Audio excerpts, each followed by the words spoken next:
How are we doing, my tired little dumplings? Today wasn't the best, but that's how life goes. So let's snuggle up, and let me tell you another story here tonight, where we travel back 4.5 billion years to witness how a spinning ball of cosmic debris became the only place in the known universe where you can get a decent cup of coffee. This is the story of Earth, told slowly enough that you might drift off somewhere around the Devonian period, and that's perfectly fine. So if you're new here as always, joining the community is super quick and easy. Just tap subscribe and like the video and let me know where in the world you're watching from and what time it is for you. Now get comfortable and let's start. Imagine nothing, not darkness. Darkness requires something to be dark, not silence. Silence requires space for sound to not fill. Just nothing. And then, approximately 4.6 billion years ago, in a rather ordinary corner of an unremarkable galaxy, a cloud of dust and gas decided to do something interesting.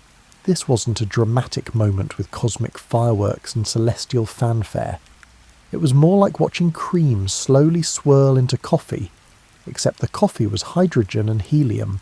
The cream was various elements forged in the bellies of dead stars, and the whole thing was happening in the absolute zero of space. The cloud began to collapse under its own gravity, spinning faster as it contracted, the way an ice skater spins faster when pulling in their arms. At the centre of this spinning cloud, material accumulated and compressed until the pressure and temperature became so intense that hydrogen atoms began fusing into helium. Our sun flickered to life, not with a bang but with a gradual brightening, like someone slowly turning up a dimmer switch over the course of several million years. Around this newborn star, the remaining dust and gas continued to orbit, occasionally bumping into other particles, sticking together through simple physics and patient accumulation. These cosmic dust bunnies grew larger, their gravity pulling in more material, creating bodies that would eventually become planets. This process was less like construction and more like very slow, very violent pottery, with collisions serving as the potter's wheel. About 4.54 billion years ago, give or take 50 million years, because geological dating isn't an exact science at these scales. One of these protoplanets had grown large enough to warrant its own name. We call it Earth, though it bore absolutely no resemblance to the planet you're sitting on right now. Imagine taking everything lovely about Earth, the blue oceans, green forests and breathable atmosphere, and replacing it with a ball of molten rock spinning through the void like an angry ember. The young Earth was hot. Not summer afternoon hot, not even surface of the sun hot, but hot enough to melt rock, which is saying something. The surface was covered in magma oceans, vast expanses of liquid rock that glowed red and orange like some hellish lava lamp stretching from horizon to horizon. The atmosphere, such as it was, consisted primarily of vaporized rock, some hydrogen, and various gases that would have been immediately fatal to any living thing, had any living things existed to be killed by them. This was a period of intense bombardment, when asteroids and comets pelted the young planet with the regularity of rain. Each impact added mass, heat, and occasionally interesting new chemical compounds. The larger impacts were spectacular events that would have vaporized entire oceans if oceans had existed. Fortunately, no one was around to worry about property values. Then, roughly 4.5 billion years ago, something significant happened. Another protoplanet about the size of Mars was travelling on an orbital path that intersected with Earth's. The collision that followed was, by any measure, the most important traffic accident in planetary history. The impact was so catastrophic that it vaporized the impactor and ejected enormous amounts of material from both bodies into orbit around Earth. This debris ring, spinning around the traumatized planet, gradually coalesced into our moon. Over millions of years, countless particles came together through the same patient gravitational processes that had formed Earth itself, creating a companion that would profoundly influence life on Earth in ways neither body could have anticipated. The moon's formation had another crucial effect. It stabilized Earth's rotation. Without this celestial companion, Earth would wobble chaotically on its axis like a spinning top losing momentum, making consistent climate patterns nearly impossible. The Moon, through its gravitational influence, gave Earth the steady rotation that would eventually allow for predictable seasons, though it would be billions of years before anything existed to appreciate spring or autumn. As the bombardment gradually decreased and the surface began to cool, the character of Earth started to change. Instead of a uniform sphere of molten rock, differentiation began to occur. Heavier elements like iron and nickel sank toward the centre, creating Earth's dense core. Lighter materials rose toward the surface, forming the beginnings of what would eventually become the crust. It was like watching a cosmic separation, similar to oil and vinegar settling in salad dressing, except on a planetary scale and over millions of years. The cooling continued, though cooling is relative when discussing something that starts as molten rock. The surface temperature dropped below the melting point of various minerals, allowing the first solid crust to form. This crust was thin, unstable, and constantly recycled by the convection currents in the mantle below, but it represented something genuinely new, solid ground. Yet the planet remained profoundly inhospitable. The atmosphere was thick with carbon dioxide and water vapour, creating a greenhouse effect that kept surface temperatures at levels that would have felt comfortable only to the molten rock that still occasionally breached the surface through volcanic activity. Lightning storms of incredible violence split the sky, caused by the interaction of volcanic gases and atmospheric turbulence. The landscape was barren, dark, and dotted with active volcanoes that regularly resurfaced the thin crust with fresh lava. But within this violence, something remarkable was occurring. The volcanic activity that made the surface so hostile was also releasing water vapour that had been locked in the planet's interior. This water vapour rose into the atmosphere, gradually accumulating until the atmosphere became saturated with it. Like a sponge that can hold no more liquid, the stage was being set for the next great transformation, though it would require patience, the kind of patience that only geology possesses. Picture the moment when Earth's atmosphere finally cooled enough for something magical to happen. After millions of years of accumulation, the water vapour in the atmosphere reached a critical threshold. For the first time in planetary history, the surface temperature dropped below the boiling point of water at atmospheric pressure. What happened next was, quite literally, the longest rainstorm in Earth's history. It rained, and it rained, and it rained some more. This wasn't a spring shower or even a monsoon season. This was a rain event that lasted, and here's where geology's sense of time becomes almost comical. Possibly thousands of years. Imagine setting your watch for the beginning of recorded human history and watching it rain constantly until today. That gives you a sense of the scale we're discussing. The water fell on rock so hot it instantly vaporized, shooting back into the atmosphere as steam. But each time this happened, the rock cooled slightly. Eventually, after countless cycles of rain, evaporation and more rain, the surface temperature dropped enough for water to remain liquid. The first puddles formed, then pools, then seas, and finally vast oceans that covered much of the planet's surface. These early oceans were nothing like the sparkling blue waters you might visit on vacation. They were hot, perhaps close to the boiling point in many places. They were acidic and rich in dissolved minerals and gases from volcanic activity. The water was likely greenish-brown or grey, coloured by dissolved iron and other metals. If you could somehow have stood on the shore of this primordial ocean, you would have seen a scene from a science fiction nightmare. Steaming waters under a thick orange-grey atmosphere, with volcanic islands dotting the horizon and lightning constantly illuminating the clouds. Yet these hostile waters were paradoxically preparing to become the birthplace of all life on Earth. The ocean served as a vast chemical laboratory, mixing minerals from the rocks with gases from the atmosphere and energy from volcanic vents, lightning, and the fierce ultraviolet radiation that penetrated the early atmosphere. In tide pools and near hydrothermal vents, complex chemical reactions began to occur. The early Earth had no oxygen in its atmosphere, at least not molecular oxygen as we know it. This would have been immediately fatal to most modern organisms, but it created perfect conditions for the chemistry that would eventually lead to life. Without oxygen to break down organic molecules, complex carbon compounds could accumulate and interact in ways that wouldn't be possible in today's oxidizing atmosphere. Water itself was the crucial ingredient. Water is an extraordinary solvent, capable of dissolving and transporting a remarkable range of chemical compounds. It facilitates reactions that would be impossible in dry conditions.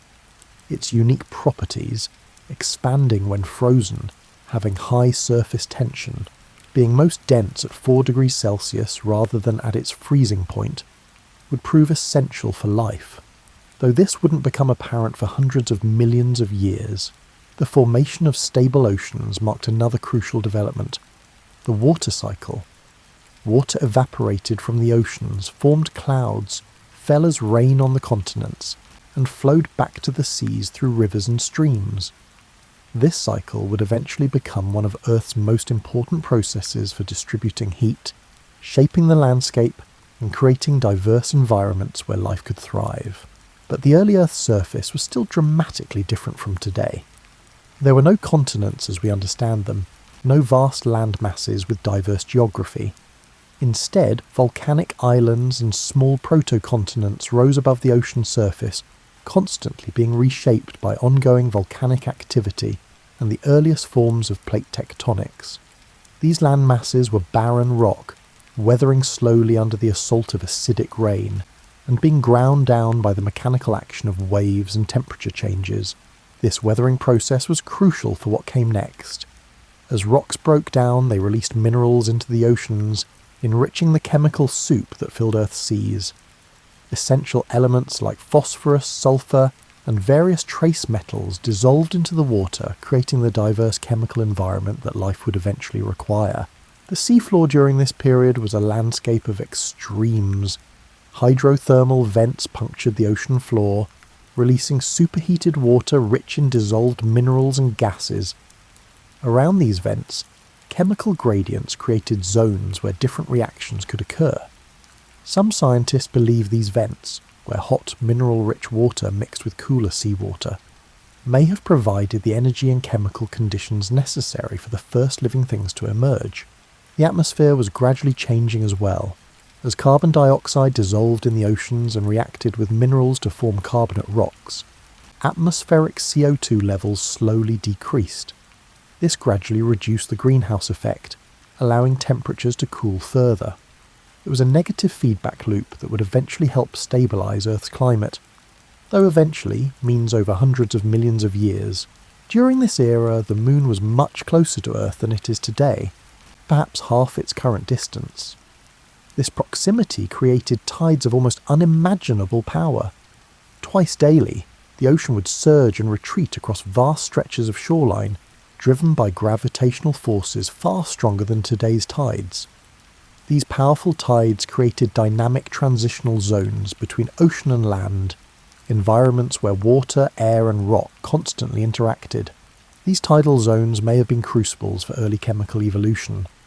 The repeated cycles of wetting and drying and heating and cooling created conditions where complex molecules could form, concentrate and interact in ways that might not occur in open water. In the pools left behind by retreating tides, organic compounds could accumulate and undergo reactions driven by sunlight, heat from nearby volcanic activity, and the simple mechanics of evaporation and concentration. The stage was set. Earth now had stable oceans, a recycling water cycle, diverse chemical environments, and energy sources ranging from volcanic heat to ultraviolet radiation. In the cosmic sense, the planet was ready for its most important transition, from a world of chemistry to a world of biology. Though no one was waiting and nothing was planned, the conditions were right for something unprecedented in the known universe, the emergence of life, somewhere around 3.8 to 4 billion years ago. And please forgive the imprecision, but we're trying to date events that left barely a chemical whisper in the rocks. Something extraordinary happened. In some warm pool, or near some hydrothermal vent, or in some other environment we might never definitively identify, chemistry became biology. We need to be honest here. We don't know exactly how this happened. Scientists have proposed various scenarios: the primordial soup hypothesis, the metabolism first theory, and the RNA world concept. But the truth is that the origin of life remains one of science's most fascinating unsolved mysteries. What we do know is that at some point chemical systems began to do something they hadn't done before. They began to reproduce themselves. Imagine the first living thing, if we can even call it that. It wasn't a cell as we'd recognise one today, with all the complex machinery that even the simplest modern bacteria possess. It was probably something much simpler. Perhaps just a self-replicating molecule, enclosed in some kind of membrane that separated it from its environment. This humble beginning, this first tentative step from chemistry to biology, was arguably the most important moment in Earth's history. These first life forms, whatever they were, would have been extraordinarily simple by modern standards. They didn't photosynthesize, didn't respirate oxygen, which didn't exist in the atmosphere anyway, and probably didn't do much of anything except the bare minimum required to maintain their existence and occasionally reproduce. Yet they possess something that no mere chemical reaction has: the ability to pass information to their descendants. Life, even in its most primitive form, involves information. The first living things carried instructions, probably in the form of RNA or something RNA-like, that determined their structure and function. When they reproduced, they copied these instructions, and occasionally the copying process introduced errors. Most errors were harmful, causing the offspring to function poorly or not at all. But occasionally, purely by chance, an error would produce something that worked slightly better under the existing conditions. This is evolution in its purest form, random variation combined with non-random selection. The organisms that functioned better in their environment were more likely to survive and reproduce, passing their advantageous characteristics to their descendants. Over millions of years, this simple process would transform simple replicating molecules into the astonishing diversity of life we see today. The early biosphere, if we can call it that, was entirely microbial. For more than 1 billion years, Earth was a planet of microscopic organisms living in the oceans, in rocks, and possibly in the thin film of moisture that occasionally covered land surfaces. These organisms were all prokaryotes, cells without a nucleus or other membrane-bound organelles. They were simpler than any modern cell, yet they were alive, metabolizing, reproducing, and slowly, imperceptibly changing. These early microbes developed various strategies for obtaining energy. Some probably fed on organic molecules that formed through non-biological chemical reactions. Others might have used chemical gradients around hydrothermal vents to power their metabolism. Still others developed the ability to use sunlight to drive chemical reactions, though these early forms of photosynthesis were quite different from the oxygen-producing version we're familiar with today. The ocean during this era would have looked alien to modern eyes. The water had a distinctly different colour, perhaps greenish-brown from dissolved iron, or tinged with other colours from various dissolved minerals. The atmosphere above was still dominated by carbon dioxide, nitrogen and water vapour, with little or no oxygen. Ultraviolet radiation from the sun beat down on the surface with an intensity that would be lethal to most modern organisms, since there was no ozone layer to filter it out. Yet life persisted and gradually became more sophisticated. Somewhere around 3.5 billion years ago, microbes began building structures called stromatolites, layered mounds of sediment and microbial mats that we can still see fossilized in rocks of appropriate age. These stromatolites are among our best evidence for early life, preserved communities of microorganisms that grew, died, and were covered by sediment, only to be colonized by new generations of microbes that repeated the process.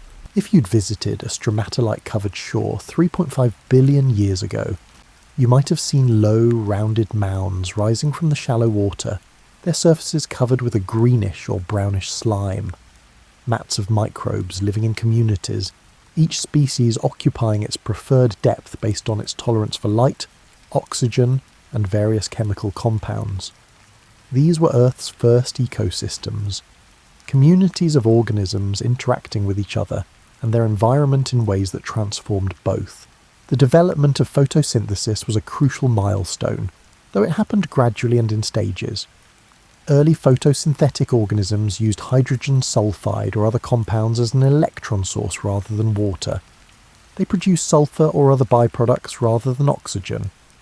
These organisms could harvest energy from sunlight, using it to convert carbon dioxide into organic compounds. It was a neat trick that gave photosynthetic organisms a significant advantage over those that relied on chemical energy sources. But then, probably around 2.7 to 2.5 billion years ago, something revolutionary occurred. Some microbes, probably ancestors of modern cyanobacteria, evolved the ability to use water as an electron source for photosynthesis. This was a genuine innovation because water is abundant, unlike hydrogen sulfide, which is limited to specific environments like hydrothermal vents. There was just one small problem with this new form of photosynthesis. It produced oxygen as a waste product. Oxygen is wonderful stuff if you're an organism that has evolved to use it. It's extraordinarily reactive, which makes it perfect for extracting energy from food molecules efficiently. Aerobic metabolism, respiration using oxygen, yields far more energy per glucose molecule than any form of anaerobic metabolism. It's the difference between getting 15 miles per gallon and getting 50. But oxygen is terrible stuff if you're an organism that evolved in an oxygen-free world. The same reactivity that makes oxygen useful for energy production also makes it dangerous. Oxygen attacks organic molecules, breaking them down, causing what we'd now recognise as oxidative stress. To the microbes that had lived for billions of years in an oxygen-free world, the appearance of oxygen in their environment was something between a catastrophe and an apocalypse. As oxygen-producing cyanobacteria spread across the oceans, they began pumping oxygen into the water. Initially, this oxygen reacted with dissolved iron, forming rust that precipitated out of the water and sank to the ocean floor. Today, we mine these ancient deposits as banded iron formations, alternating layers of iron oxide and other sediments that record the gradually increasing oxygen levels in Earth's oceans. They're basically fossil rust, and they represent one of the largest ore deposits on the planet. This process continued for hundreds of millions of years. The oceans accumulated oxygen while the atmosphere remained relatively oxygen-free, because any oxygen that reached the atmosphere quickly reacted with methane and other gases. But eventually, around 2.4 billion years ago, the sinks for oxygen became saturated. The iron in the oceans had all rusted, the atmospheric methane had all oxidized, and oxygen began to accumulate in the atmosphere itself. This event, called the Great Oxidation Event, was possibly the most dramatic change in Earth's environment since the planet formed. It was also, from the perspective of most existing life forms, a mass extinction event. Organisms that couldn't tolerate oxygen retreated to oxygen-free environments. Deep sediments, hydrothermal vents, and the guts of other organisms. Many probably went extinct entirely, but the appearance of oxygen also created opportunities. Some organisms evolved ways to tolerate oxygen. A few even learned to use it, developing aerobic metabolism that could extract far more energy from food molecules than their anaerobic cousins. These oxygen-using organisms had a significant advantage. More energy meant they could grow faster, reproduce more quickly, and colonize more environments. The accumulation of oxygen had another profound effect. It created the ozone layer. Ozone, O3, forms when ultraviolet radiation splits oxygen molecules, O2, and the resulting free oxygen atoms combine with other oxygen molecules. This ozone concentrated in the upper atmosphere, where it absorbed ultraviolet radiation that had previously reached Earth's surface. The ozone layer effectively gave Earth a sunscreen, protecting surface-dwelling organisms from the genetic damage caused by intense UV radiation. But then something strange happened. Around 2.4 billion years ago, shortly after oxygen began accumulating in the atmosphere, Earth experienced what geologists call the Huronian glaciation, the first, and possibly longest, of several snowball Earth events. For hundreds of millions of years, ice may have covered most or all of Earth's surface from pole to pole, extending even to the equator. How does a planet that had been warm enough for liquid oceans suddenly freeze solid? The culprit was probably the Great Oxidation Event itself. Remember all that methane in the atmosphere? Methane is a powerful greenhouse gas. When oxygen reacted with and removed atmospheric methane, it dramatically reduced the greenhouse effect. Without methane trapping heat, Earth's temperature plummeted. The transition to an ice-covered world probably happened gradually, but it was driven by a powerful positive feedback loop. As ice and snow covered more of Earth's surface, they reflected more sunlight back into space. This cooling led to more ice formation, which reflected more sunlight, leading to more cooling and so on. Eventually, Earth may have become completely frozen, a giant cosmic snowball orbiting the sun. You might reasonably ask how life survived this deep freeze. The answer involves a combination of refuge and remarkable microbial resilience. Life probably persisted near hydrothermal vents, in volcanic hot springs, and possibly in pockets of liquid water under the ice. Microbes can survive remarkably hostile conditions when they need to, entering dormant states and waiting out unfavourable periods. The end of Snowball Earth required another feedback mechanism. Volcanic activity continued even under the ice, steadily pumping carbon dioxide into the atmosphere. Normally, this CO2 would be removed by weathering of rocks and dissolved in the oceans. But with Earth's surface frozen, these processes essentially stopped. CO2 accumulated for millions of years until the greenhouse effect became strong enough to begin melting the ice. Once melting started, the same feedback loop that had frozen the planet now worked in reverse. Less ice meant less reflection of sunlight, which meant warming, which meant more melting, and so on. The transition from snowball Earth to greenhouse conditions might have been relatively rapid, perhaps only a few thousand years, which is the blink of an eye in geological terms. When the ice melted, it revealed a planet transformed. The long freeze had been a severe test, and many lineages probably didn't survive, but those that did emerged into a world with new possibilities. The stage was being set for the next great evolutionary innovation, the complex cell. For more than 2 billion years after life first appeared, Earth remained a planet of prokaryotes, simple cells without internal membrane-bound structures. These cells accomplished remarkable things, developing photosynthesis, nitrogen fixation, and various forms of metabolism. But they remained fundamentally simple in their architecture. Then, somewhere around 2 billion years ago, something unprecedented happened. A larger prokaryote engulfed a smaller one, perhaps intending to digest it for food. But instead of being digested, the smaller cell survived inside the larger one. The two cells began a partnership that would transform life on Earth. This process, called endosymbiosis, created the first eukaryotic cells, cells with a nucleus and other membrane-bound organelles.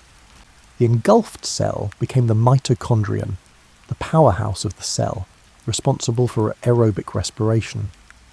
This partnership was spectacularly successful because it combined the larger cell's ability to move and acquire resources with the smaller cell's efficient, oxygen-based metabolism.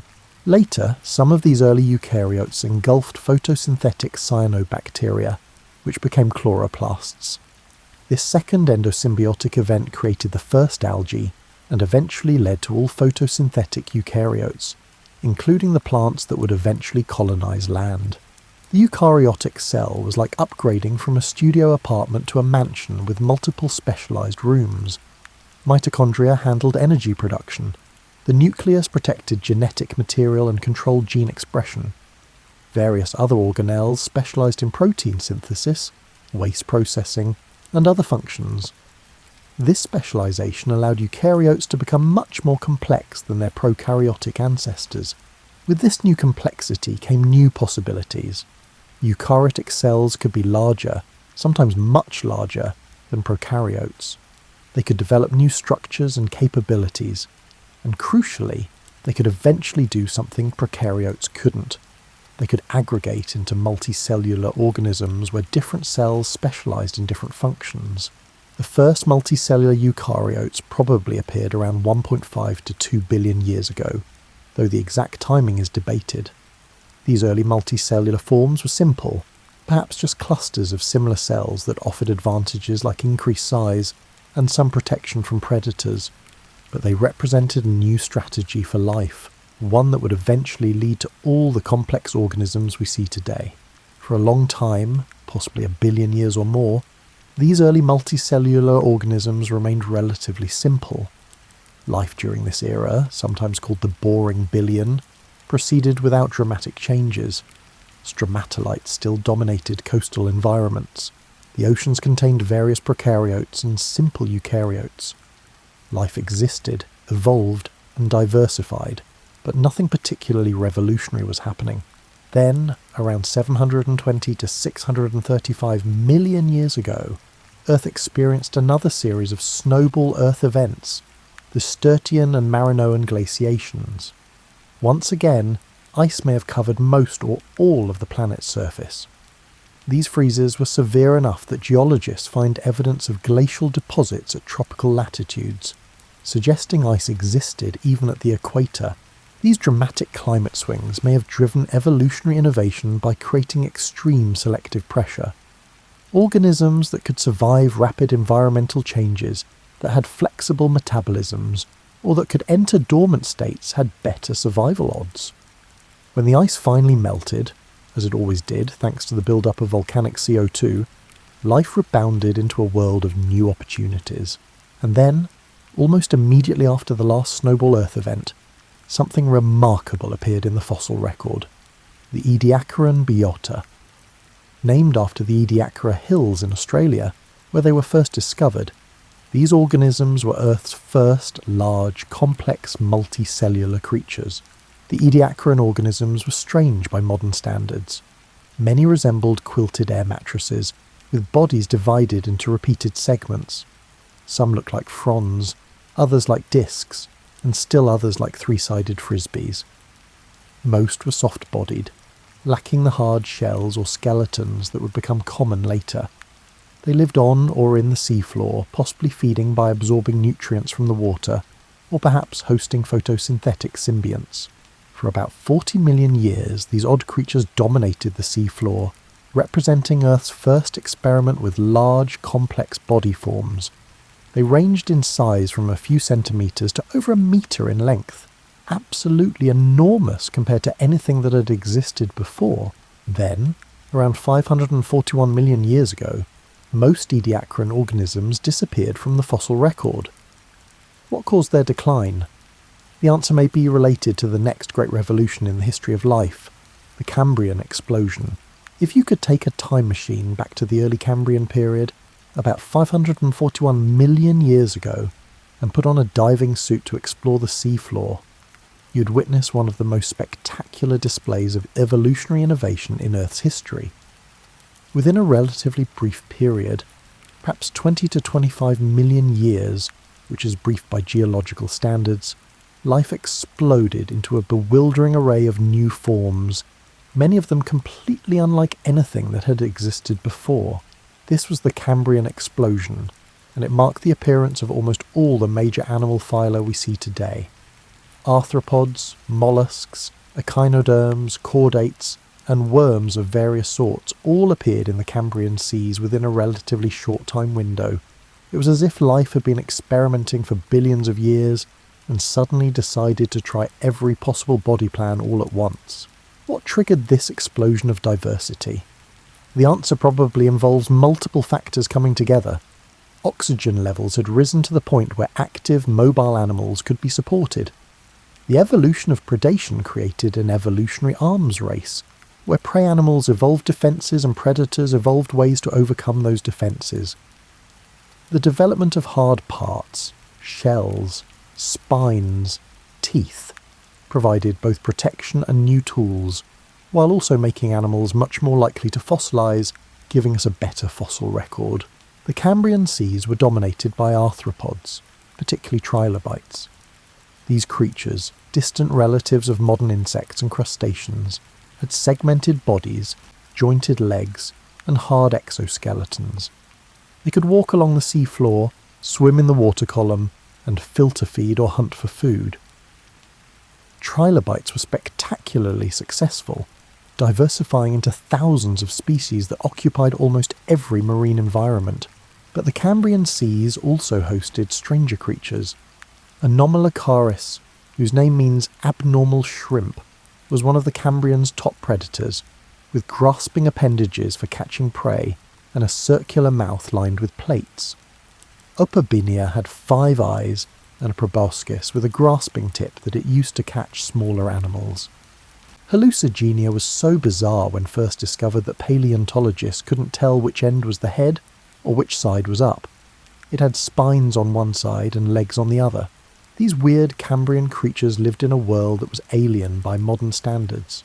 The continents were barren rock. Not a single plant or animal lived on land yet. The oceans were rich with life, but different from today's oceans. There were no fish yet, no sharks, no whales. The largest predators were arthropods and odd creatures like Anomalocaris, but among the many strange creatures of the Cambrian, one group would prove particularly significant: the chordates, animals with a stiffening rod, notochord, running down their backs. Early chordates like Picaia and Iquichthys were small, fish-like creatures that swam through the Cambrian seas. They weren't impressive compared to the armoured trilobites or the grasping Anomalocaridids, yet they carried within their body plan the basic architecture that would eventually give rise to fish, amphibians, reptiles, birds, mammals, and eventually you. The Cambrian period established patterns that would shape life for the next 500 million years. Predator-prey relationships drove evolutionary innovation. Hard parts became the norm, providing protection and structure. Animals developed increasingly sophisticated sensory systems. Eyes became common, allowing creatures to see their prey or spot predators from a distance.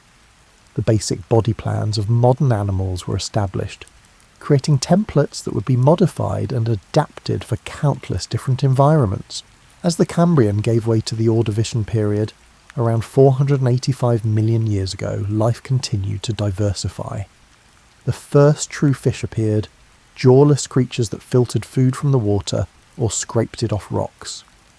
Cephalopods, relatives of modern squid and octopuses, evolved into efficient predators, some with straight shells meters long.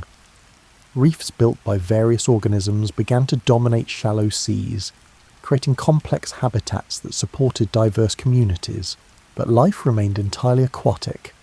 The land was still barren, waiting for the organisms that would eventually colonize it. That transition was coming, but it would require some of the most dramatic adaptations in the history of life. Stand on a Silurian seashore around 440 million years ago, and you'd see a stark contrast between two worlds.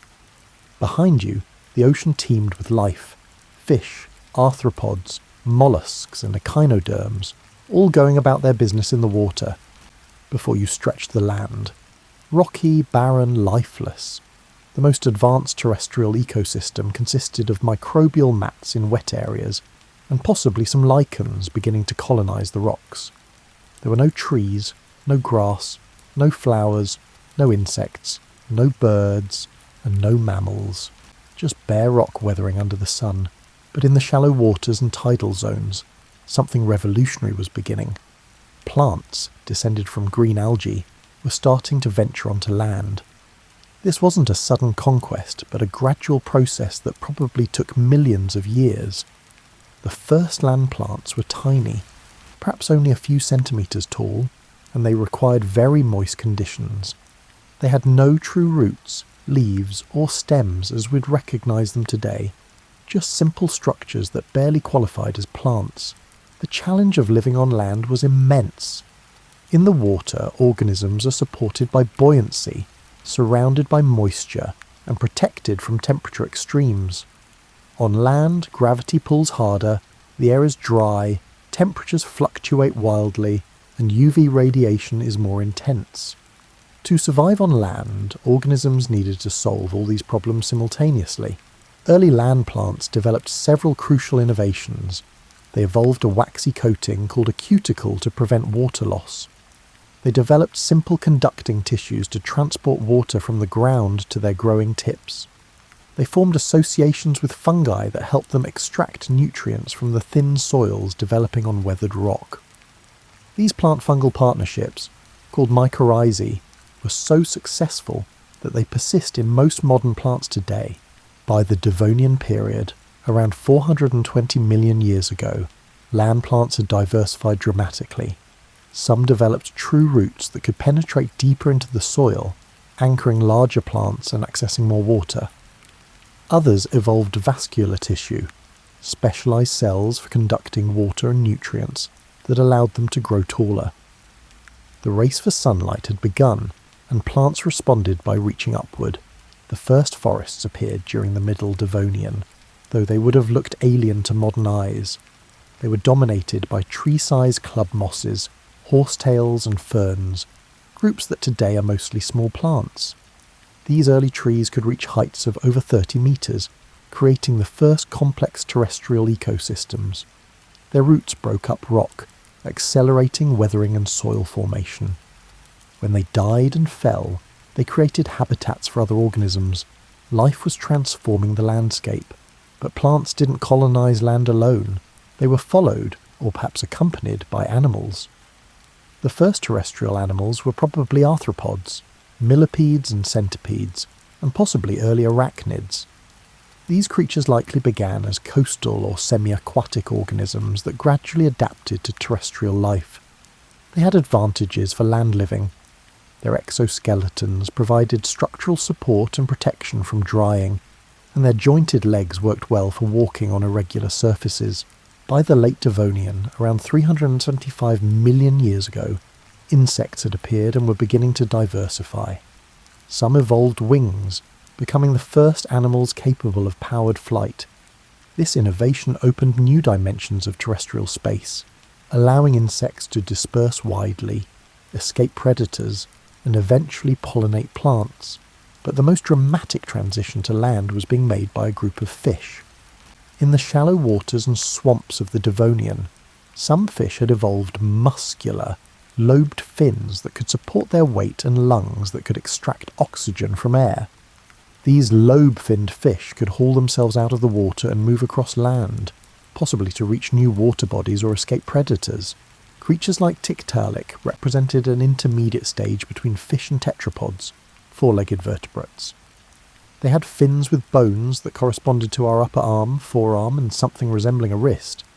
They had lungs and gills, a flat head that could support the weight when out of water, and a flexible neck.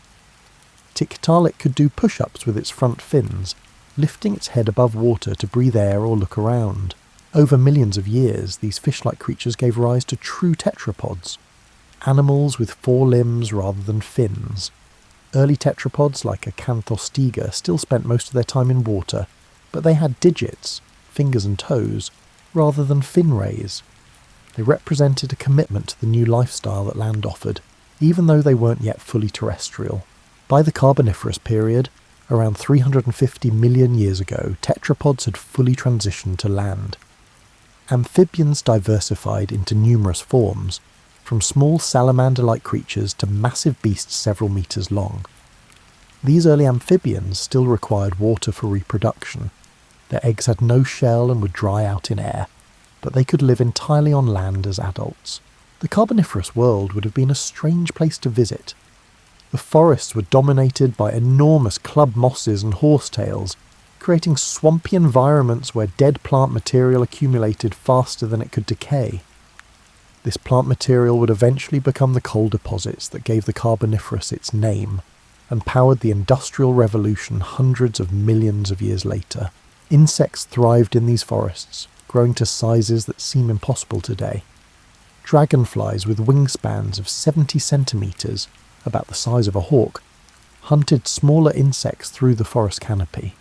Millipedes over 2 metres long crawled through the leaf litter. The high oxygen content of the Carboniferous atmosphere, perhaps 35% compared to today's 21%, allowed these arthropods to reach sizes that their respiratory systems couldn't support in today's atmosphere. But the most significant evolutionary innovation of this era was happening quietly among certain amphibians. Some lineages were developing eggs with shells, eggs that could be laid on land rather than in water. This amniotic egg, with its protective shell and internal membrane, freed vertebrates from their dependence on water for reproduction. The animals that developed this innovation would give rise to all reptiles, birds and mammals. As the Carboniferous gave way to the Permian period around 299 million years ago, Earth entered a new phase. The continents, which had been scattered during earlier periods, were gradually colliding to form a supercontinent called Pangaea, Greek for all Earth. This massive landmass stretched from pole to pole, surrounded by a single vast ocean called Panthalassa. The formation of Pangaea had profound effects on climate and life. With one giant continent, the interior regions were far from any ocean, creating extensive deserts with extreme temperature ranges. Coastal regions experienced monsoon patterns, with wet and dry seasons of unusual intensity. The climate overall was becoming drier and more seasonal. Amniotes, animals with shelled eggs, diversified into two main groups. The synapsids, which would eventually give rise to mammals, became the dominant large land animals of the Permian. Many were spectacular creatures. Dimetrodon, often mistakenly called a dinosaur, had a huge sail on its back that probably helped regulate its body temperature. Therapsids evolved increasingly mammal-like features, including differentiated teeth, more efficient locomotion, and possibly even whiskers and body hair in some species. The other major group, the sauropsids, included all modern reptiles and would eventually give rise to dinosaurs and birds. These creatures were exploring different solutions to the challenges of terrestrial life, particularly the problem of regulating body temperature without the constant presence of water for cooling. But then, 252 million years ago, Earth experienced the most catastrophic extinction event in its history. The Permian Triassic extinction, sometimes called the Great Dying. Over a period that might have lasted from tens of thousands to hundreds of thousands of years, approximately 96% of all marine species and 70% of terrestrial vertebrate species went extinct. The cause of this extinction is still debated, but the leading suspect is massive volcanic eruptions in Siberia that released enormous quantities of lava and gases. These eruptions created the Siberian Traps, vast fields of basalt that still cover much of Siberia today. The volcanic activity released carbon dioxide and other gases that warmed the planet dramatically. Ocean temperatures rose, and the warmer water couldn't hold as much dissolved oxygen, creating vast dead zones.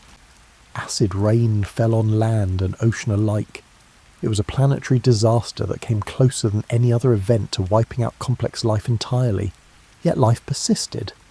In the aftermath of the Permian extinction, surviving species rapidly diversified to fill the ecological roles left empty by the mass die-off. The Triassic period that followed was a time of recovery and innovation, when many modern groups first appeared. Among the survivors were the ancestors of dinosaurs, a group of archosaurs, ruling reptiles, that had been relatively minor players in Permian ecosystems. In the Triassic, these creatures began to evolve some remarkable features. They developed an upright posture, with legs directly under their bodies rather than sprawling to the sides like earlier reptiles. This more efficient locomotion allowed them to be more active and cover more ground with less energy. By the late Triassic, the first true dinosaurs had appeared. Relatively small, bipedal creatures that ran on their hind legs. They weren't immediately dominant. They shared the landscape with various other reptiles, early crocodile relatives, and large amphibians. But they were successful enough to survive the next catastrophe. At the end of the Triassic, around 201 million years ago, another mass extinction event, probably caused by more massive volcanic eruptions, eliminated many of the groups that had been competing with dinosaurs. The dinosaurs survived and, in the Jurassic period that followed, exploded into remarkable diversity. The Jurassic and Cretaceous periods, 201 to 66 million years ago, were the age of dinosaurs, and these creatures came to dominate terrestrial ecosystems in ways no group had before or has since. They ranged in size from chicken-sized predators to the largest land animals that ever lived. Sauropods like Argentinosaurus that may have weighed over 70 tons, the equivalent of about 12 elephants. Dinosaurs evolved into every conceivable ecological role, There were predators like Allosaurus and Tyrannosaurus rex, herbivores like Stegosaurus and Triceratops, omnivores, insectivores, and possibly even some that fed primarily on fish or carrion. Some ran on 2 legs, others on 4. Some were armoured with plates and spikes. Others relied on speed or size for defence. Some were solitary, others lived in herds. They adapted to environments ranging from polar forests to deserts to swamps. But dinosaurs weren't the only remarkable creatures of this era. In the Jurassic, one group of small feathered dinosaurs evolved the ability to fly, giving rise to birds. The first birds, like Archaeopteryx, retained many dinosaurian features: teeth, bony tails, clawed fingers, but they could fly, opening new ecological opportunities. In the oceans, reptiles had returned to aquatic life. Ichthyosaurs, shaped like dolphins, were fast-swimming predators that gave birth to live young in the water. Plesiosaurs, with their long necks and flippers, hunted fish and squid. Mosasaurs, which appeared in the Cretaceous, grew to lengths of over 15 metres and were apex predators of the seas. Meanwhile, mammals, descendants of those mammal-like synapsids from the Permian, were present throughout the Mesozoic era, but remained relatively small and mostly nocturnal. They had evolved fur, warm-bloodedness, and sophisticated teeth, but they couldn't compete with dinosaurs for the dominant ecological roles. For over 150 million years, mammals remained in the shadows, living in the margins of a world ruled by reptiles. The flowering plants, angiosperms, appeared in the Cretaceous around 130 million years ago and quickly became the dominant land plants. These plants had evolved flowers and fruits, structures designed to attract pollinators and seed dispersers. The partnership between flowering plants and insects, and eventually birds and mammals, created new complexity in terrestrial ecosystems. Butterflies and bees evolved to pollinate specific flowers. Trees evolved fruits to entice animals to disperse their seeds. By the late Cretaceous, Earth's ecosystems had reached a level of complexity comparable to today's. There were diverse forests, grasslands, wetlands, and deserts. Food webs were intricate, with multiple trophic levels and specialized relationships between species. The planet was teeming with life, from microscopic plankton to enormous dinosaurs, from flowering plants to social insects. And then, 66 million years ago, something fell from the sky. Imagine being in what's now the Yucatan Peninsula in Mexico on a day 66 million years ago. The morning is warm and humid, typical for this tropical coastline. In the inland forests, dinosaurs are going about their daily business. Herbivores browsing, small predators hunting, and birds singing from the trees. Then, moving at about 20 kilometers per second, faster than you could track with your eyes if you could see it coming, a rock about 10 kilometers in diameter enters the atmosphere. The air in front of it can't get out of the way fast enough, so it compresses and heats to temperatures hotter than the surface of the sun. The asteroid, technically it might have been a comet, but we'll call it an asteroid, is briefly surrounded by a bubble of superheated gas that radiates enough thermal energy to ignite forests hundreds of kilometers away. The impact itself releases energy equivalent to about 10 billion Hiroshima bombs. The asteroid vaporizes instantly, along with a vast amount of the Earth's crust. A crater, 150 kilometers in diameter, forms in seconds. Rock liquefied by the impact splashes upward in a ring, creating mountains in minutes. Shock waves race through the Earth's crust like ripples in a pond, except these ripples are earthquakes of magnitude 11 or higher, far beyond anything in recorded human history. The debris from the impact, vaporized rock, bits of asteroid, fragments of crust, shoots upward into the atmosphere and beyond. Some material reaches escape velocity and actually leaves Earth entirely. Other material falls back, re-entering the atmosphere all over the planet. As this material re-enters at hypersonic speeds, it heats the atmosphere to oven-like temperatures. Forests across the planet burst into flame. Animals without shelter are literally baked alive. Within minutes of the impact, huge tsunamis race across the oceans, some perhaps hundreds of meters high, obliterating coastal ecosystems around the Gulf of Mexico and beyond. Soot from the burning forests mixes with dust from the impact, creating a thick shroud that blocks sunlight. Temperatures plummet as the planet is plunged into an impact winter that could last months or years. Photosynthesis essentially stops. Plants die from lack of sunlight. Herbivores die from lack of plants. Carnivores die from lack of prey. The food chains supporting complex ecosystems collapse like dominoes. In the oceans, plankton, the base of marine food webs, die in massive numbers, causing cascading extinctions up the food chain. The extinction event that followed was the fifth major mass extinction in Earth's history, and the one that finally ended the age of dinosaurs. Non-avian dinosaurs, which had ruled terrestrial ecosystems for over 150 million years, completely disappeared. So did pterosaurs, the flying reptiles that had dominated the skies. Marine reptiles like mosasaurs and plesiosaurs vanished from the oceans. In total, about 75% of all species went extinct, but some creatures survived.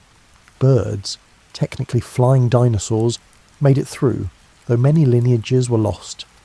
Mammals survived, probably because they were small, ate diverse foods, and many lived in burrows that provided shelter from the immediate effects of the impact. Crocodiles and turtles survived, possibly because they could go long periods without food. Snakes survived. Many groups of fish made it through. In the aftermath, the planet was a devastated place. The forests were gone, replaced by vast expanses of dead trees and ash. The oceans were depleted of life. The survivors found themselves in a world with empty ecological niches and reduced competition. Evolution, as it always does, began to fill the gaps. Mammals, which had spent 150 million years as small nocturnal creatures, suddenly had opportunities they'd never had before. Within a few million years, a blink of an eye in geological time, they had diversified into hundreds of new forms. Some remained small, but others grew larger, filling the ecological roles previously occupied by dinosaurs. By 50 million years ago, mammals had become the dominant large animals on land. There were massive herbivores, fearsome predators, and creatures adapted for every environment from deserts to forests to oceans. Some mammals even returned to the sea, giving rise to whales and dolphins. Others took to the air, evolving into bats. The age of mammals had begun. As mammals diversified throughout the Cenozoic era, one particular group, the primates, was evolving in ways that would eventually change the planet as profoundly as the evolution of photosynthesis or the colonization of land. Early primates were small, tree-dwelling creatures that appeared around 55 million years ago. They had grasping hands and feet, forward-facing eyes for depth perception, and relatively large brains for their body size. These features helped them navigate the three-dimensional environment of the forest canopy. Over millions of years, primates diversified into lemurs, monkeys, and apes. Around 7 million years ago in Africa, something significant happened in the ape lineage. Some apes began spending more time on the ground and walking upright on two legs. This bipedalism freed their hands for carrying objects and using tools. It also changed their anatomy in ways that would prove crucial. Their pelvis shifted to support upright walking, their spine curved in an S shape, and their skull balanced directly on top of their spine rather than jutting forward. These early hominins, or human ancestors, weren't dramatically different from other apes initially. They had brains about the size of modern chimpanzees and probably lived in small social groups in woodland and savanna environments. But they were starting down a path that would lead to something unprecedented. Over the next several million years, various hominin species appeared, experimented with different strategies for survival, and mostly went extinct. Australopithecus afarensis, the species that includes the famous fossil Lucy, walked upright but still climbed trees and had a relatively small brain. Paranthropus species had massive jaws for processing tough plant material. Various species of early Homo began making more sophisticated stone tools and eating more meat. Around 2 million years ago, one lineage, our direct ancestors, began evolving larger brains. This required significant energy investment. Brains are metabolically expensive, and created a problem. infants needed to be born earlier in their development because their large heads wouldn't fit through the birth canal if they waited much longer. Human infants are remarkably helpless compared to other mammals, requiring extended parental care. This helplessness may have driven increased social cooperation and learning, creating a feedback loop where social species with big brains had more successful offspring, leading to even more social species with even bigger brains. By 300,000 years ago, Homo sapiens, modern humans, anatomically indistinguishable from you, had appeared in Africa. We weren't alone.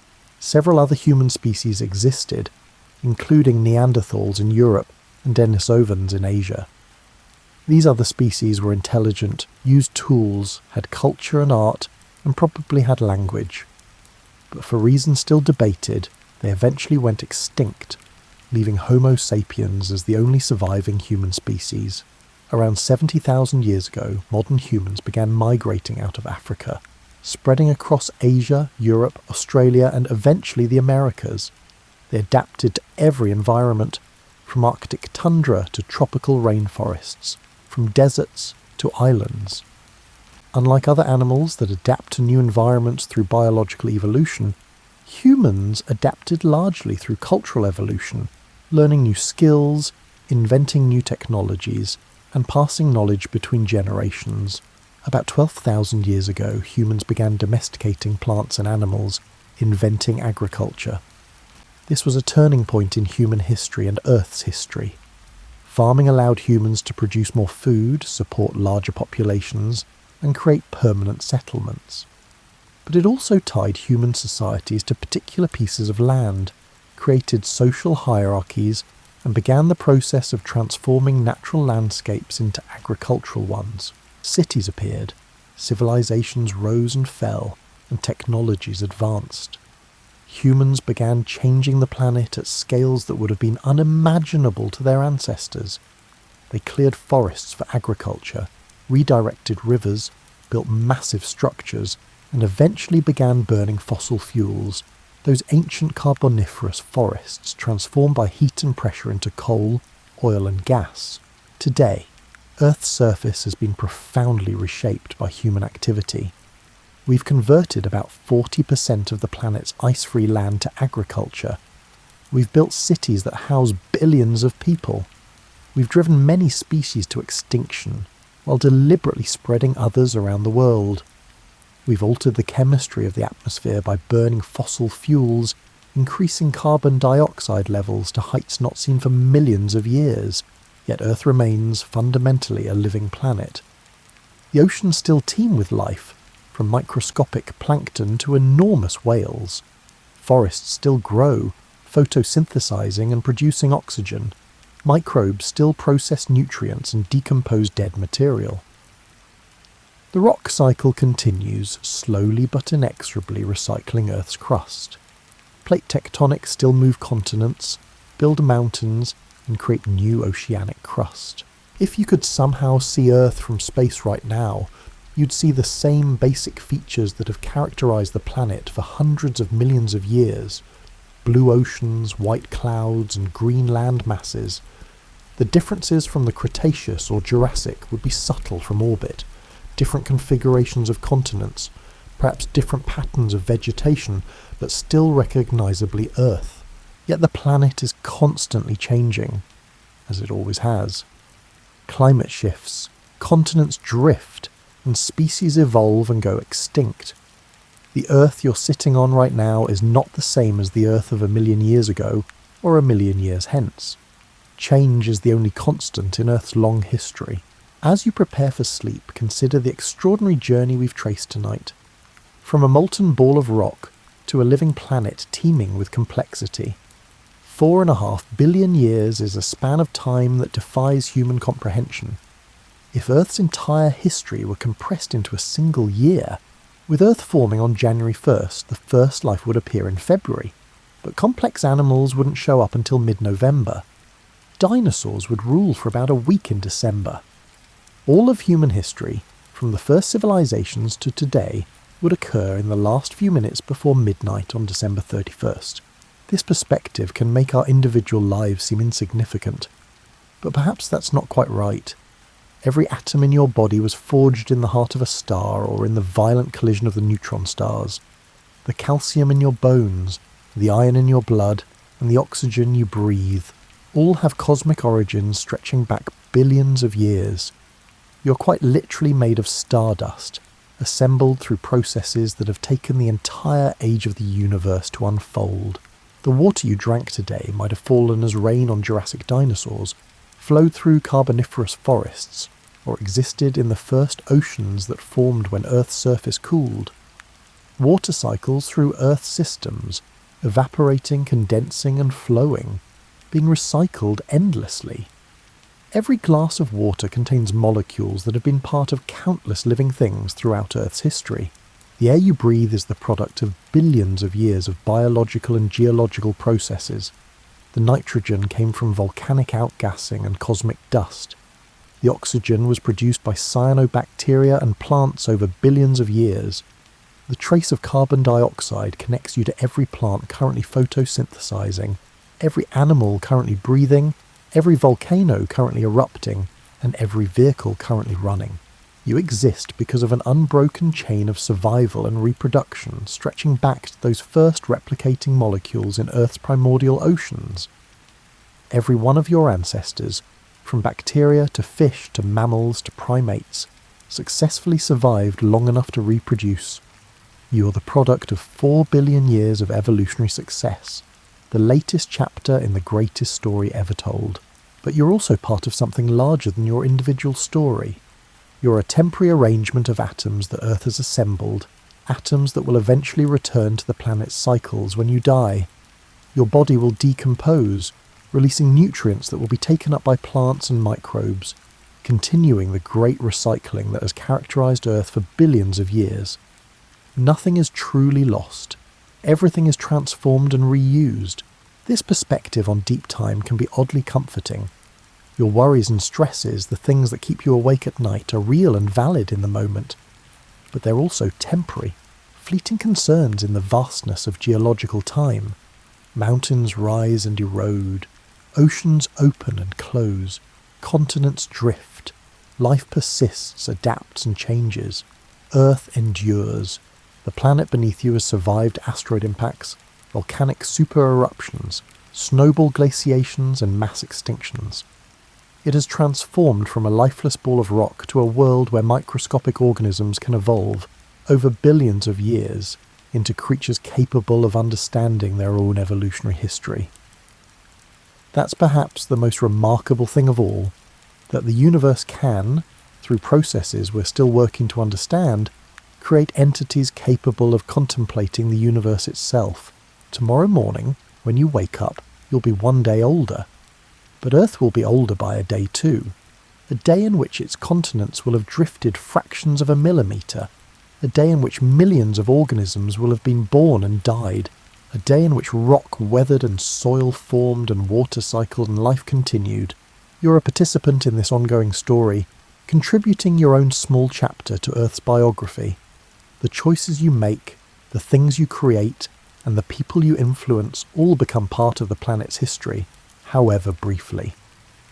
You're not just living on Earth, you're part of Earth, a temporary expression of the planet's capacity to organise matter into self-aware forms. Sleep now, and dream of deep time if you wish.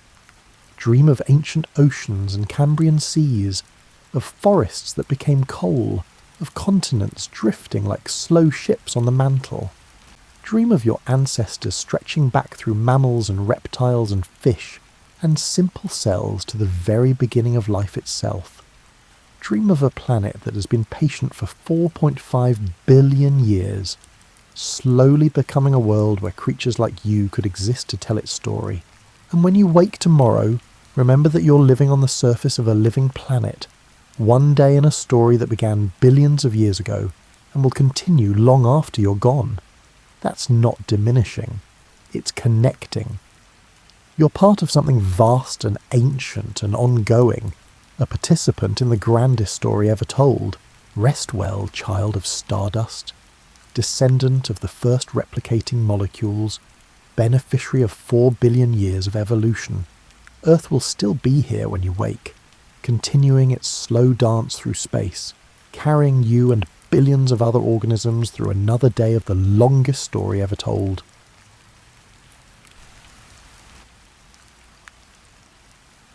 Alrighty, let's drift back to 1720, my favourite time period, somewhere in the hills of Massachusetts. You wake up one December morning, and your breath creates little puffs of fog inside your own bedroom. The water in your wash basin has a thin skin of ice that crackles when you touch it. Outside, snow has been falling for 3 days straight, and the wind sounds like it's having a heated argument with your house. Your modern self might panic, but colonial you've got this figured out in ways that would surprise even yourself. The secret wasn't just one brilliant invention or technique. It was a whole symphony of small, clever adaptations that colonial families orchestrated together. Think of it like a recipe where every ingredient mattered, from the way they built their homes to the undergarments they wore, from the foods they ate to the very way they arranged their daily lives around the rhythm of staying warm. Your colonial house wasn't trying to win any beauty contests. It was built like a fortress against winter, with every beam and board placed with survival in mind. The first thing you'd notice about colonial architecture is how these homes seem to huddle into themselves, like people pulling their coats tight against the cold. Those thick wooden walls weren't just for show. Colonial builders understood something that gets lost in our age of perfect insulation: thermal mass. Your walls were often filled with a mixture of clay, straw, and sometimes even seaweed. Yes, seaweed, that created a natural barrier against the cold. The walls breathed just enough to prevent moisture build-up, but held heat like a grandmother holds onto family recipes. The windows were small, and you might think that made the houses dark and gloomy, but colonial families knew that large windows were just expensive ways to let heat escape. Those tiny panes of glass, often no bigger than your hand, were practical gems. They let in enough light during the short winter days while keeping the warmth where it belonged, inside with you. But here's where colonial ingenuity really shines. The way they positioned their rooms. Your kitchen, the heart of winter warmth, sat at the centre of the house like a beating heart pumping heat through the arteries of hallways and doorways. The bedrooms clustered around this central warmth, and the coldest rooms, like storage areas or workshops, got pushed to the edges, where they acted as buffer zones against the winter winds. Those famously low ceilings that make tall modern visitors bump their heads? Pure genius. Heat rises, and colonial builders knew that an 8-foot ceiling meant your heat stayed where you could feel it, not floating uselessly above your head like hot air balloons of warmth drifting away. The colonial fireplace was the crown jewel of home heating, but not in the way you might expect. These weren't the decorative fireplaces of later eras. They were massive, practical beasts that could swallow whole logs and radiate heat like miniature suns. Your fireplace opening might be 4 feet wide and 3 feet tall, big enough to roast an entire pig if the mood struck you. The thick stone or brick construction absorbed heat during the day and released it slowly through the night, turning your fireplace into a thermal battery that kept giving long after the flames died down. Some colonial homes featured what were called beehive ovens, dome-shaped chambers built into the side of the main fireplace. You'd heat these by building a fire right inside the dome, then rake out the coals and slide in your bread, your stew, or whatever needed slow, even cooking. The thick walls of these ovens held heat for hours, turning them into auxiliary heaters that warmed the kitchen long after dinner was done. Your relationship with fire in colonial times was intimate in a way that modern people can barely imagine. Fire wasn't just something you turned on with a switch. It was a living thing that you fed, tended, and coaxed through the long winter months.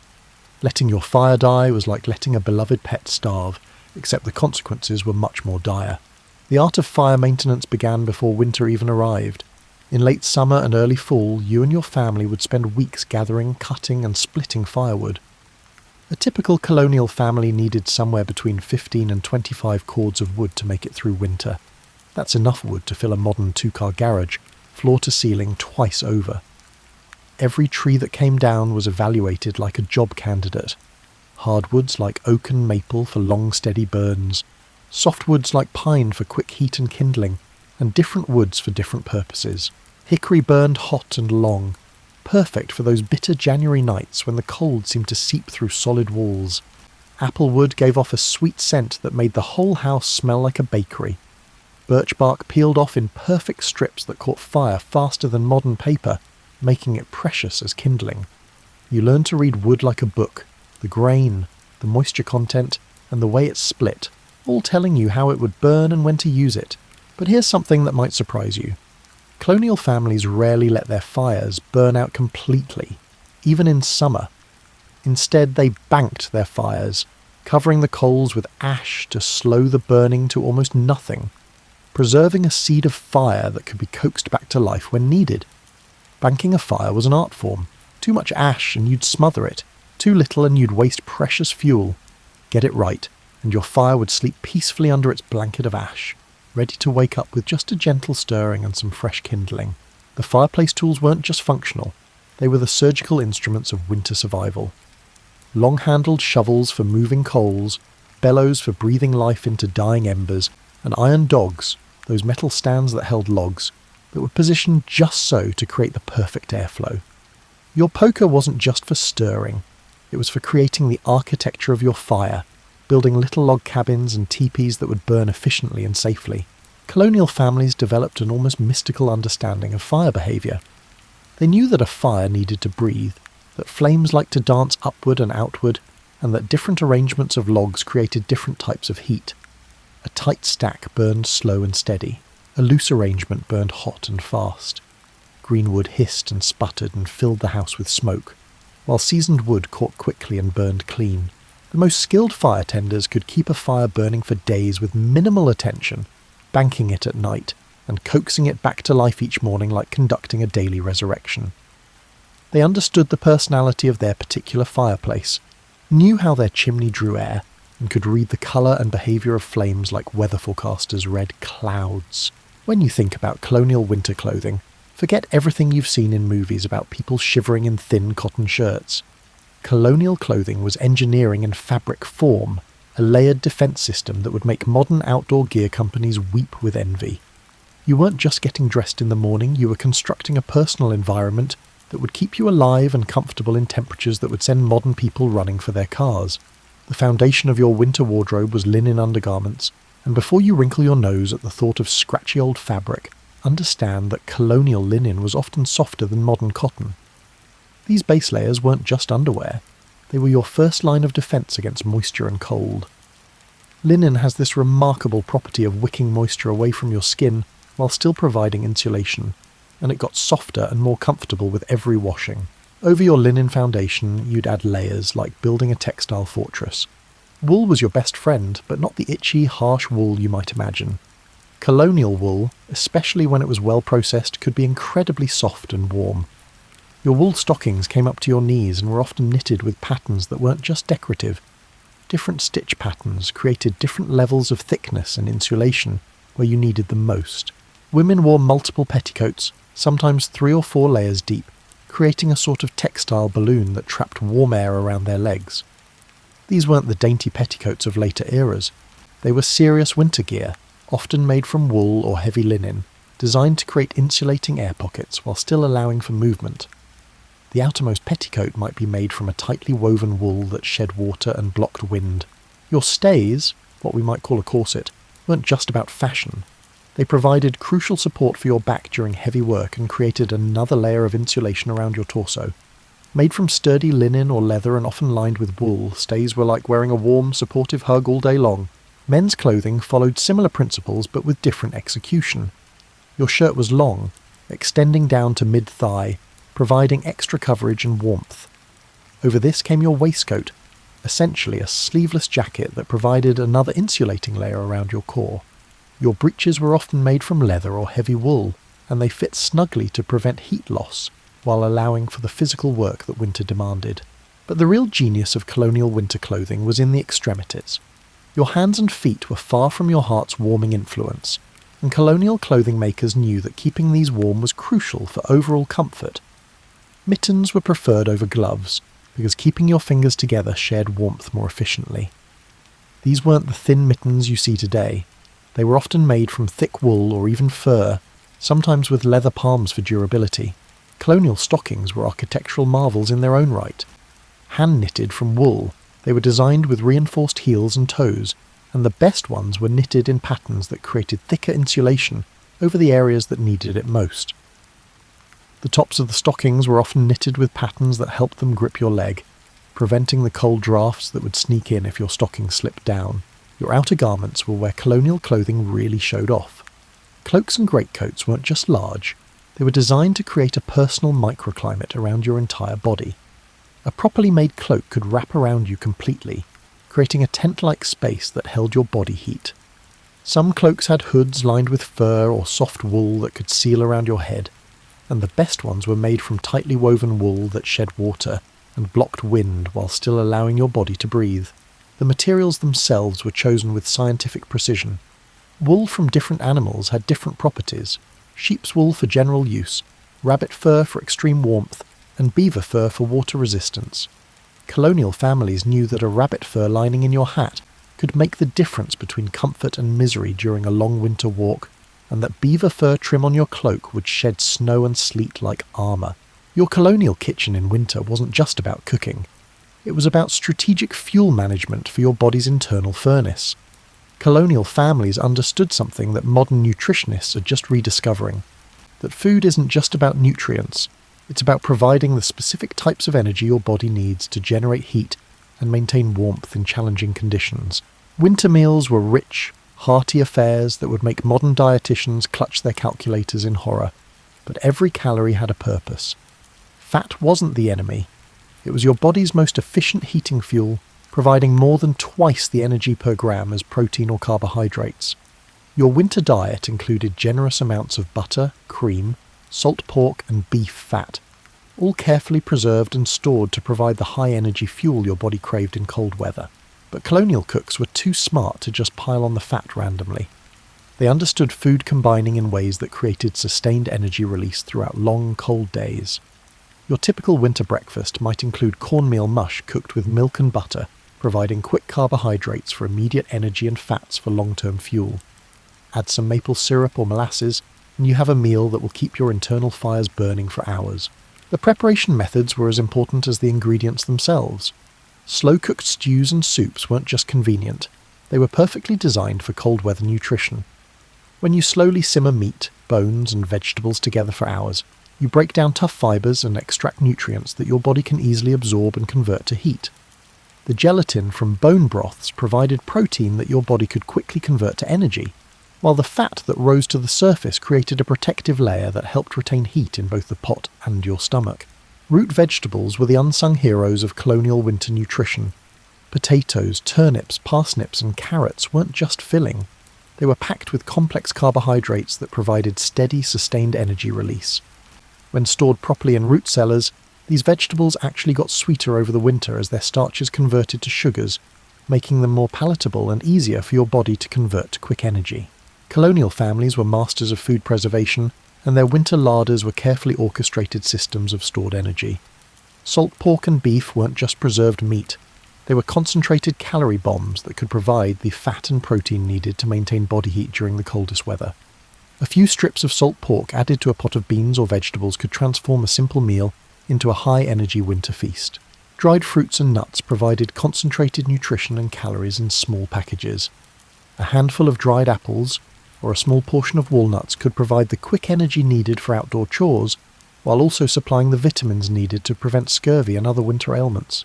Colonial families knew that variety in their diet wasn't just about taste, it was about providing all the different types of fuel and nutrients their bodies needed to function in harsh conditions. The beverages of colonial winter were strategic too. Hot cider wasn't just a tasty drink, it provided quick sugars for energy and warmth from the inside out.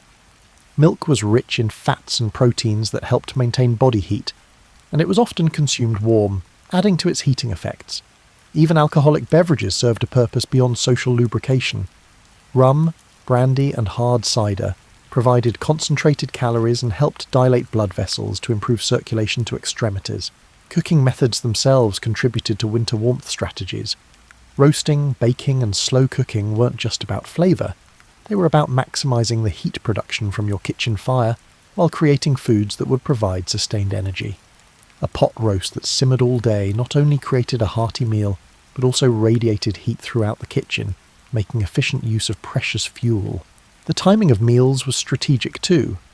Your largest, most calorie-dense meal often came in the middle of the day, providing fuel for the afternoon's work and helping maintain body temperature through the coldest part of the day. Evening meals might be lighter, but still warm and nourishing, designed to provide the steady energy needed to maintain body heat through the long winter night. Your colonial bedroom in winter was a battlefield where comfort met survival, and losing this battle meant shivering through long, miserable nights that left you exhausted and vulnerable to illness. But colonial families had developed an arsenal of strategies that turned even unheated bedrooms into surprisingly comfortable sleeping spaces. The bed itself was the command centre of your nighttime warmth strategy. Colonial beds weren't just furniture, they were elaborate heating systems disguised as sleeping platforms. The foundation was often a rope bed, where thick ropes were woven in a grid pattern across the bed frame. These ropes could be tightened or loosened to adjust the firmness of the sleeping surface, and they provided excellent support while allowing air to circulate underneath the mattress, preventing moisture build-up that could lead to cold, clammy sleeping conditions. Your mattress wasn't the simple affair you might imagine. The best colonial mattresses were layered systems that created insulation while providing comfort. The bottom layer might be straw or corn husks for basic support, and insulation from the cold ropes below. Above this came a layer of wool batting or down feathers for warmth and cushioning.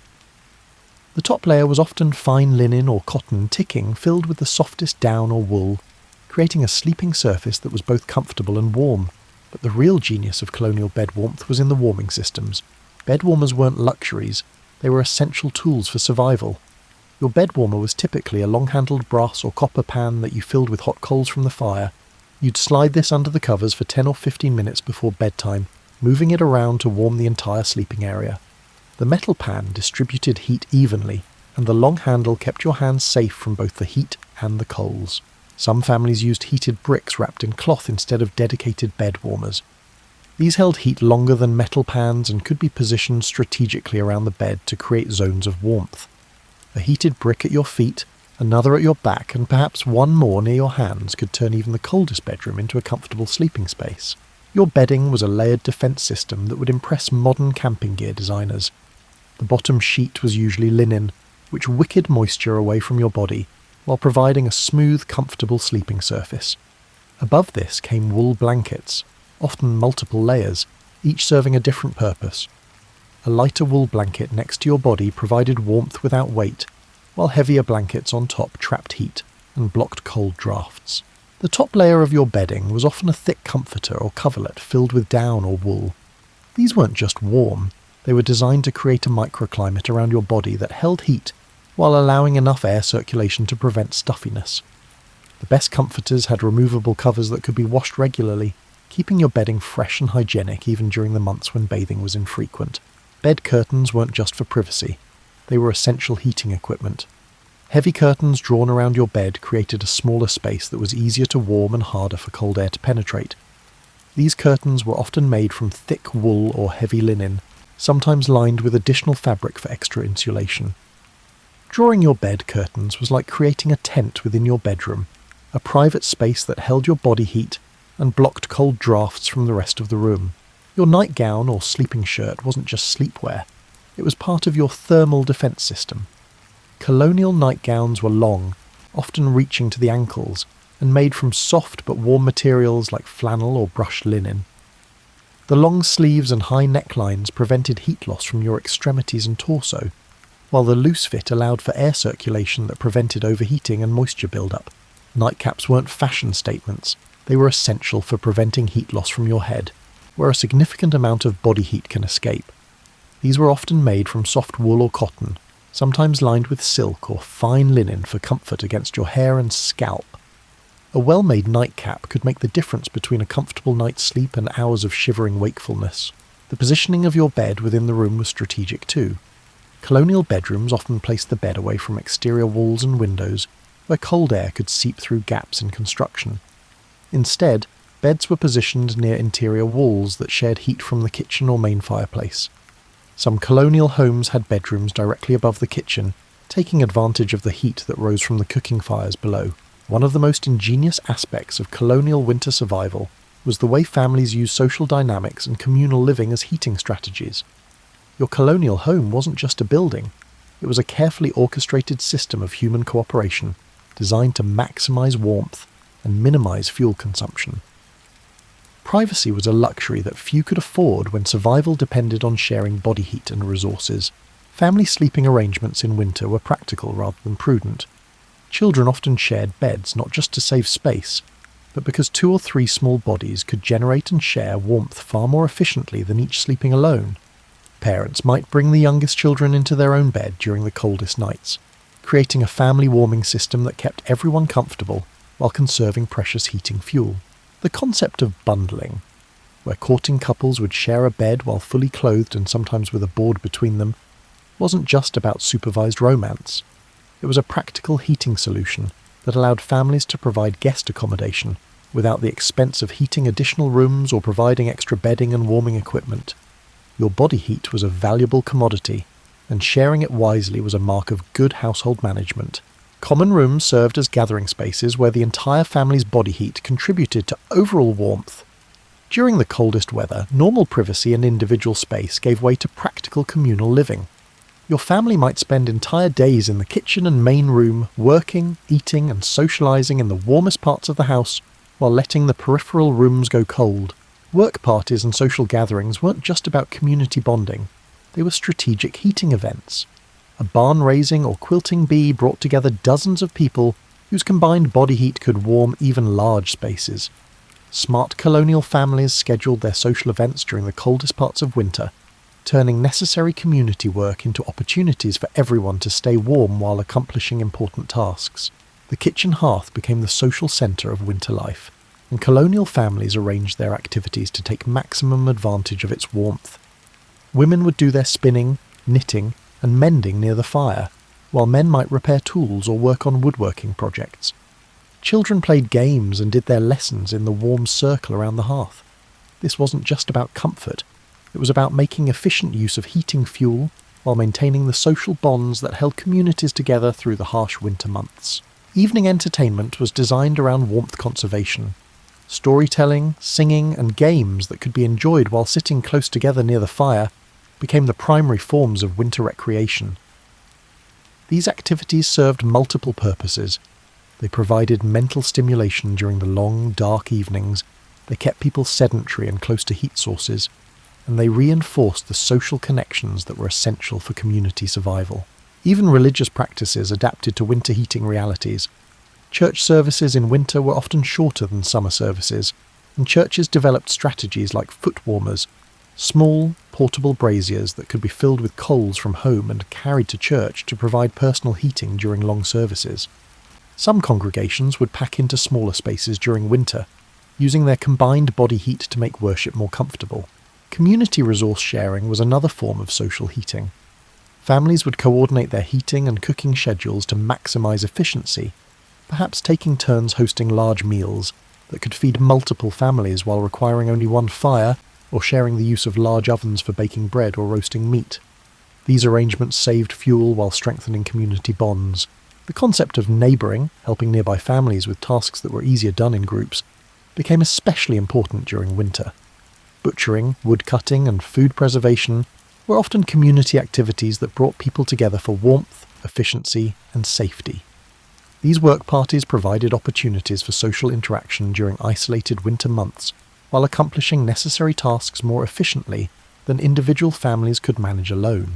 Colonial families were master practitioners of microclimate management, understanding how to create warm zones within larger cold spaces, and how to use the physics of heat, air circulation, and thermal mass to their advantage.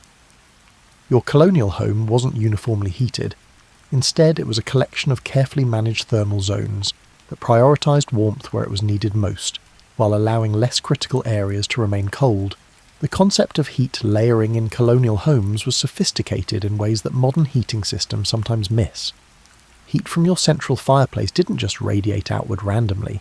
It was channeled and directed through strategic architectural choices. Interior doors were positioned to allow warm air to flow from heated rooms to adjacent spaces, while exterior doors were often double-layered with small vestibules that prevented cold air from rushing directly into warm spaces. Thermal mass was used strategically throughout colonial homes. Large stone or brick fireplaces absorbed heat during active burning and released it slowly over hours, acting like massive batteries that stored and distributed warmth long after the fire died down. Some colonial homes featured stone floors near the hearth that absorbed heat during the day and radiated it back during the night, creating comfort zones that remained warm even when the fire was banked. Window management was a precise science in colonial homes. During sunny winter days, even small windows could contribute significant heat gain when positioned correctly. Colonial families understood which windows would catch morning sun, afternoon sun, or were positioned to avoid cold northern exposures. They would open these windows during warm daylight hours to capture solar heat, then cover them with thick curtains or shutters as soon as the sun moved on or set, trapping the captured warmth inside. Air circulation management prevented the stuffiness that could make heated spaces uncomfortable, while avoiding the drafts that could steal precious warmth. Colonial builders understood that still air was insulating air, and they designed their homes to minimize unwanted air movement, while allowing for the gentle circulation needed to distribute heat from fires and prevent moisture buildup that could lead to cold, clammy conditions. The strategic use of textiles turned colonial homes into adjustable thermal environments. Heavy curtains, tapestries, and wall hangings weren't just decorative. They were movable insulation that could be deployed where needed most. During the coldest weather, families would hang extra blankets or quilts to subdivide large rooms into smaller, more easily heated spaces, or to block off unused areas that would otherwise steal heat from living spaces. Furniture placement was another tool in the colonial thermal management toolkit. Chairs, benches, and tables were positioned to create windbreaks around seating areas near fires, while also serving as platforms for warming stones, bricks, or other thermal mass objects that could store and distribute heat. High-backed chairs and settles weren't just about comfort. They created personal heat-reflecting zones that concentrated warmth around individual family members. The timing of daily activities was coordinated with thermal management strategies. Cooking, baking, and other heat-generating activities were scheduled to provide maximum warming benefit during the coldest parts of the day. Laundry might be done during the warmest part of winter days, taking advantage of both solar heat gain and the warmth generated by hot water and steam, while also providing humidity that made cold air feel more comfortable. Even personal thermal management was sophisticated. Colonial families understood that keeping your core body temperature warm was more efficient than trying to heat extremities directly. They wore layers that trapped warm air close to their torsos and major blood vessels, allowing their circulatory systems to carry this warmth to hands and feet more efficiently than trying to heat these extremities externally. The management of humidity levels was crucial for winter comfort. Too little humidity made cold air feel even colder and could lead to respiratory problems and dry, cracked skin. Too much humidity made spaces feel clammy and cold, while promoting the growth of mold and mildew that could cause illness. Colonial families used cooking, breathing, and strategic ventilation to maintain humidity levels that made their heated spaces feel comfortable and healthy. When winter weather turned truly dangerous, colonial families had emergency protocols that could mean the difference between survival and disaster. Your colonial ancestors weren't just prepared for normal winter weather. They had strategies for blizzards, ice storms, and the kind of bitter cold that could kill unprepared people in hours rather than days.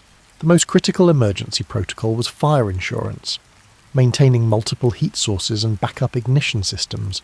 Your main fireplace might be your primary heat source, but colonial families always maintained secondary fires or heating systems that could take over if the main fire failed. This might mean keeping a small fire going in a bedroom fireplace, maintaining banked coals in a kitchen firepot, or keeping emergency fire-starting materials dry and accessible in multiple locations throughout the house. Emergency food protocols were equally sophisticated. Beyond your normal winter food storage, colonial families maintained emergency food caches, high-energy, long-lasting foods that could sustain life during extended periods when normal cooking wasn't possible. These might include parched corn, dried meat, nuts, and preserved fruits that required no cooking and provided maximum nutrition in small quantities. Some families kept emergency food supplies in root cellars or other cold storage areas separate from their main larder, protecting these reserves from both spoilage and the temptation to consume them during normal times. Water security during extreme weather was a constant concern. Wells could freeze, and collecting water from streams or springs might become impossible during severe storms. Colonial families stored water in multiple containers throughout their homes, often keeping some near heat sources to prevent freezing while storing larger quantities in areas that stayed cool enough to prevent spoilage.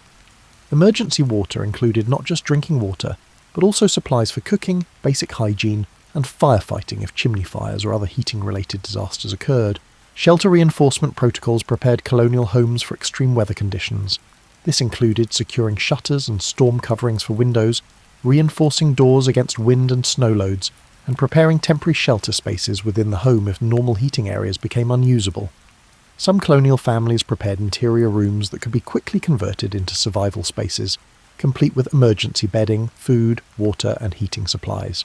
Personal emergency preparation included maintaining emergency clothing and bedding that could provide extra warmth during extreme conditions. This meant keeping extra blankets, warm clothing, and emergency supplies dry and accessible even if other parts of the home became unusable. Colonial families often maintained emergency clothing supplies in multiple locations, ensuring that family members could access warm, dry clothing even if they became separated from their primary belongings. Communication and community emergency protocols connected individual family survival strategies with broader community support systems. Colonial communities developed systems for checking on isolated families during extreme weather, sharing resources during emergencies, and coordinating rescue efforts when families became stranded or endangered. These systems included prearranged signals, shared emergency supplies, and community spaces that could serve as warming centres if individual homes became uninhabitable. Medical emergency protocols addressed the health crises that extreme cold could create. Colonial families maintained supplies and knowledge for treating frostbite, hypothermia, and the respiratory problems that cold, dry air could cause.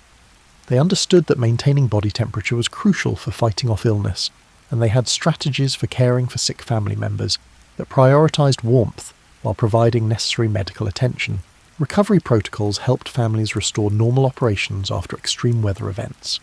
This included procedures for safely assessing and repairing weather damage, restoring normal heating and cooking operations, and replenishing emergency supplies that had been consumed during the crisis. Colonial families understood that surviving one emergency was only valuable if you were prepared for the next one. Winter warmth in colonial times wasn't just about comfort and survival. It was about careful resource management and economic strategy. Every piece of firewood, every calorie of food, and every hour of labour spent on heating had to be balanced against other needs and the limited resources that had to last through the entire winter season. Fuel budgeting was as important as food budgeting for colonial families. Your wood supply wasn't just a pile of logs, it was a carefully calculated resource that had to be managed with the same precision as money in a bank account. Families tracked their wood consumption, adjusted their burning practices based on weather forecasts and remaining supplies, and made strategic decisions about when to burn premium hardwoods versus when to make do with less efficient fuel. The labour economics of staying warm were equally complex. Every hour spent cutting, splitting and stacking firewood was an hour that couldn't be spent on other necessary tasks. Colonial families had to balance the immediate need for heating fuel against the long-term need for food production, home maintenance, and income-generating activities. This led to sophisticated time management strategies that maximised the efficiency of heating-related work. Resource sharing and bartering created community economies of warmth. Families might trade surplus firewood for food, exchange labour for heating supplies, or share specialised tools and equipment that made heating more efficient. A family with superior wood-cutting tools might provide firewood preparation services in exchange for other goods, while families with large ovens might do community baking in exchange for fuel to heat their ovens. The cost-benefit analysis of different heating strategies was constantly evolving throughout the winter season. Early in winter, when fuel supplies were abundant, families might heat more rooms and maintain higher temperatures. As supplies dwindled and the coldest weather approached, they would retreat to smaller, more efficiently heated spaces and lower their overall heating standards to stretch remaining fuel through the end of winter. Investment in heating efficiency paid long-term dividends for colonial families. Better-built fireplaces, improved chimney design, and high-quality heating tools might require significant upfront investment, but they could reduce fuel consumption and labour requirements over multiple winter seasons. Families that could afford these improvements often found that they could maintain comfort with less fuel while having surplus resources to trade or to provide security against particularly harsh winters. The economics of clothing and textiles for winter warmth involved similar calculations. High-quality wool clothing and bedding required significant investment in materials and labour, but provided superior warmth and durability compared to cheaper alternatives. Colonial families had to decide whether to invest time and money in premium winter clothing that would last for many seasons, or to make do with less expensive options that might need frequent replacement. Food economics is intertwined with heating economics in complex ways. High-calorie winter foods provided the energy needed to maintain body heat, but they were often expensive or required significant resources to produce and preserve. Families had to balance the cost of heating their homes against the cost of eating foods that would help their bodies generate internal heat, often finding that strategic combinations of both approaches provided the most economical winter survival strategy. Colonial families weren't just following ancient traditions, they were constantly innovating, adapting, and improving their winter survival strategies. Your colonial ancestors were inventors and experimenters who faced the daily challenge of staying warm with limited resources and technology, leading to remarkable innovations that often surpassed modern solutions in efficiency and sustainability. Fireplace design evolved continuously throughout the colonial period as families experimented with ways to extract more heat from their precious fuel. Some colonials developed fireplace inserts and heat exchangers that captured heat that would otherwise escape up the chimney. Others experimented with fireplace positioning, angling, and airflow patterns that maximised heat distribution throughout their homes. These innovations were often shared between families and communities, spreading effective improvements throughout entire regions. Insulation innovations used locally available materials in creative ways. Families experimented with different combinations of natural insulation materials, mixing straw with clay, layering different types of animal fur, or using collected bird down in ways that provided maximum insulation value. Some colonial families developed sophisticated understandings of how different insulation materials performed under various conditions, leading to custom insulation solutions for different parts of their homes. Clothing and textile innovations addressed specific heating challenges through creative design and material use. Colonial seamstresses developed techniques for creating garments that maximised warmth while allowing for the physical activity that winter survival demanded. This included innovations in layering systems, strategic reinforcement of high-wear areas, and the development of specialised garments for specific winter activities like ice fishing, wood cutting, or outdoor animal care. Food preservation and preparation innovations extended the effectiveness of winter nutrition strategies. Colonial cooks developed new techniques for preserving high-energy foods, creating concentrated nutrition sources, and preparing foods that provided maximum heating benefit. These innovations often involved creative combinations of traditional preservation techniques with new understanding of nutrition and energy requirements. Heating tool innovations improved the efficiency and safety of fire management. Colonial blacksmiths and metalworkers developed improved fireplace tools, more efficient bed warmers, and specialised implements that made fire management easier and more effective. Some families created their own heating innovations using available materials, copper warming pans that distributed heat more evenly, iron fire dogs that could be adjusted for different log sizes, and specialised coal containers that held heat longer while being safer to handle. Building technique innovations addressed specific thermal challenges that colonial families discovered through experience. Some families experimented with double wall construction that created insulating air spaces, while others developed innovative chimney designs that captured more heat before it escaped outdoors. These building innovations were often region-specific, adapting to local climate conditions, available materials, and specific heating challenges. Behavioural innovations were perhaps the most important category of colonial winter adaptations. Families continuously refined their daily routines, work schedules, and living patterns to maximise warmth while minimising fuel consumption. This might include innovations in family coordination that ensured fires were tended efficiently, new approaches to task scheduling that took advantage of natural heat sources, or creative solutions for maintaining social connections during isolated winter months. Community innovations in heating strategies often provided solutions that individual families couldn't achieve alone. Some communities developed shared heating resources like communal ovens or warming houses that could serve multiple families efficiently. Others created community fuel sharing systems that helped ensure that no family ran out of heating fuel during extreme weather. These community innovations required cooperation and coordination, but they often provided heating solutions that were more efficient and reliable than individual family efforts. The most successful colonial innovations were those that addressed multiple challenges simultaneously. a design improvement that made a fireplace burn more efficiently while also making it safer to operate, or a food preservation technique that created high-energy winter foods while also reducing storage space requirements. These multi-benefit innovations were especially valuable because they provided improvements without requiring additional resources or labour. Colonial America wasn't uniform in its climate or resources, and neither were the winter survival strategies that families developed. Your experience staying warm in colonial Massachusetts would be quite different from what you'd encounter in Virginia, Pennsylvania, or the Carolinas. Each region developed specialised approaches to winter warmth that took advantage of local resources, climate patterns, and cultural traditions. New England families, facing the longest and coldest winters, developed some of the most sophisticated heating strategies in colonial America. The combination of harsh weather, abundant forests, and strong community traditions created innovations like the famous New England saltbox house design, where the long, sloping rear roof provided excellent wind protection, while the compact interior layout maximised heating efficiency.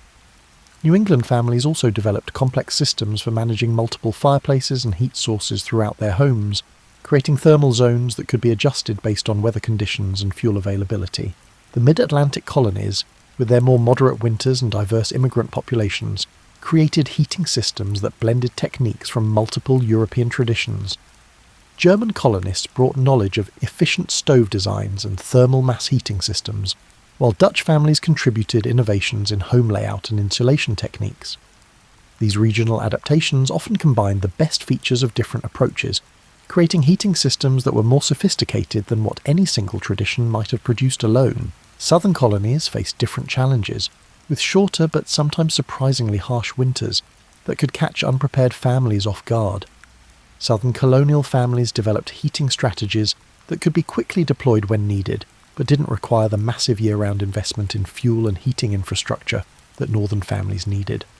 This led to innovations like portable heating systems, flexible room arrangements that could be quickly adapted for cold weather, and heating strategies that took advantage of the thermal mass of southern building materials like brick and stone. Coastal families, regardless of their latitude, had to deal with the unique challenges of maritime winter weather: high winds, salt air that could corrode heating equipment, and the humidity that made cold air feel even colder.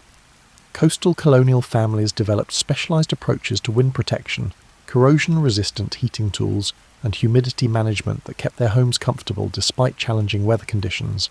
Mountain and frontier families faced the challenge of extreme weather, combined with limited access to specialised heating equipment and supplies.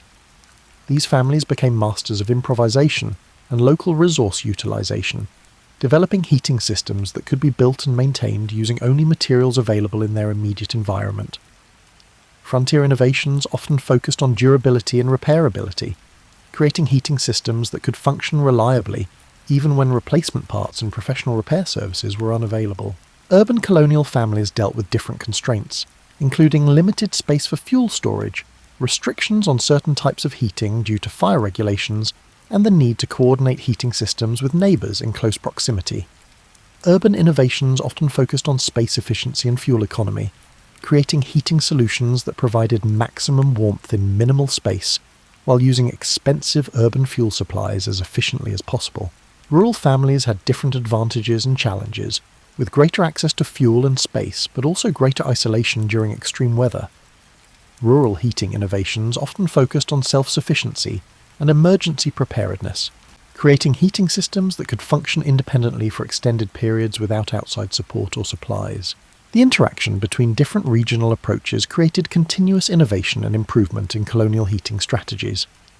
Families moving between regions brought their heating knowledge with them, leading to cross-pollination of techniques and the development of hybrid approaches that combine the best features of different regional traditions. Your daily life in a colonial winter followed rhythms that were dictated as much by thermal management as by daylight or traditional schedules. The need to maintain warmth created a choreography of daily activities that was both practical and surprisingly elegant in its efficiency. Your winter day began before dawn, not because you were an early riser by choice, but because the fires banked overnight needed attention before they died completely. In the pre-dawn darkness, you'd slip from your warm bed into the shocking cold of the unheated bedroom, quickly pulling on clothes that had been warmed by being kept under the covers with you overnight. Your first task was always fire management, stirring the banked coals in the kitchen fireplace, adding kindling and fresh wood, and coaxing the sleeping fire back to active life. The kitchen became your morning command centre, and breakfast wasn't just about nutrition, it was about warming yourself from the inside while the house fires began to take the edge off the indoor cold. Hot porridge, warm bread, and steaming cider or milk weren't luxuries. They were essential tools for raising your body temperature to the point where you could function effectively in cold conditions. Morning work was planned around the gradual warming of your living spaces. Tasks that could be done near the kitchen fire took priority: meal preparation, mending, and planning the day's activities. As other rooms slowly warmed up, or as outdoor temperatures rose with the winter sun, you could expand your activities to other parts of the house, or venture outdoors for essential chores. The midday period, when the winter sun provided whatever warmth was available from the outside, became the time for activities that required leaving the warm interior spaces. This was when you'd venture out to tend animals, collect firewood, check on stored supplies, or visit neighbours. The key was timing these outdoor activities to take advantage of whatever natural warmth was available, while ensuring you could return to warm spaces before the afternoon cold set in. Afternoon activities centred around preparation for the evening and night ahead. This was when you'd prepare evening meals that would provide warming nutrition through the cold night, bank additional fires in bedrooms if fuel supplies allowed, and prepare the warming equipment, heated bricks, bed warmers, or warmed clothing that would make nighttime comfortable. Evening routines were designed around conservation of both warmth and fuel. As daylight faded and outdoor temperatures dropped, your family would consolidate into the warmest spaces of your home.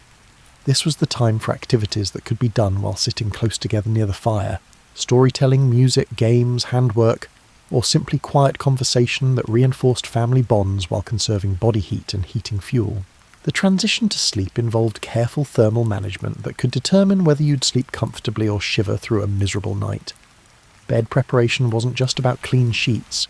It was about ensuring that your sleeping space would retain the warmth generated by heated bricks or bed warmers, and that your bedding layers were arranged to trap body heat while preventing moisture build-up that could make you cold and clammy.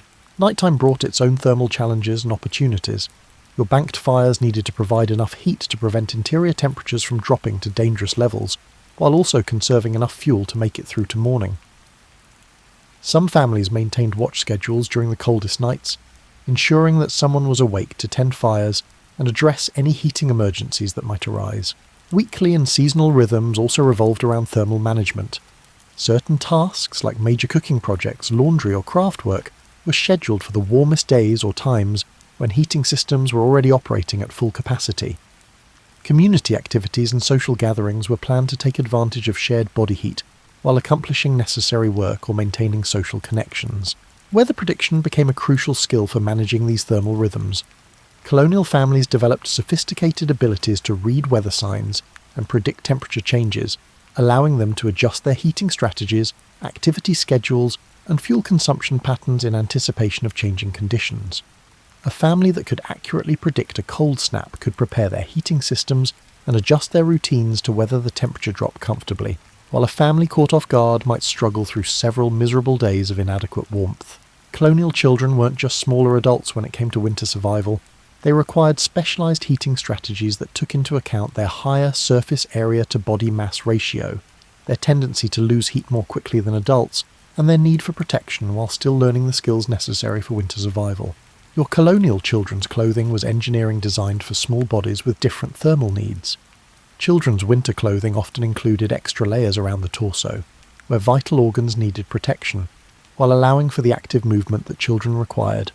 Small hands and feet, being furthest from the heart's warming circulation, received special attention with multiple layers of mittens and stockings, often made from the softest and warmest materials available.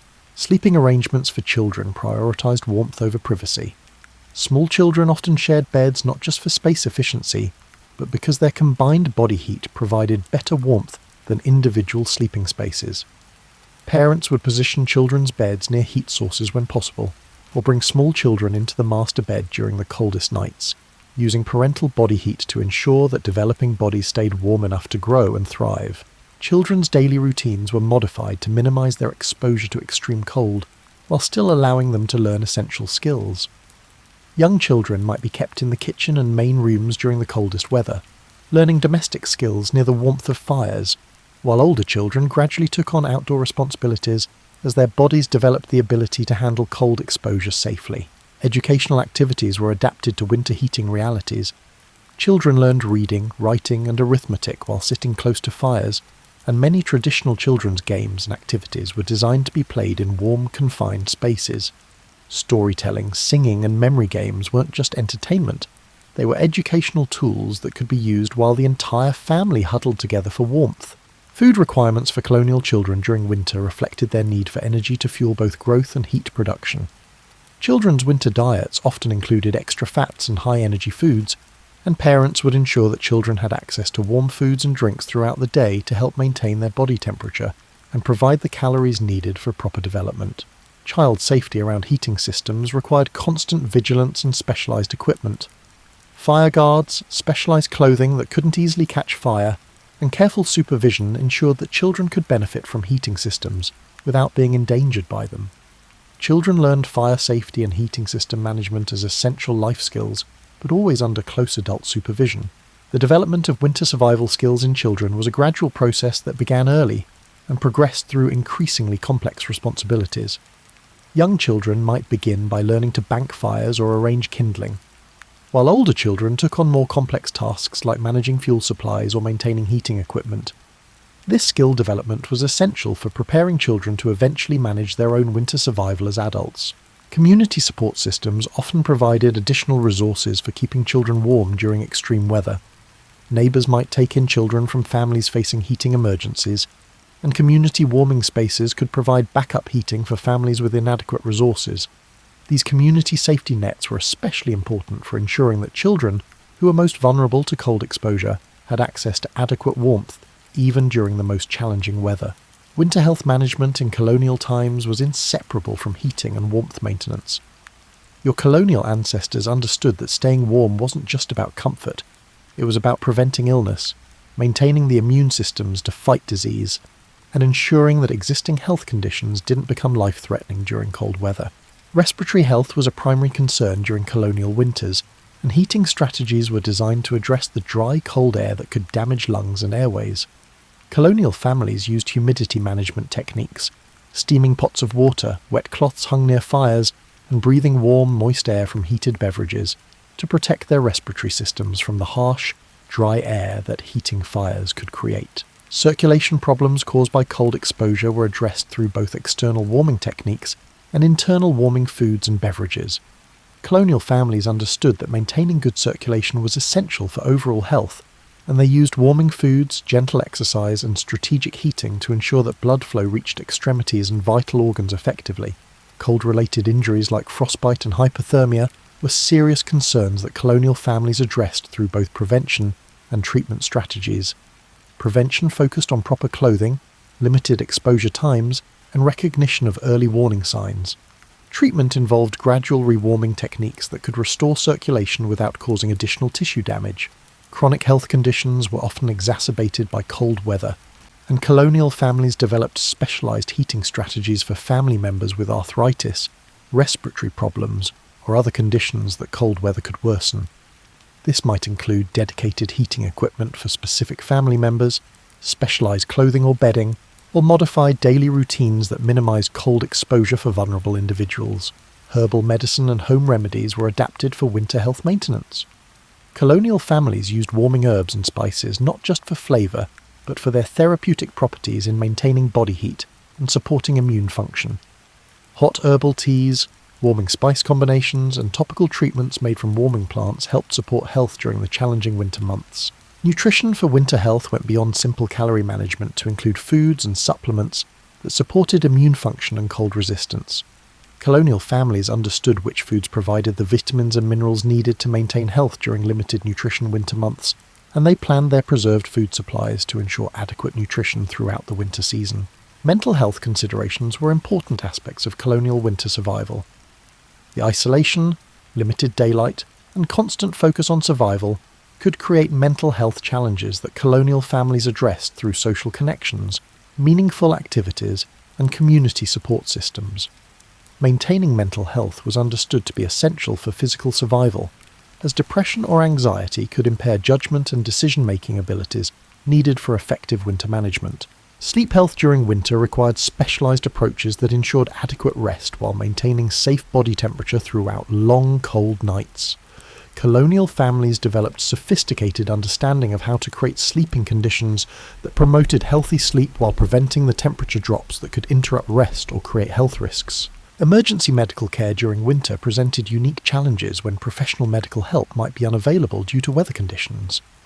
Colonial families maintained medical supplies and knowledge for treating common winter health problems, and they developed emergency protocols for addressing serious health crises when outside help wasn't accessible.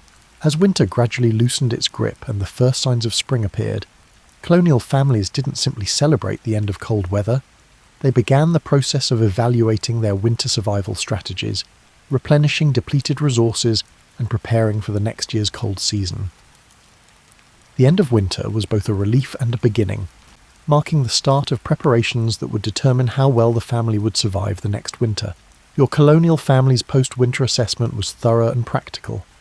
Which heating strategies had worked well and which had proven inadequate? How much fuel had been consumed, and what did that suggest about next year's fuel requirements? What equipment had worn out or broken, and what replacements or repairs would be needed?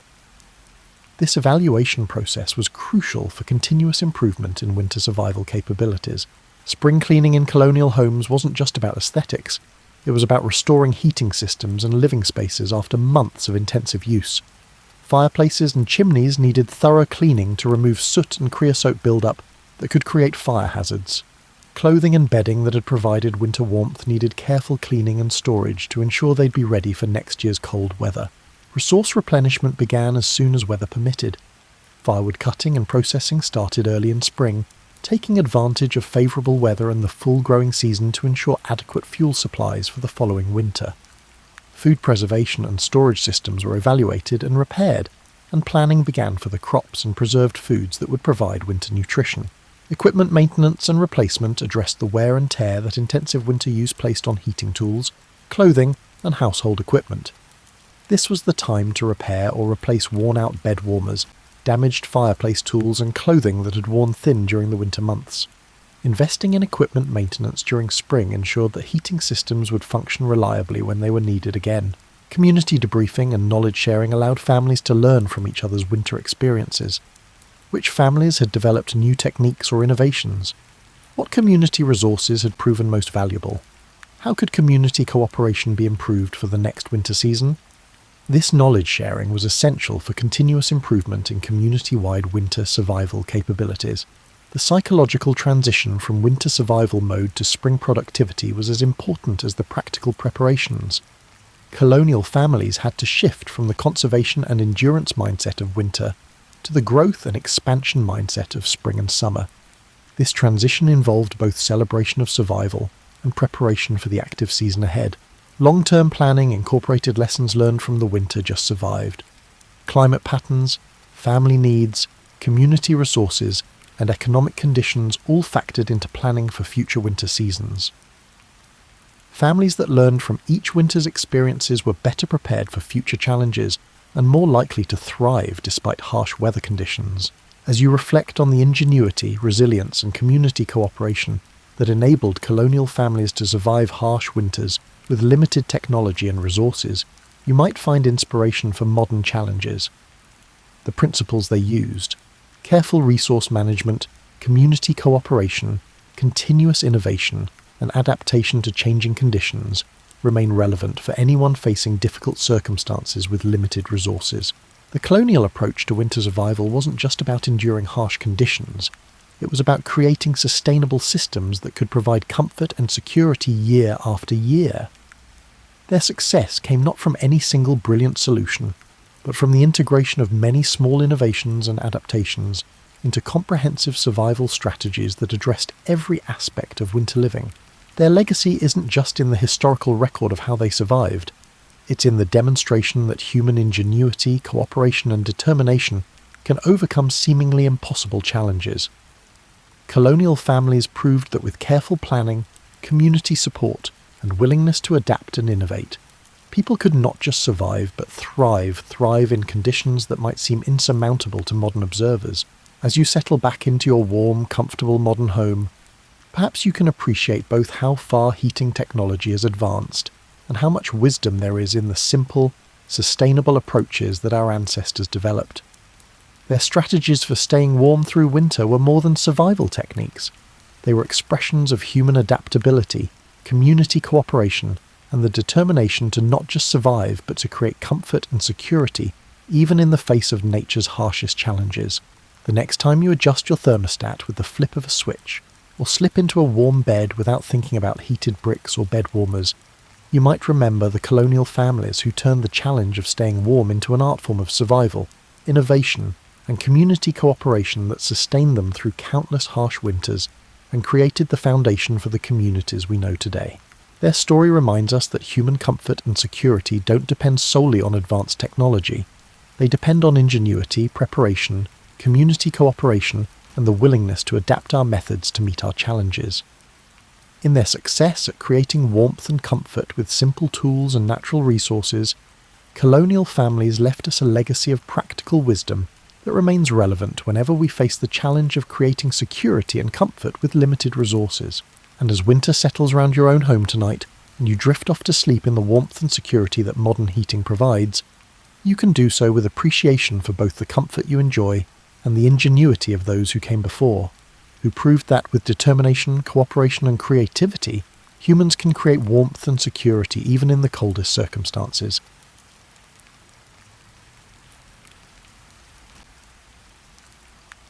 In 1158, a 7-year-old noble boy named Conrad leaves his family manor to serve as a page in the castle of Duke Otto in the Holy Roman Empire. This experience is the beginning of his path to knighthood.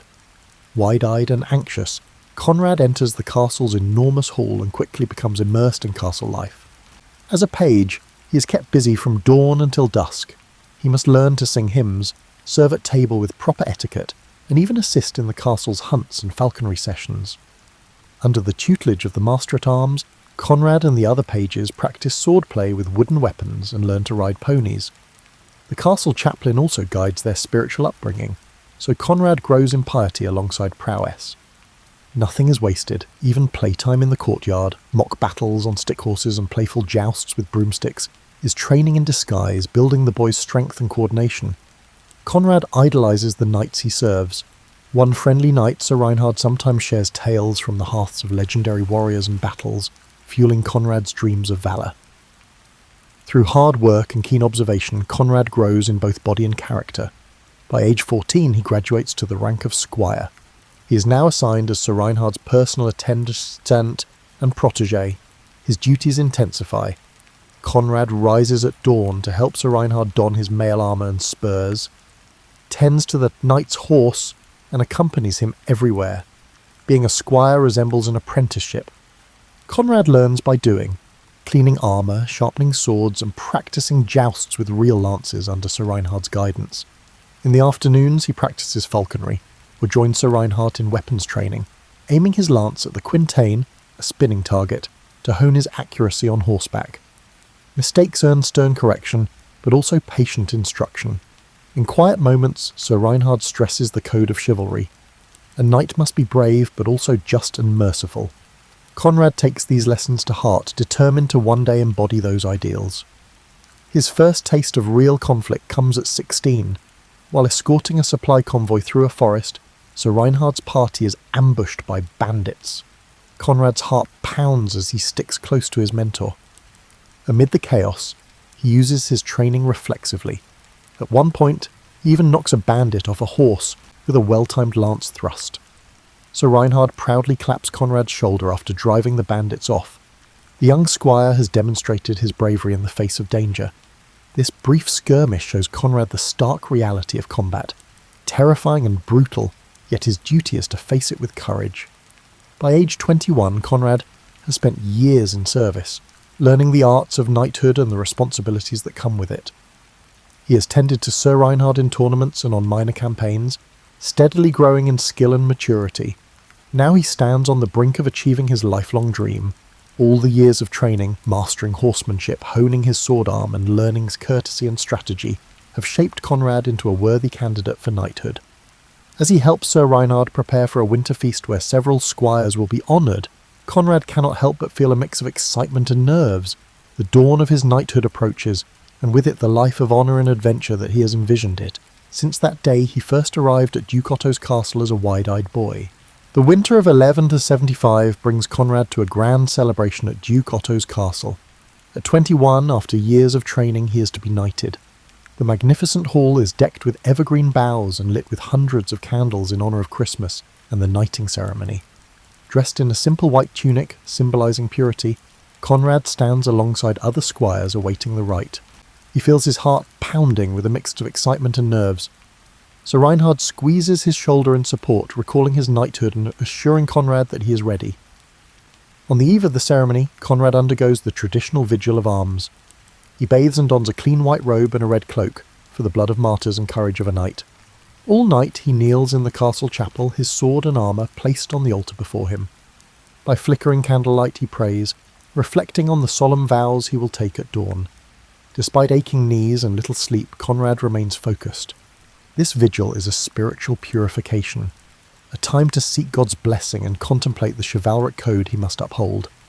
He promises himself to be a just, loyal, and pious knight, devoted to protecting the weak and serving the church. At first light, Mass is celebrated. The squires confess their sins and hear a final blessing.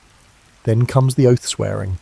One by one, each squire stands before the gathered nobles in the chapel. When Conrad's turn arrives, he declares his knightly vows in a clear voice.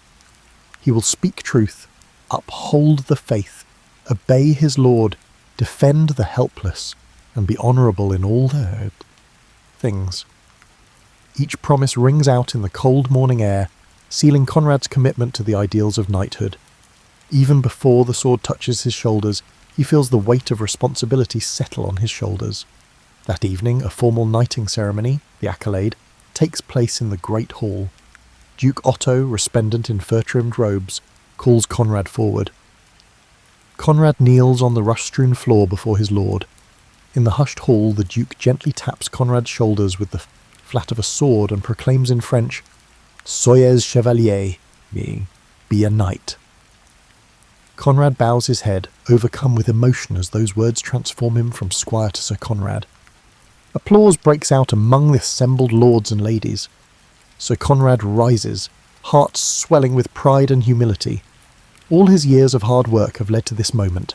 He is now a knight of the realm. Following the accolade, Conrad is bedecked in the symbols of knighthood. Sir Reinhard fastens gilded spurs to his boots, the sign that Conrad is now a knight of the spur. Another attendant buckles on a sword belt holding a finely crafted sword. Conrad dons his family's coat of arms over his mail, and a herald announces his new title, Sir Conrad of Dornberg. Cheers echo in the hall. Conrad's father, who travelled here for the occasion, wipes proud tears from his eyes. Duke Otto then presents Conrad with the final symbol of knighthood, a heavy sword belted at his side. Fully clad in mail and armed, Sir Conrad mounts a waiting charger in the courtyard for the pas d'armes, a ritual display of martial skill. It is customary that after being dubbed, the new knights demonstrate their prowess in jousts or mock combat. Conrad guides the horse, feeling the strange yet empowering weight of his armour. He salutes the crowd lining the yard. Together with the other fresh knights, he participates in a friendly joust. His lance shatters against another knight's shield in a thunderous hit, and although unhorsed in a later round, he remounts amid applause. The exercises prove to all that these young men have the skill and courage befitting their new station. Conrad's face flushes with joy beneath his visor as he realizes his achievement is not training or pretend, it is real knighthood. His knighthood, won by merit and blessed by God and Lord. That night, the castle is alight with the celebration. At the banquet in the hall, Sir Conrad sits in a place of honour at Sir Reinhard's side. No longer does he serve. Instead, pages pour wine for him and the other knights. He toasts his mentors and shares in the camaraderie of the chivalric brotherhood. Gifts are bestowed. The Duke grants Conrad a fine destrier, warhorse from his stables, and a new sword of Toledo steel. Minstrels compose a few witty rhymes in honour of the newly dubbed knights, eliciting laughter. Amidst the revelry, Conrad remains humble and grateful. He recalls the sacred vows from that morning and steels himself to live by them. When the Duke's steward offers him a purse of coins as the traditional knightly gift, Conrad quietly resolves to use some of it in alms for the poor, his first act of charity as a knight. Late at night, Conrad reflects on the transformation of this day as he doffs his armour and prepares to rest in a guest chamber, feeling strange without his usual place by Sir Reinhard's door. He entered the morning as a squire and now retires as a knight, with all the privileges and responsibilities that entails. With knighthood come privileges, the right to wear armour and bear arms publicly, to hold land in fief, and to sit at the high table with lords. However, there are also duties, leading men in battle if called, dispensing justice on one's land and serving loyally. The weight of his sword on the bedside rack is a reminder of both. Sir Conrad sleeps deeply that night, the vigil and excitement having exhausted him, unaware of just how soon his knightly ideals will be tested in the harsh reality of medieval warfare and politics. By 1177, Sir Conrad is serving at the imperial court of Emperor Frederick Barbarossa. Here, amidst glittering banquets and tournaments, he experiences the pinnacle of courtly chivalry. Minstrels sing of brave knights and pure ladies, and Conrad strives to exemplify those ideals. He is unfailingly courteous, rising when noble women enter, speaking only with respectful words, and behaving as the perfect knight in every social setting. The older courtiers sometimes chuckle that Sir Conrad still sees the world through rose-coloured lenses of chivalry, but they admire his earnestness. At a grand tournament held in Würzburg, Conrad has a chance to prove his valour. Clad in shining armour, he rides into the lists under Duke Otto's banner. In one joust, he unhorses a seasoned opponent with a well-placed lance strike, earning cheers from the crowd. Later, he restrains himself in the melee, the mock battle, showing mercy by not striking a fallen opponent. His skill and honour win him recognition. The presiding duchess awards him a silk favour, tying a ribbon on his arm as a token of esteem. Flushed with pride, Conrad feels he is living the very romances he heard as a boy. Yet beneath the pageantry, Conrad begins to notice troubling cracks in knightly behaviour. In whispered corners of the hall, he overhears petty jealousies, knights arguing over who deserves more credit for a minor skirmish or who should sit closer to the emperor. One night he witnesses two renowned knights nearly draw swords at a banquet over an insult, only stopping when the emperor himself intervenes. This bickering disappoints Conrad. Were they not all sworn to brotherhood and honour? Worse, Conrad learns of outright violations of the chivalric code. A lady-in-waiting confides that a famous knight, who publicly boasts of defending the innocent, once forced himself on a peasant girl during a past campaign. Conrad is horrified. He realises that not all knights live up to the high ideals they proclaim. Chivalry, he sees, is often more praised than practised. This realisation hits hardest on a journey through the countryside. Riding between imperial castles, Conrad's party passes through a village recently raided by robber knights. The houses are charred and the villagers, mostly peasants, are destitute and terrified. Conrad is moved to compassion and urges immediate help, but one of his fellow knights merely scoffs, "This is none of our concern," and suggests the peasants likely provoked the attack by withholding taxes. Another knight tosses a few coins and rides on, indifferent. Conrad cannot fathom such callousness. He lingers to distribute food from his pack and promises the villagers he will report this outrage. Catching up, he challenges the other knights. How can they ignore their duty to protect the defenceless? They shrug off his idealism, saying a knight's first loyalty is to his prophet and lord. Conrad rides on in angry silence, his faith in the brotherhood of knights deeply shaken. Back at court, Conrad confides his worries to his mentor, Sir Reinhard. The older knight, now retired from battle, smiles sadly and says, "The world is flawed, lad. Be the knight that others fail to be. Hold yourself to the code, even if others fall short." Taking this advice to heart, Conrad intensifies his virtue. He gains a quiet reputation as a true and gentle knight. When other knights mock a servant or a jester, Conrad intervenes to stop the bullying. When a dispute arises over a contested inheritance, he speaks up for a fair compromise rather than siding blindly with a powerful lord. Some at court respect him for his actions, while others mock his scruples, but Conrad is unaffected by popularity. He is determined to practice what other peers only preach. During this time, Conrad also experiences the tenderness of courtly love. He becomes enamoured of Lady Adelinda, a kind and gracious noblewoman. Their affection is never openly declared. She is promised to another, but through exchanged glances and secret smiles, Conrad finds inspiration in her presence. He carries her silk favour on his arm during jousts and imagines himself her champion. Though their love remains chaste and unfulfilled, it deepens Conrad's resolve to uphold the knightly virtues that Lady Adelinda admires in him. The drums of war inevitably replace the songs and dances of court. By the late 1170s, Emperor Barbarossa calls his vassals to march into Italy, aiming to subdue rebellious city-states. Sir Conrad must leave the comfort of court and test his principles on the battlefield. On the eve of departure, Lady Adeline quietly ties a small embroidered token to his arm for luck. Conrad bows and promises to return with honour.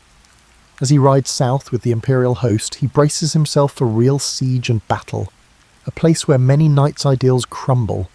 Conrad prays that he can carry the light of chivalry with him into the coming storm, not knowing how severely those ideals will be tried in the crucible of war. The year 1178 finds Sir Conrad engulfed in the brutal reality of warfare. Emperor Barbarossa's campaign in northern Italy drags on, and Conrad experiences siege warfare firsthand. The imperial army lays siege to a rebellious Lombard city, one of the many fortified towns defying the emperor. Conrad stands for hours in mud and blood before the city walls, ducking arrows and dodging stones hurled by the siege engines. He has exchanged the silken songs of court for the iron and screams of the battlefield. Nothing in his training fully prepared him for the brutality of a protracted siege. The defenders, desperate and fierce, rain down bolts and boiling water. Conrad witnesses comrades struck down beside him. One knight falls with a crossbow bolt through his eye, and another is crushed by a hurled boulder. Each day brings new horrors. Under orders, Conrad takes his turn in the assault rotations. In one attack, he climbs a ladder amid a storm of arrows and briefly breaches the battlements, sword in hand.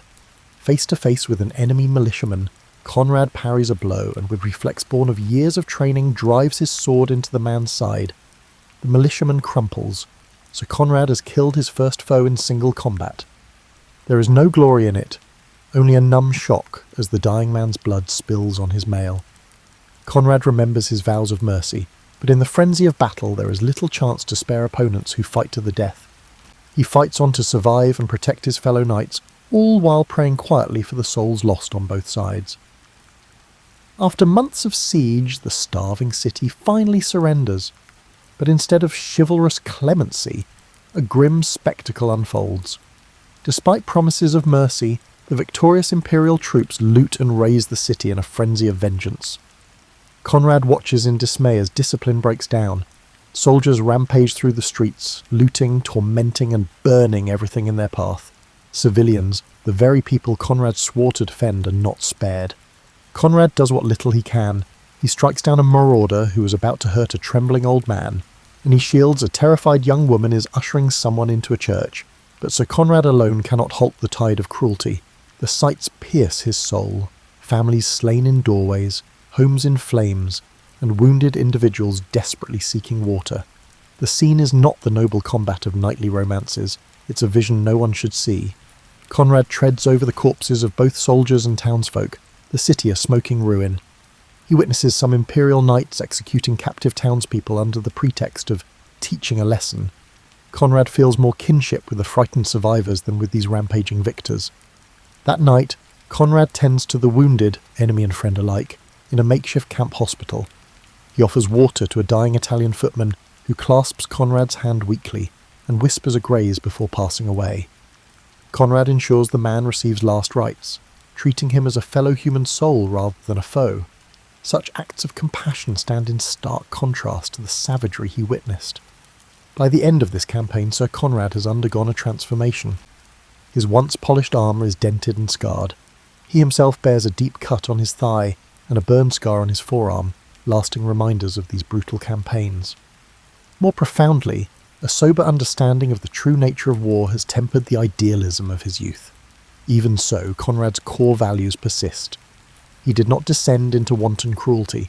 He maintained honour where he could, sparing those who yielded and aiding the helpless amid chaos.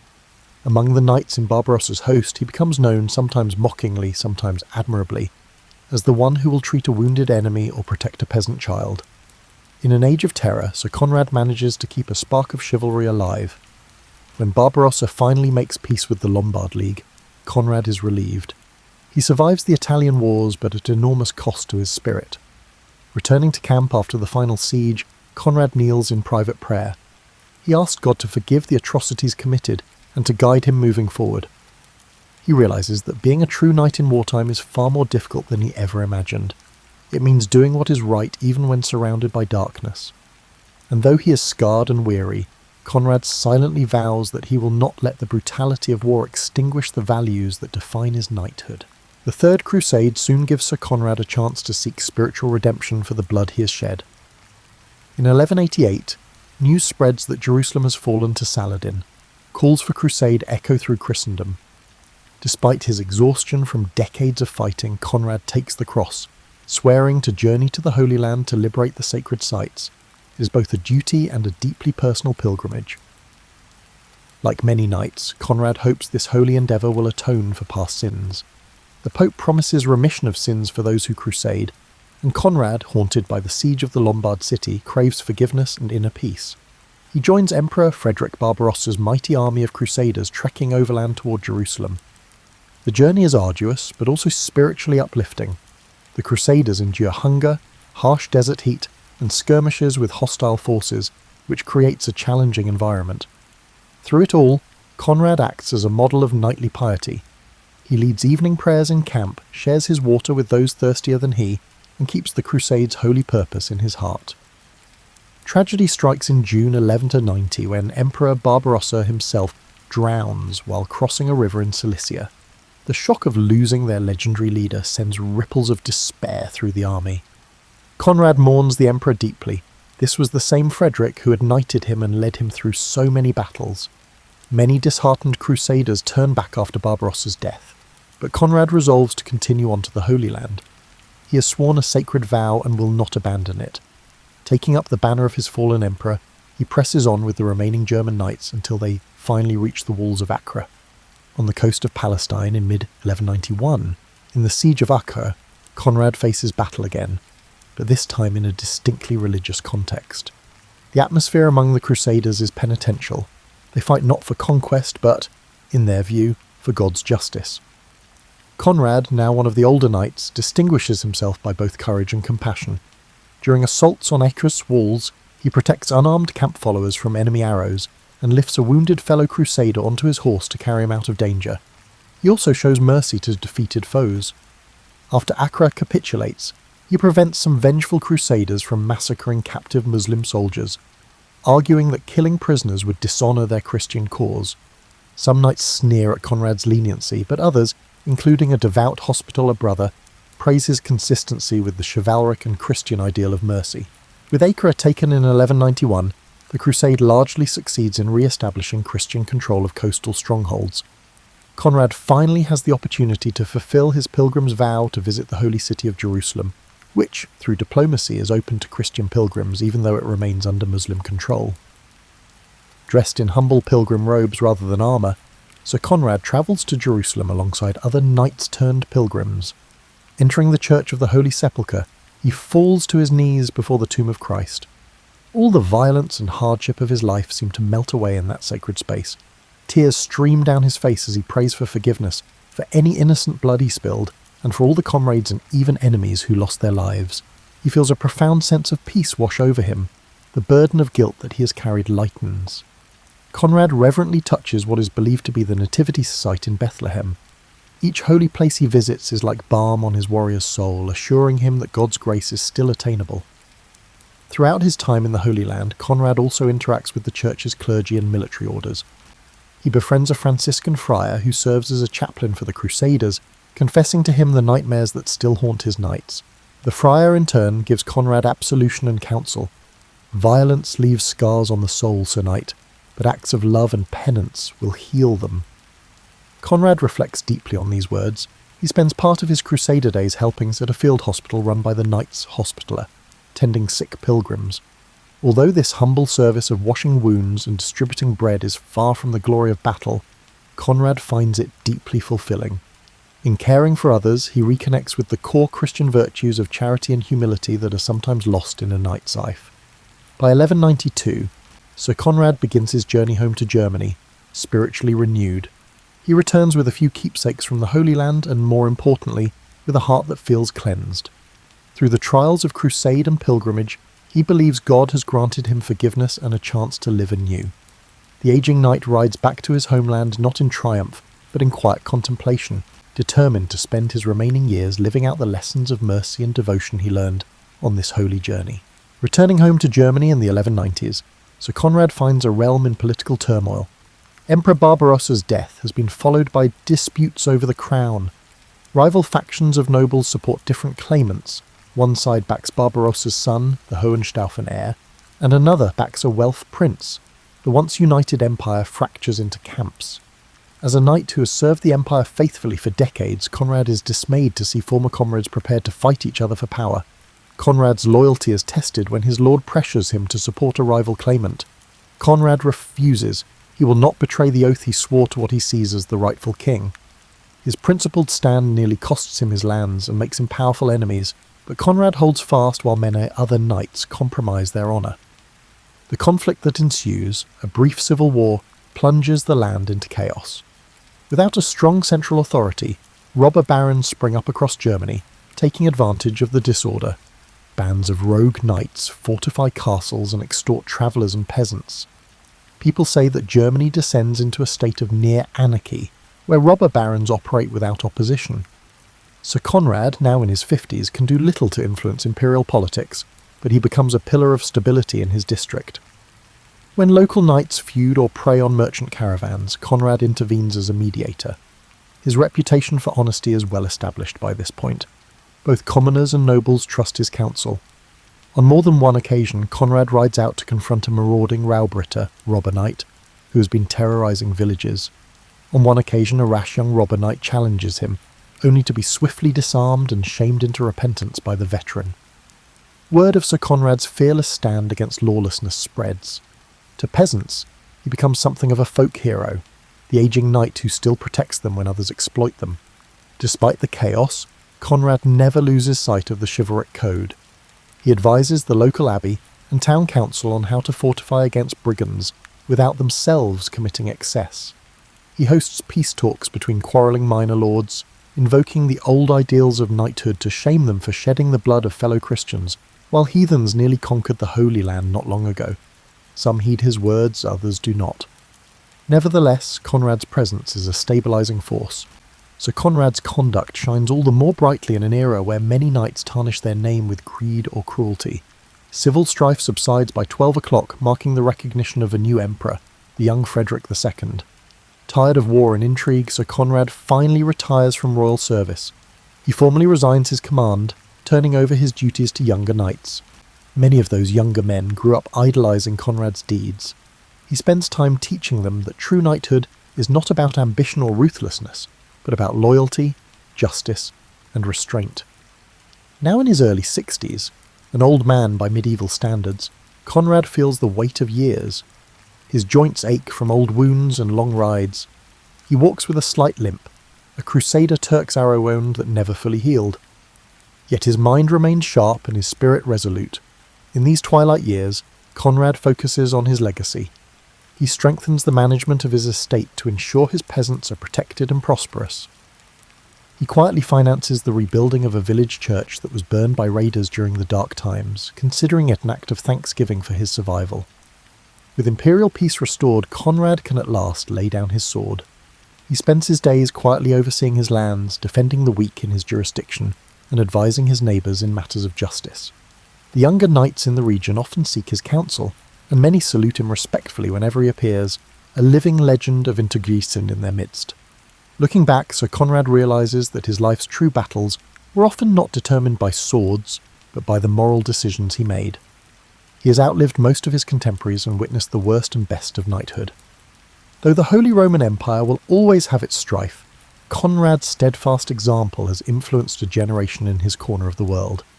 And as he settles into a well-deserved retirement, he does so with his honour intact and his conscience clear, having navigated the shifting tides of politics and war without compromising the knightly virtues that define his very being. In the year 1215, Sir Conrad, a venerable knight of about 70, sits by the hearth of his manor. His hair is white and his hands tremble slightly, but his gaze is warm and clear. He spends his days in peaceful routine, walking among his fields, praying in the small chapel he built years ago. and sharing stories with his grandchildren and squires. He has become a beloved patriarch in his community. With his legacy in mind, Conrad makes sure to transmit the values he upheld. He has trained his only son, now a knight in his prime, to be just and compassionate. In a small private ceremony, Conrad even had the honour of dubbing his son a knight, tapping the young man's shoulder with the same sword Duke Otto had once placed on him. The circle of knighthood, from father to son, gives Conrad immense satisfaction. As the years press on, Conrad feels his strength fading. One winter, a persistent cough lays him low. He takes a bed in the sun, where sunlight falls gently on tapestries depicting saintly knights. Sensing that his final days are near, Conrad arranges his affairs with calm clarity. He sends messages of farewell and forgiveness to his old friends and even to his old rivals, wishing that no bitterness remain. A friar comes to administer the last rites. Conrad confesses whatever weighs on his soul, mercifully little, for he has lived uprightly, and receives absolution. His family and a few brothers-in-arms gather at his bedside. Sir Reinhard's son, now an old knight himself, is there, holding Conrad's hand. In his last hours, Sir Conrad addresses his son and the young squires present. His voice is weak but resolute. He reminds them that knighthood is not about glory but duty. "Remember," he rasps softly, "a knight's honour is worth more than his sword. Protect the innocent, be devout and true, and you will have a life worthy of praise." Tears glisten in many eyes as the dying knight imparts this wisdom. With a faint smile, Conrad asks his son to bring him his old sword and shield one last time. Despite his inability to lift them, Conrad gazes proudly at the familiar arms in his hands. These battered pieces of steel and wood are the witnesses of his long journey, from the eager page who first polished that shield to the seasoned warrior who bore it through countless trials. So Conrad breathes a final prayer. He thanks God for guiding him, and humbly prays that he might be welcomed into heaven, not by my deeds, Lord, but by thy mercy. As his family murmurs amen, Conrad closes his eyes. A final breath escapes his lips, and the life of this good knight quietly ends. He passes away surrounded by love and respect, with his sword still resting in his hand. News of Sir Conrad's death spreads through the region. Though he was not a prince or famous general, the mourning is widespread. Peasants light candles for the knight who defended them. The local abbot orders the church bells tolled at midday in Conrad's honour. At his modest funeral, villagers and nobles stand side by side in the small church he helped rebuild. The choir's final requiem leaves no one unmoved. As is custom, Conrad's shield, emblazoned with his coat of arms, is hung high on a pillar inside the church to commemorate him. Those who attend the service whisper that the world feels poorer without Sir Conrad's steady presence. Yet his legacy lives on in the lives he touched. His son carries forward his lineage and his principles, governing their lands kindly. The squires trained under Conrad recall his teachings when they themselves face moral dilemmas. In taverns and great halls alike, minstrels sometimes sing a verse about Conrad the Constant, the gentle knight, who remained true from youth to old age. The tale of his life, full of hardship and triumph, doubt and faith, war and peace, becomes an example to others. Thus ends Sir Conrad's story. He journeyed from a bright-eyed page to an old knight full of wisdom, navigating a changing world without forsaking his ideals.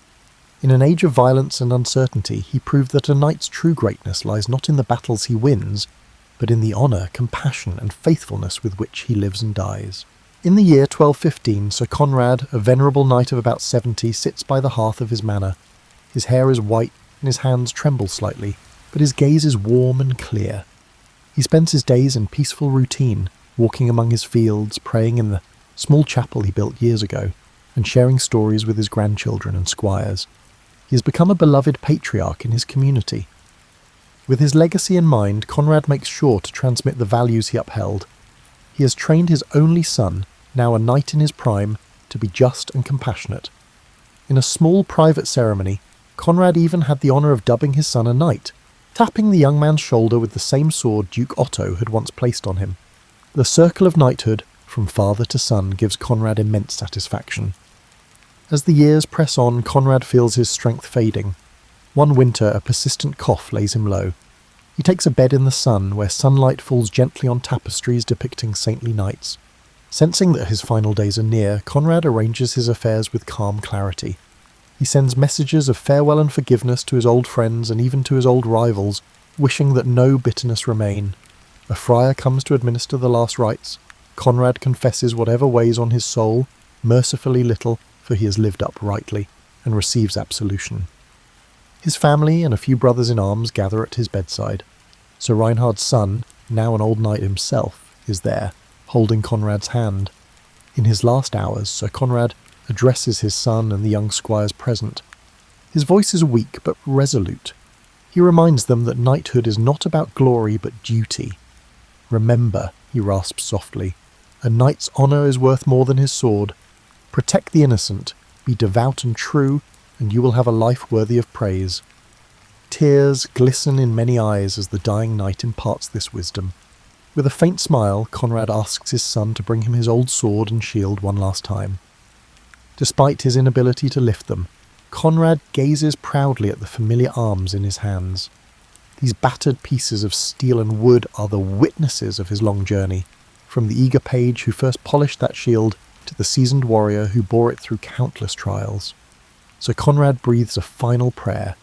He thanks God for guiding him, and humbly prays that he might be welcomed into heaven, not by my deeds, Lord, but by thy mercy. As his family murmurs amen, Conrad closes his eyes. A final breath escapes his lips, and the life of this good knight quietly ends. He passes away surrounded by love and respect, with his sword still resting in his hand. News of Sir Conrad's death spreads through the region. Though he was not a prince or famous general, the mourning is widespread. Peasants light candles for the knight who defended them. The local abbot orders the church bells tolled at midday in Conrad's honour. At his modest funeral, villagers and nobles stand side by side in the small church he helped rebuild. The choir's final requiem leaves no one unmoved. As is custom, Conrad's shield, emblazoned with his coat of arms, is hung high on a pillar inside the church to commemorate him.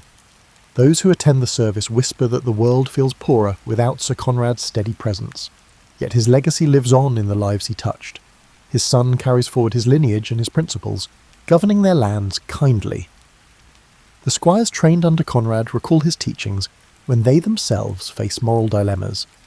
In taverns and great halls alike, minstrels sometimes sing a verse about Conrad the Constant, the gentle knight, who remained true from youth to old age. The tale of his life, full of hardship and triumph, doubt and faith, war and peace, becomes an example to others. Thus ends Sir Conrad's story. He journeyed from a bright-eyed page to an old knight full of wisdom, navigating a changing world without forsaking his ideals. In an age of violence and uncertainty, he proved that a knight's true greatness lies not in the battles he wins, but in the honour, compassion, and faithfulness with which he lives and dies.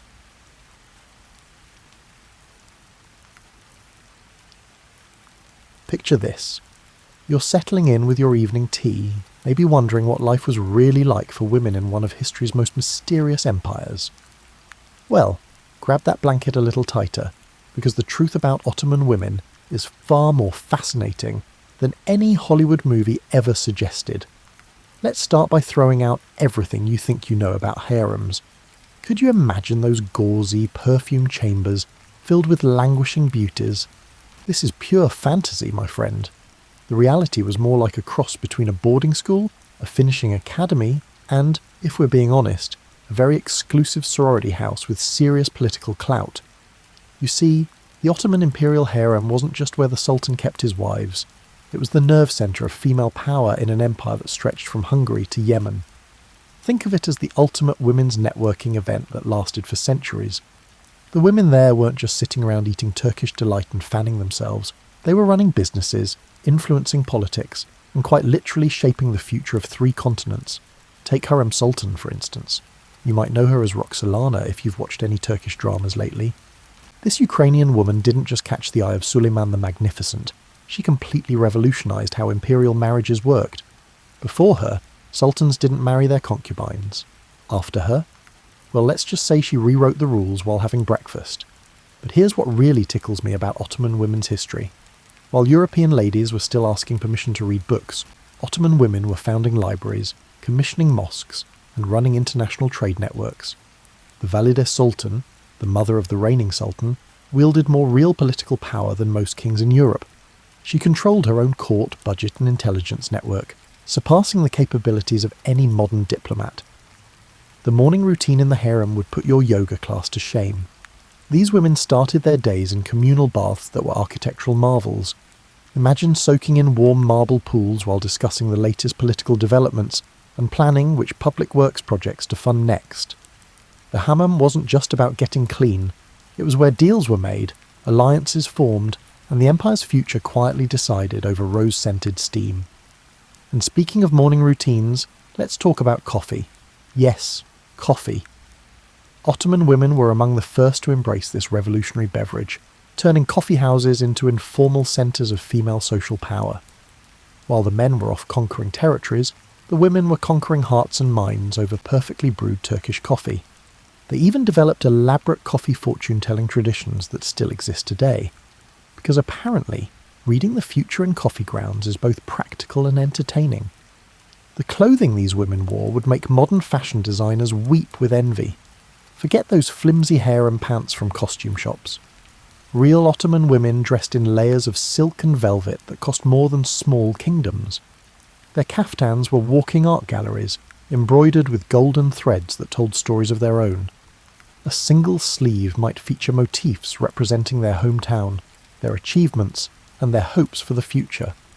But perhaps the most remarkable thing about these women was their education. While European women were considered well-educated if they could embroider nicely, Ottoman women were studying mathematics, astronomy, literature, and theology. They wrote poetry that influenced entire literary movements, composed music that echoed through palace halls, and engaged in philosophical debates that would challenge any modern academic. The evening entertainment in the harem wasn't what you'd expect either. Instead of belly dancing, which by the way wasn't even particularly Ottoman, these women organised sophisticated salons where they discussed everything from architecture to military strategy. They were patrons of the arts who discovered and supported some of the empire's greatest talents. So as you drift off tonight, remember this. The next time someone mentions Ottoman women, you'll know they weren't just beautiful ornaments in a sultan's collection. They were the backbone of an empire, the power behind the throne, and quite possibly having more fun than anyone gives them credit for. Now that you're comfortable, let's slip into the silk slippers of the most powerful woman in the Ottoman Empire, the Valide Sultan. Imagine waking up each morning knowing that your decisions could literally reshape the map of the world before lunch. There's no pressure, right? The Valide Sultan's day started before sunrise, not due to her preference for early mornings, but due to the unpredictable nature of running a transcontinental empire. Her morning briefing would make any modern CEO's head spin. Reports from provincial governors, updates on military campaigns, intelligence from the Venetian ambassador, and oh yes, making sure her son, the Sultan, remembered to eat something besides dates and honey for breakfast. These women weren't just figureheads with fancy titles.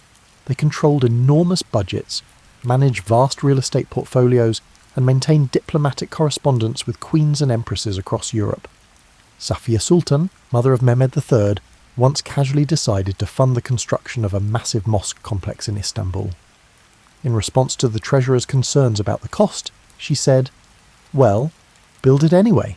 The empire can afford it, and if it can't, we'll just conquer somewhere wealthy."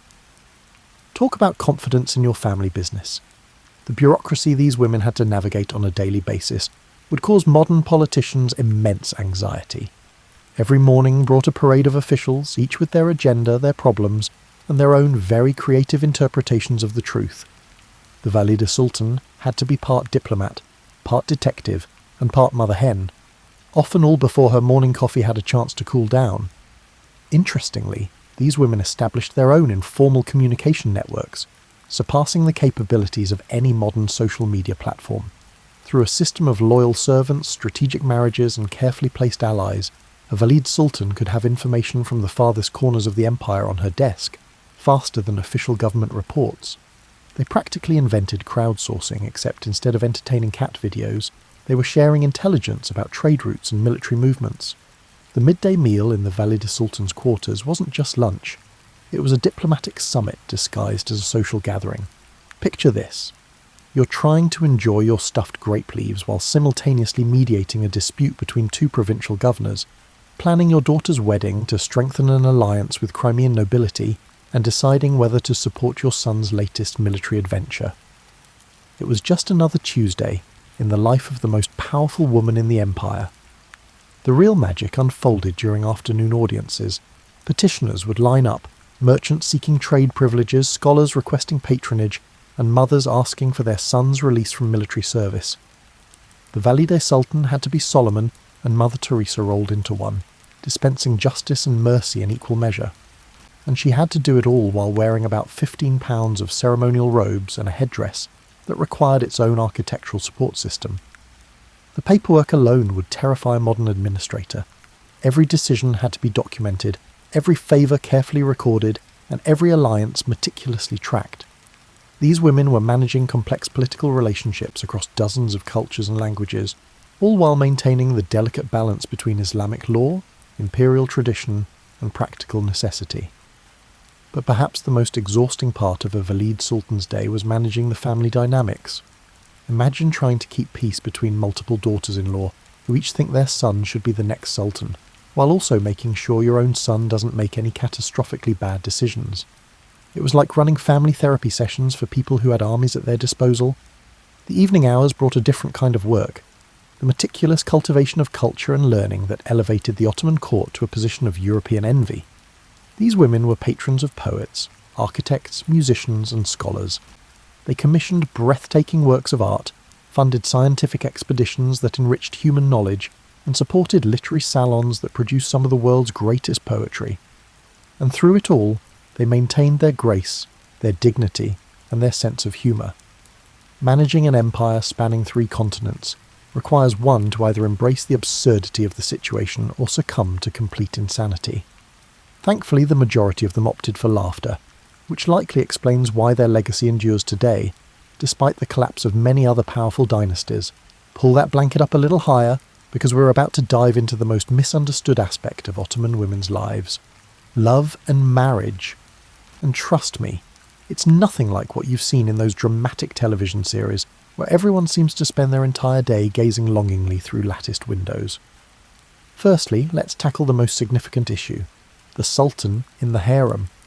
Ottoman marriage politics was so complex they'd make modern dating apps look simple. These were not merely romantic arrangements. They were international treaties accompanied by a wedding cake. Entire regions awaited the marriage of an Ottoman princess, as the alliance had the potential to shift the balance of power from the Adriatic to the Black Sea. Take Princess Mihrama, daughter of Suleiman the Magnificent. Princess Mihrama's marriage to Grand Vizier Rustem Pasha was not merely a romantic union, despite their mutual fondness, but a strategic manoeuvre that solidified power, ensured loyalty, and extended her influence beyond the traditional realm of a wife. She basically became the empire's unofficial foreign minister, except with better jewellery and significantly more dramatic family dinners. But here's what's truly fascinating. Ottoman women had far more say in their marriages than their European counterparts. While English and French ladies were being traded like poker chips, Ottoman women, especially those of higher rank, could negotiate their marriage contracts, specify their rights, and even include divorce clauses. Before prenuptial agreements gained popularity, Ottoman women were crafting prenuptial agreements that would leave modern lawyers envious. The whole concubine system, while obviously problematic by today's standards, was actually more nuanced than most people realise. Many of these women wielded enormous influence, accumulated vast personal wealth, and maintained their households after their formal relationships ended. Some became powerful businesswomen, others devoted themselves to charitable works, and quite a few became the power behind various political movements. Rather than being passive victims, these women actively participated in the process, often outperforming their male counterparts. The marriage ceremonies in the Ottoman court surpassed the grandeur of modern royal weddings. We're talking week-long celebrations that involved the entire city, with processions, fireworks, and enough food to feed a small army. The bride's trousseau alone could fund a military campaign, featuring textiles from across the empire, jewellery that required its security detail, and household items crafted by the finest artisans in the known world. But the real drama happened after the wedding, when these women had to navigate the intricate social hierarchies of their new homes. An Ottoman bride wasn't just marrying a man, she was entering a complex web of relationships with other wives, concubines, children, and extended family members. Success necessitated the diplomatic abilities of an ambassador, the forbearance of a saint, and the strategic acumen of a chess grandmaster. The love letters that survive from this period are absolutely delicious. These women wrote with passion, wit, and sometimes a delightfully cutting sense of humour. One princess wrote to her husband during a military campaign, "The roses in our garden are blooming beautifully, much like my affection for you, though the roses require less maintenance and complain far less about the weather." Apparently even royal romance came with a side of gentle teasing. Divorce, while not common, was possible and sometimes surprisingly amicable.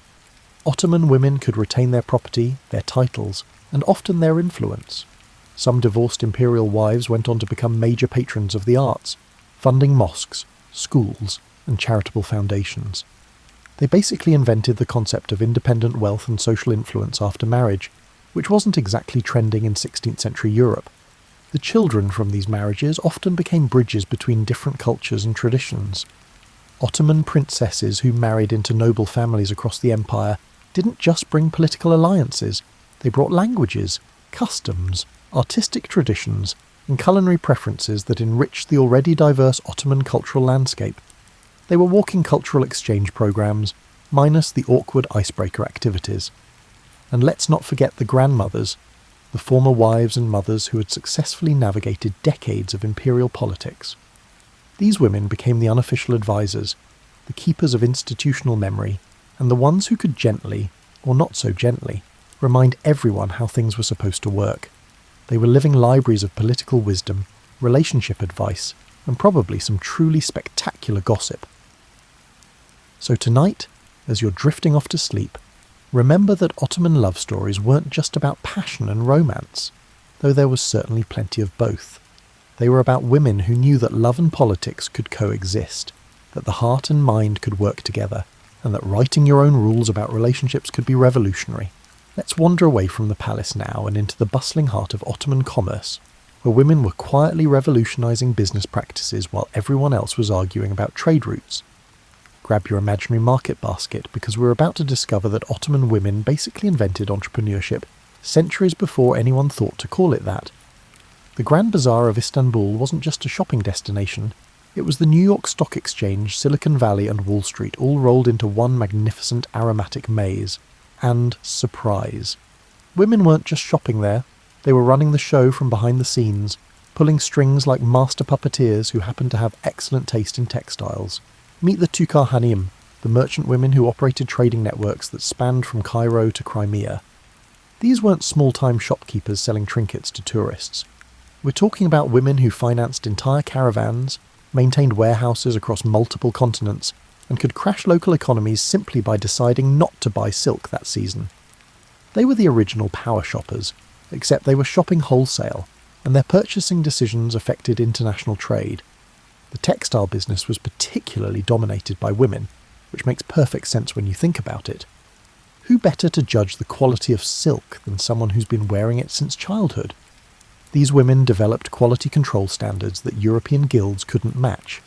They could determine the origin of a piece of fabric by touch alone, spot inferior dyes from across a crowded bazaar, and negotiate prices that would make modern corporate lawyers proud. But here's where it gets intriguing. Many of these businesswomen were also major creditors.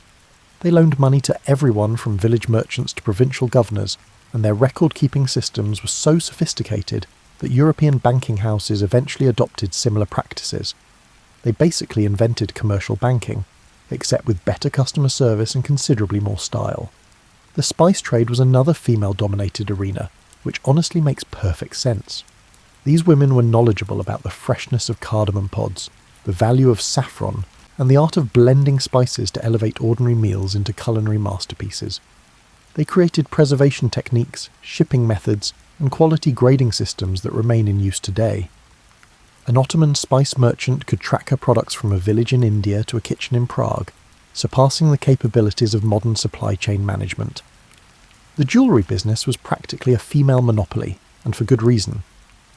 Ottoman women understood gems not just as decorative objects, but as portable wealth, investment vehicles and insurance policies all rolled into one sparkly package.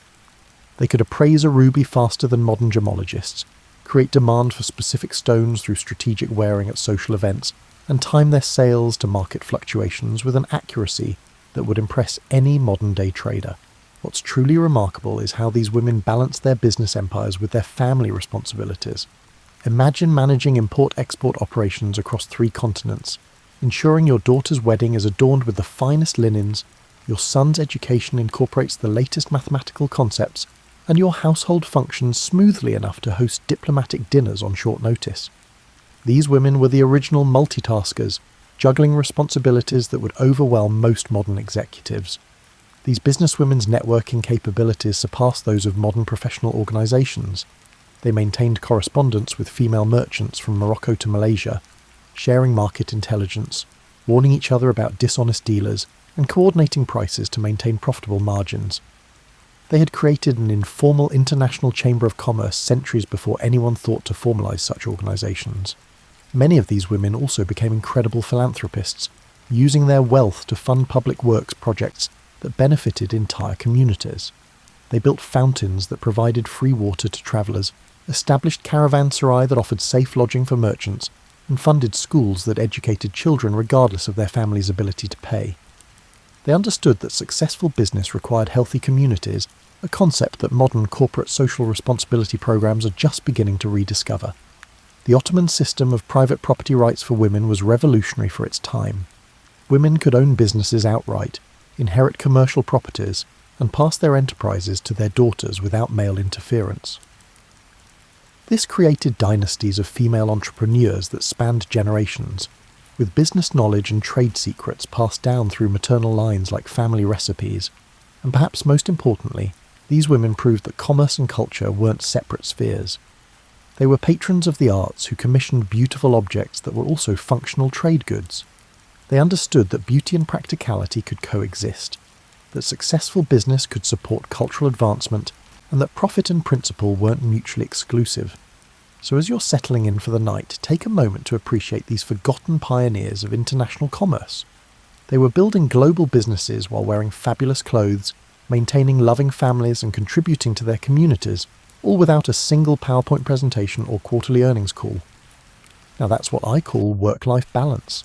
Let's dim the lights a little and settle into the literary salons and artistic workshops where Ottoman women were quietly creating some of the most beautiful and influential works in Islamic civilization. Pour yourself another cup of tea, because we're about to meet some women who wielded brushes and pens like other people wielded swords.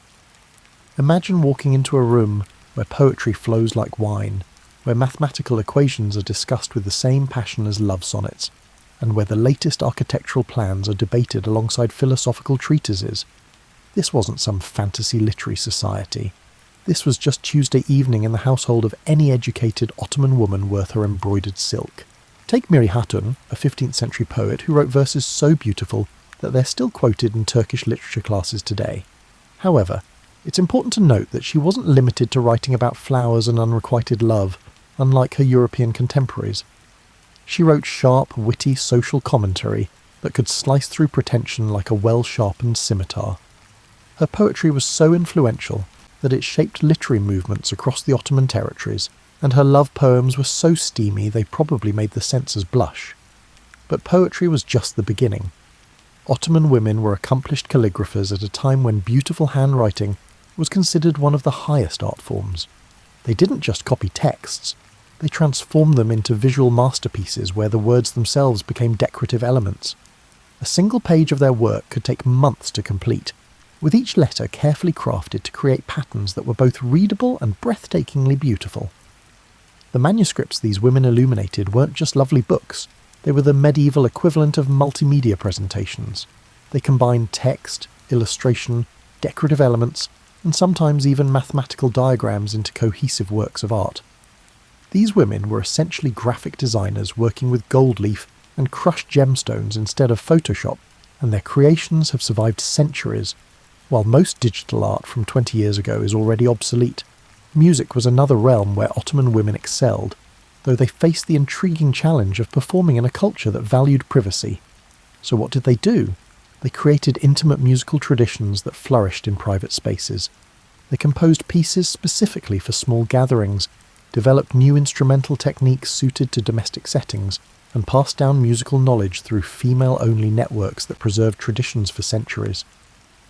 The mathematical achievements of Ottoman women are particularly impressive, mainly because nobody expected them to be interested in numbers.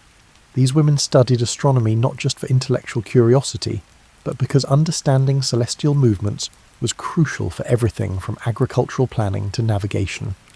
Some became skilled enough to calculate prayer times for their entire regions, create accurate calendars, and even predict eclipses with remarkable precision. Despite the apparent male dominance in the field of architecture, Ottoman women were responsible for commissioning and designing buildings that continue to astonish today. They didn't just hire architects and say, "Make it pretty." They were intimately involved in every detail, from the mathematical proportions that created perfect acoustics to the decorative programs that told complex symbolic stories. The Mirama Sultan Mosque in Istanbul, for example, was designed to align with the sun so that on the anniversary of the Sultan's birthday, light would illuminate the interior in a specific pattern. That's not just architecture, that's poetry written in stone and sunlight. The textile arts reached levels of sophistication under Ottoman women that modern factories still struggle to match.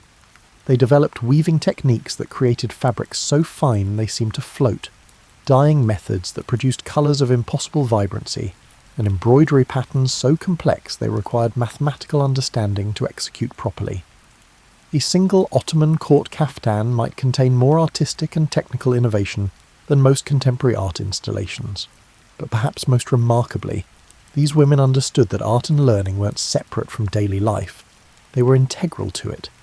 They taught their children to appreciate beauty, alongside practical skills, integrated artistic elements into everyday objects, and created environments where creativity and intellectual curiosity were simply part of the family culture.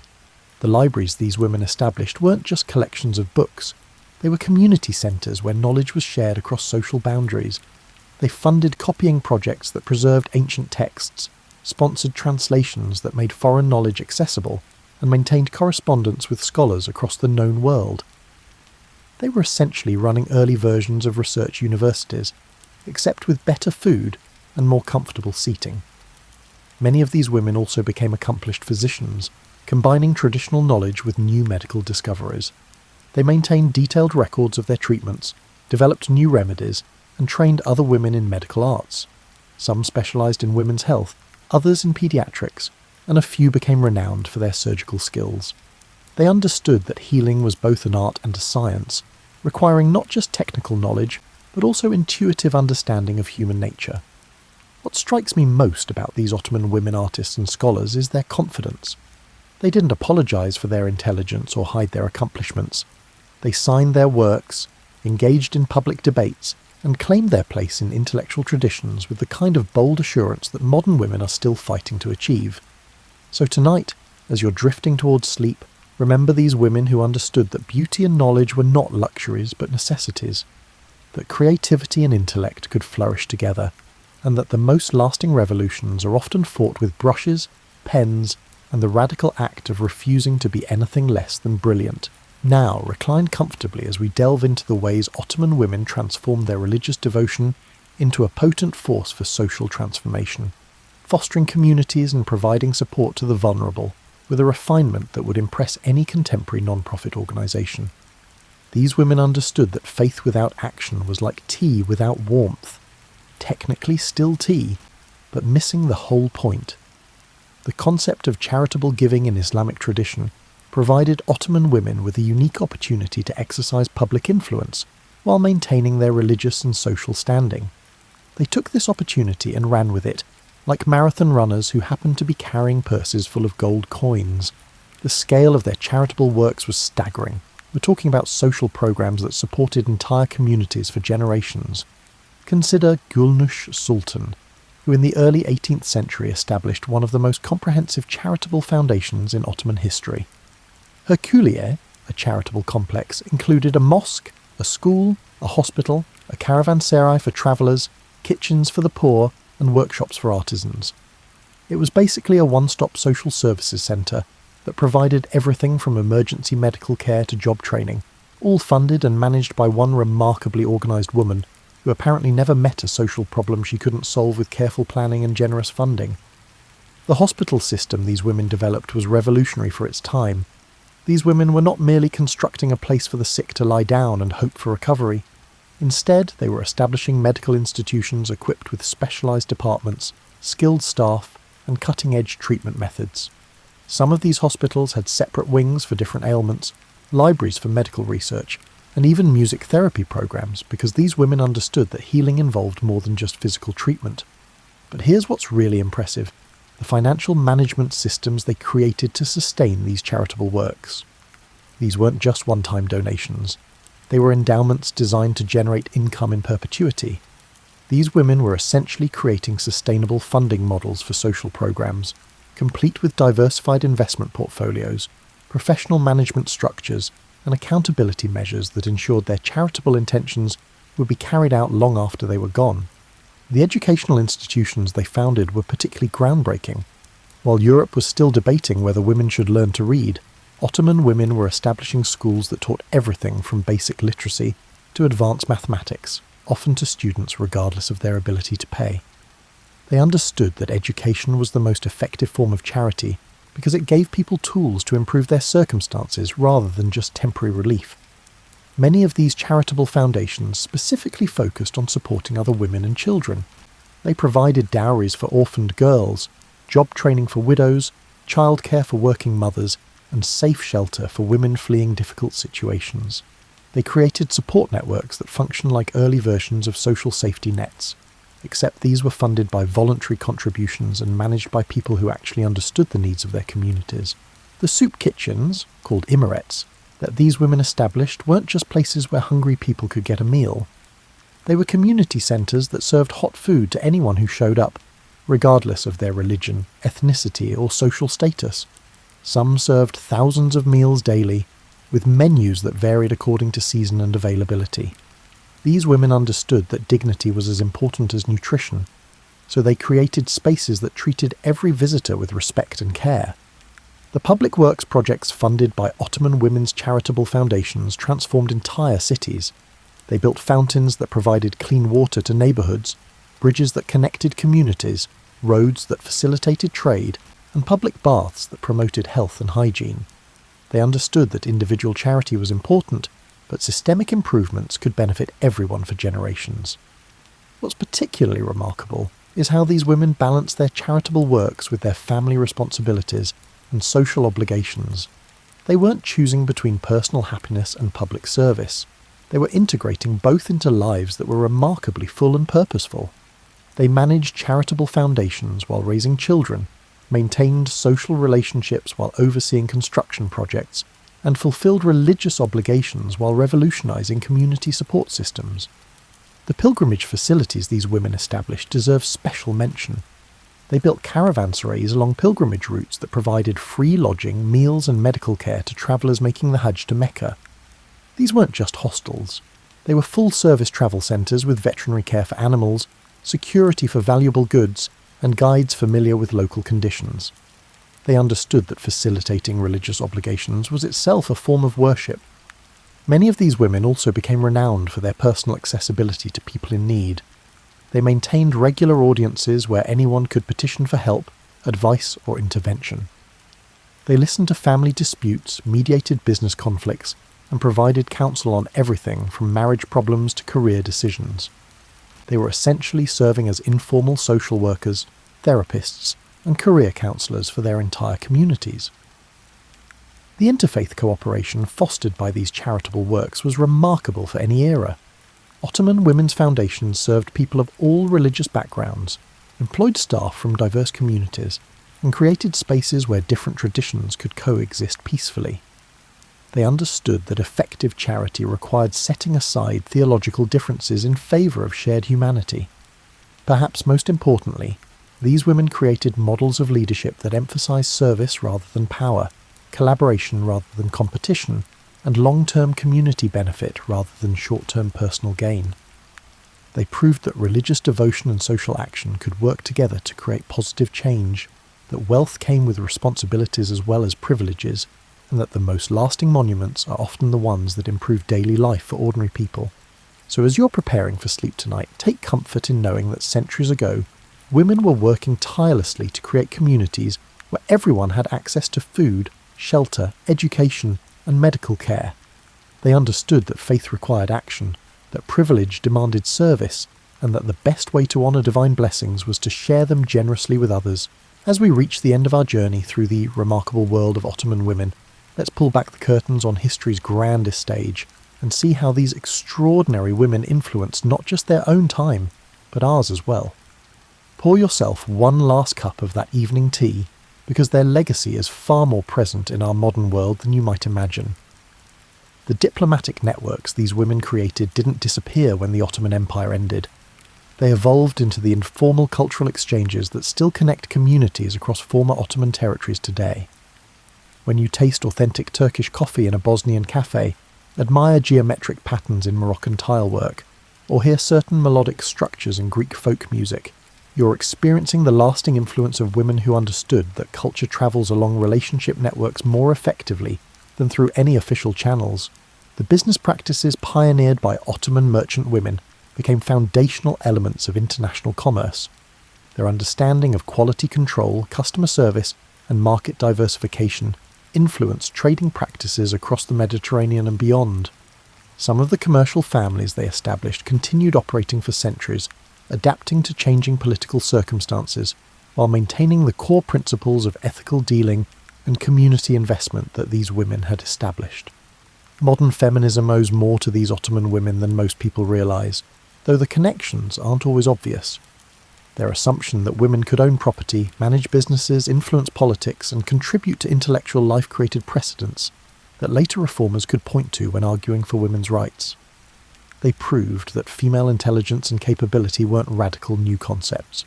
They were historical realities that had been temporarily forgotten rather than recently discovered. The educational institutions they founded evolved into some of the most prestigious schools and universities in the modern Middle East and Balkans. The libraries they established safeguarded manuscripts and knowledge that the political upheavals of the 19th and 20th centuries might have otherwise erased. Their understanding that education should be accessible regardless of family background influenced later educational reforms across the region. But perhaps most importantly, these women demonstrated that power could be exercised with grace, that wealth could be managed with generosity, and that influence could be used for community benefit rather than personal aggrandizement. In an era when political leadership often seems divorced from moral consideration, their example of combining authority with responsibility feels remarkably relevant. The architectural legacy is impossible to ignore. Buildings commissioned by Ottoman women still dominate skylines from Istanbul to Damascus, their elegant domes and graceful minarets serving as daily reminders that beauty and function can coexist perfectly. Modern architects still study their use of light, space, and proportion, finding inspiration in design principles developed by women who understood that buildings should nurture the human spirit as well as serve practical needs. The charitable foundations they established created models that influenced later development of social services throughout the former Ottoman territories. Their understanding that effective charity required sustainable funding, professional management, and community input helped shape modern approaches to non-profit organisations. Some of their original foundations are still operating today, nearly half a millennium after their establishment, a testament to the foresight of their founders. What most profoundly impresses me about these women is their ability to be both contemporary and innovative. They worked within the constraints and opportunities of their historical moment while consistently pushing boundaries and expanding possibilities. They understood that change often happens gradually, through the accumulation of small innovations and incremental expansions of what's considered normal or acceptable. Their approach to problem solving remains remarkably relevant. They combined practical intelligence with creative thinking, used available resources efficiently while maintaining high standards, and understood that lasting solutions usually required building consensus rather than imposing change through force. They were natural systems thinkers who could see connections and long-term consequences that others missed. The cultural synthesis they fostered, blending influences from across the empire while maintaining distinctive local characteristics, offers lessons for our increasingly connected but culturally anxious world. They proved that diversity could be a source of strength rather than division, that different traditions could enrich each other without losing their essential characteristics, and that cosmopolitan sophistication could coexist with deep local roots.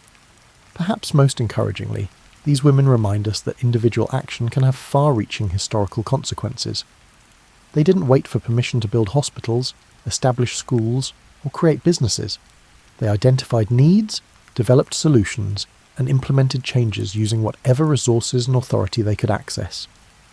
They understood that history is made by people who decide to act rather than wait for ideal circumstances. Their lives also demonstrate that fulfillment comes from using whatever talents and opportunities you have to contribute something meaningful to the world around you.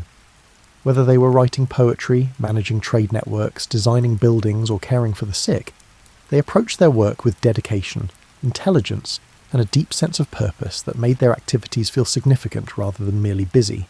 So as you're drifting off to sleep tonight, carry with you the knowledge that centuries ago, women were living fully realized lives, building businesses, creating art, shaping politics, and caring for their communities with a confidence and competence that still inspires.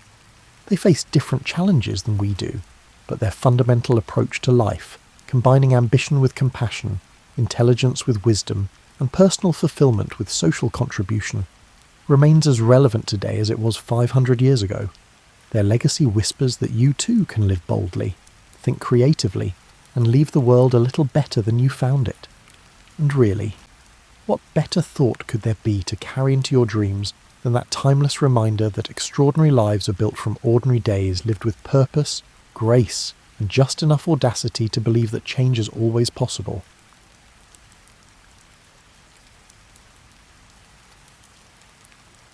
Imagine yourself standing on a frozen ocean that stretches beyond the horizon in every direction, with the sun on a 4-month vacation. There is no gentle dawn to wake you up, no sunset to signal bedtime, just an endless twilight that leaves you questioning whether you've accidentally broken time itself. Welcome to the polar night, where Arctic explorers from the 1800s and early 1900s learned that surviving winter meant mastering the art of sleeping when your body had absolutely no idea what time it was supposed to be. These weren't your typical camping trips where you could just check your phone for the weather forecast and head home if things got dicey. Once the ice locked their ships in place, they were committed to riding out the darkness like passengers on the world's most uncomfortable cruise ship. The thing about polar night is that it doesn't just mean dark. It means your circadian rhythm, that internal clock that tells you when to feel sleepy, gets tossed around like a snow globe in a blizzard. Imagine trying to maintain a normal sleep schedule when your brain keeps insisting it's either perpetually dawn or perpetually midnight, depending on its mood that day. However, this is where the situation becomes intriguing. These explorers did not simply retreat to a corner and await the arrival of spring. They developed elaborate routines and rituals around sleep that would make a luxury hotel concierge jealous.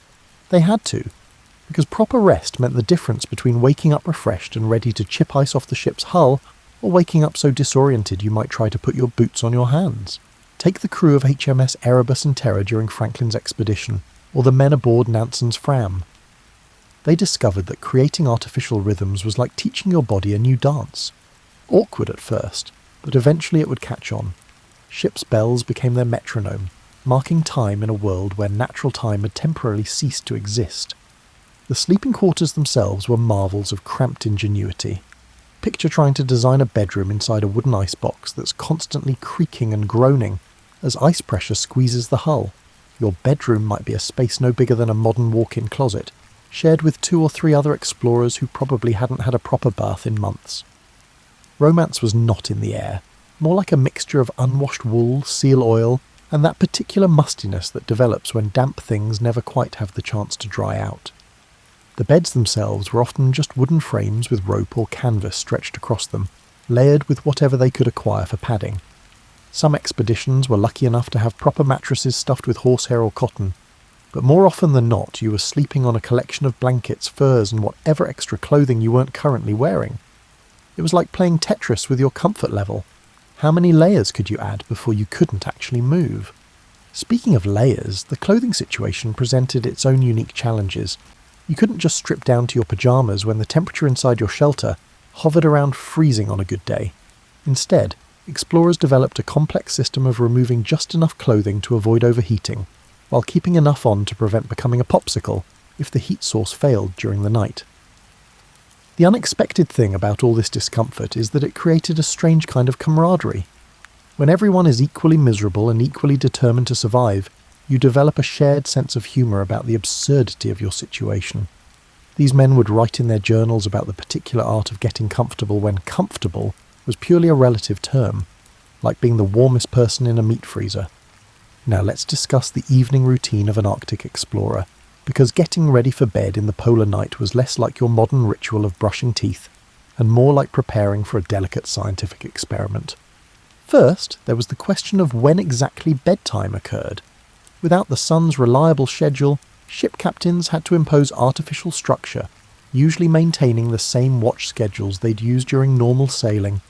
This meant that somewhere around what would have been the evening in the civilized world, you'd hear the call for the evening watch change, and you'd know it was time to begin the elaborate process of transforming yourself from a working explorer into something vaguely resembling a person ready for sleep. The first challenge was heat management. Throughout the day, you'd been active, which generated body heat from your movements. The initial challenge was managing heat. Throughout the day, you'd been active, generating body heat through your movements. Now, you needed to devise a method to maintain warmth while remaining still for 8 hours. This necessitated a strategy that would impress even a chess grandmaster. Utilizing too many blankets would result in waking up sweating, which, in sub-zero temperatures, would lead to a chilling experience as that moisture transformed into your personal ice sculpture. The above scenario required a strategy that would make a chess grandmaster proud. Too many blankets and you'd wake up sweating, which in sub-zero temperatures meant you'd then wake up freezing, as that moisture turned into your personal ice sculpture. Insufficient blankets would result in a night spent shivering, akin to a chihuahua caught in a snowstorm. Smart explorers learned to create a layering system that they could adjust throughout the night. They'd start with their base layer of wool undergarments, and yes, they slept in them, because taking them off meant losing precious body heat and then having to warm up freezing fabric against your skin in the morning, which was about as pleasant as it sounds. Over this, they'd add a flannel shirt or wool sweater. Then their outer layer might be a thick wool coat or fur parka that could be opened or closed depending on how the night was treating them. The really experienced Arctic sleepers learned to position extra clothing within arm's reach, creating a buffet of warmth options they could grab without fully waking up. Then came the delicate art of sharing body heat without driving your bunkmates absolutely insane. In the smaller shelters and ships, you might be sleeping close enough to your companions that you could hear every snore, every toss and turn, and every muttered dream about warm beds back home. Some explorers became legendary for their ability to sleep through anything, a skill that probably saved more friendships than any amount of good intentions. The bedding situation itself was like solving a daily puzzle. Fur sleeping bags, when available, were prized possessions. Reindeer hide was particularly coveted because it provided insulation even when damp, and staying dry was often more of a hope than a reality. But most expeditions had to make do with wool blankets, which worked well until they got wet, at which point they became about as useful for warmth as a wet towel. Some clever explorers figured out that creating a small tent within their larger shelter could trap their body heat more effectively. They'd rig up canvas or extra blankets to create a personal cocoon, like building a fort as a child, except this fort might literally save your life. The mental preparation for sleep was just as important as the physical preparation. You had to train your mind to ignore the constant sounds of the ice, the grinding, cracking and groaning that could sound like the world was slowly tearing itself apart just outside your thin walls. Experienced Arctic explorers learned to consider these sounds almost comforting, like a very strange form of white noise that meant the ice was moving, but not necessarily threatening their immediate survival. Here's something that might surprise you. Eating in the Arctic wasn't just about staying fed, it was about staying sane. When you're trapped in endless darkness with the same handful of people for months on end, mealtime becomes the highlight of your day, your entertainment, your social hour, and occasionally your only reminder that you're still part of the human race. But let's start with the practical side, because Arctic nutrition was like trying to fuel a car with whatever you could find in your garage. These explorers needed massive amounts of calories to keep their bodies generating heat, but they were working with preserved foods that had been packed months or even years earlier, back when someone was optimistically assuming they'd still be edible by the time they were needed. The staples included items such as salt pork, hardtack and pemmican, an incredibly nutritious and appetizing combination of dried meat, fat, and berries. Imagine trying to get excited about dinner when your options are leathery meat brick or crackers that require soaking in hot water before they won't break your teeth. But here's where human ingenuity kicks in. These men became surprisingly creative with their limited ingredients. Ship's cooks, who were often just regular crew members with slightly more enthusiasm for not poisoning everyone, learned to stretch their supplies with elaborate stews and soups that could make a small piece of preserved meat feel like a feast when padded out with whatever vegetables they'd managed to keep from freezing solid. The preservation methods themselves were fascinating and slightly terrifying. Before refrigeration, they relied on salt, smoking, and the Arctic's natural freezer temperatures to keep food safe. This meant that opening a barrel of salt pork was like unwrapping a present. I never knew whether I would find perfectly preserved meat or something that had developed its own ecosystem during the journey. Fresh food became the subject of dreams and intricate planning. Some expeditions brought live animals, chickens, pigs, even cows, which provided fresh eggs, milk, or meat for as long as they could be kept alive in the freezing conditions. But keeping livestock alive in the Arctic was like trying to run a farm inside a freezer, and it required constant attention and creativity. Hunting became both a necessity and a psychological lifeline. Fresh seal, walrus, or polar bear meat wasn't just nutrition, it was proof that you could still interact with the world beyond your floating ice prison. The taste of fresh meat after weeks of preserved rations was apparently transformative, akin to discovering colour after living in a world of black and white. The cooking facilities range from ingenious to barely functional. Small expeditions might have just a single oil lamp or alcohol stove that served double duty for cooking and heating. Larger ships were equipped with functional galley stoves, but maintaining their fuel supply required constant balancing between maintaining warmth and ensuring sufficient energy to prepare hot meals. Hot beverages became almost sacred. Tea, coffee, and hot chocolate weren't just drinks, they were liquid comfort, warmth you could hold in your hands and feel spreading through your chest. Many explorers wrote about the ritual of their morning hot drink with an almost religious reverence, describing how that first sip could transform their mood and energy for the entire day. Water itself was often an adventure. You couldn't just turn on a tap, you had to melt ice or snow, which sounds simple until you realise that snow can contain all sorts of interesting things.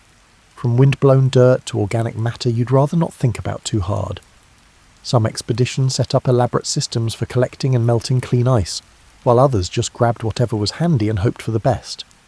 Mealtime in the Arctic wasn't just about nutrition, it was about maintaining your humanity in a place that seemed designed to strip it away. When you're living in a space smaller than most modern apartments with a group of men who haven't had privacy in months, sharing food becomes a delicate social dance that could make or break the expedition's morale. The dinner hour was often the only time when the entire crew would gather in one place, creating a temporary sense of community that helped combat the isolation and claustrophobia of their situation.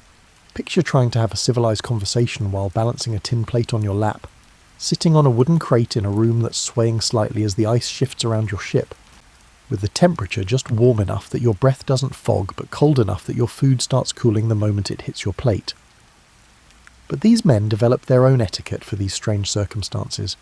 There were unspoken rules about portion sharing, about who got first access to the warmest spot near the stove, and about how to politely ignore it when someone's table manners deteriorated under the stress of extreme conditions.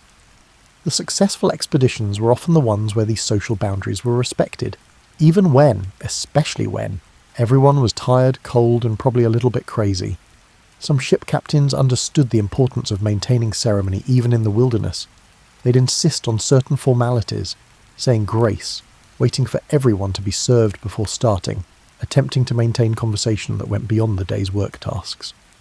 These small rituals helped preserve the feeling that they were still civilized human beings temporarily visiting the Arctic, rather than slowly transforming into something else entirely. The menu planning was often a source of both creativity and frustration. Cooks had to balance nutrition with morale, which meant sometimes using precious supplies to create special meals for holidays or celebrations. Christmas dinner in the Arctic was an exercise in making magic from mundane ingredients, transforming salt pork and hardtack into something that could at least remind everyone of home, even if it didn't actually taste like it. Trade and bartering became common within the crew. Someone might trade their ration of sugar for extra tobacco, or exchange a portion of their meat allocation for someone else's dried fruit.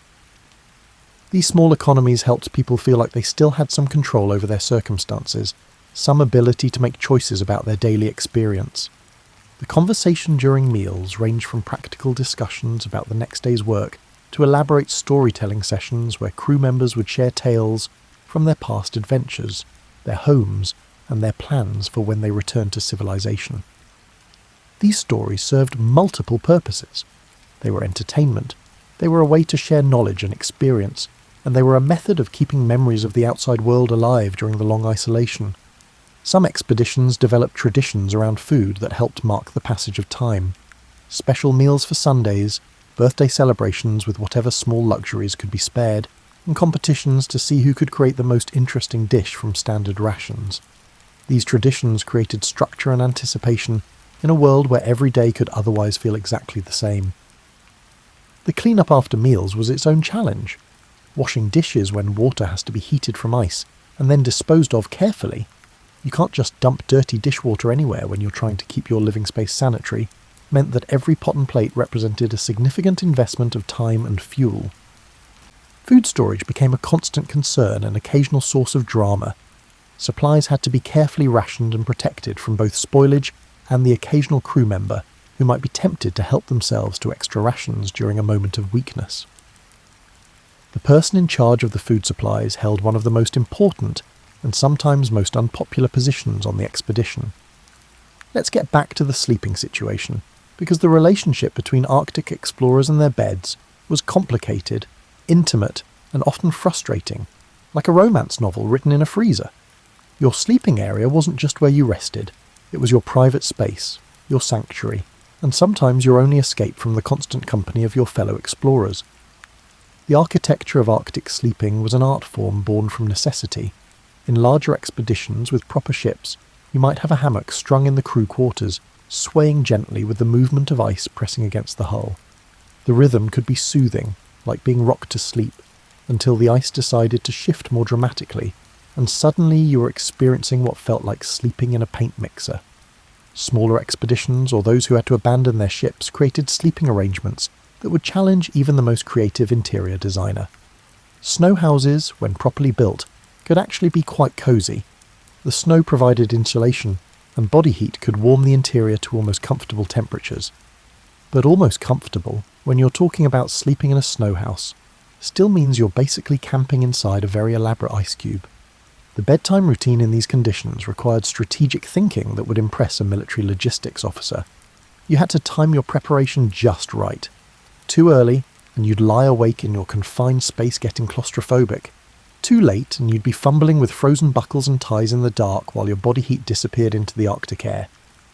Getting undressed for sleep was like performing a magic trick in reverse. You had to remove layers without losing the warmth those layers had been trapping, then quickly burrow into your sleeping arrangements before your body temperature could drop. Some explorers became remarkably skilled at this process, able to transition from fully dressed to properly bedded down in just a few minutes. The sharing of sleeping spaces created its own etiquette and occasional comedy.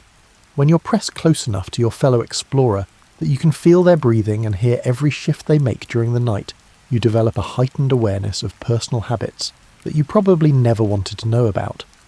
Some men, like human icebergs, seem to absorb warmth from the air around them, while others, like natural furnaces, generated heat that could warm their neighbours. Snoring became both a blessing and a curse in these tight quarters. On one hand, steady snoring could provide a rhythmic backdrop that helped mask other disturbing sounds from outside. On the other hand, when you were already struggling to sleep in uncomfortable conditions, listening to someone sawing logs 2 feet from your ear could drive you to the edge of sanity. The dreams that came in Arctic sleep were often more vivid and strange than normal dreams, probably due to the combination of stress, unusual sleeping conditions and diet changes. Many explorers wrote about remarkably detailed dreams of home, of warm beds, of foods they missed, of summer days that felt impossibly distant. These dreams could be either a blessing, providing mental escape from their harsh reality, or torture, making the morning awakening even more difficult. Waking up in Arctic conditions required its own set of survival skills. The transition from whatever warmth you'd managed to accumulate during the night to the reality of sub-zero air was like jumping into a cold pool, except the pool was your entire living environment. Some explorers learned to keep essential items within reach so they could partially dress while still under their covers, extending the warmth as long as possible. The condition of your bedding became crucial to your well-being and morale. Damp blankets or sleeping furs could become frozen solid overnight, creating a choice between sleeping with frozen bedding or taking the time and fuel to thaw and dry everything before sleep, assuming you had the resources to do so. Personal sleeping accessories became precious possessions. A comfortable pillow made from extra clothing or whatever soft materials were available could mean the difference between rest and a night of neck pain. Some explorers fashioned wooden supports or repurposed their boots as makeshift pillows, resulting in inventive solutions that may amuse modern campers, but were crucial for their comfort in those harsh conditions. Living through the polar night meant developing an entirely new relationship with time, consciousness, and what it means to be awake or asleep. When the sun disappears for months, your body's natural rhythms don't just get confused, they stage a full rebellion that would make a toddler's tantrum look like a model of emotional regulation. The psychological effects of endless darkness were something these early explorers had to navigate without any of the scientific understanding we have today about seasonal affective disorder or circadian rhythm disruption.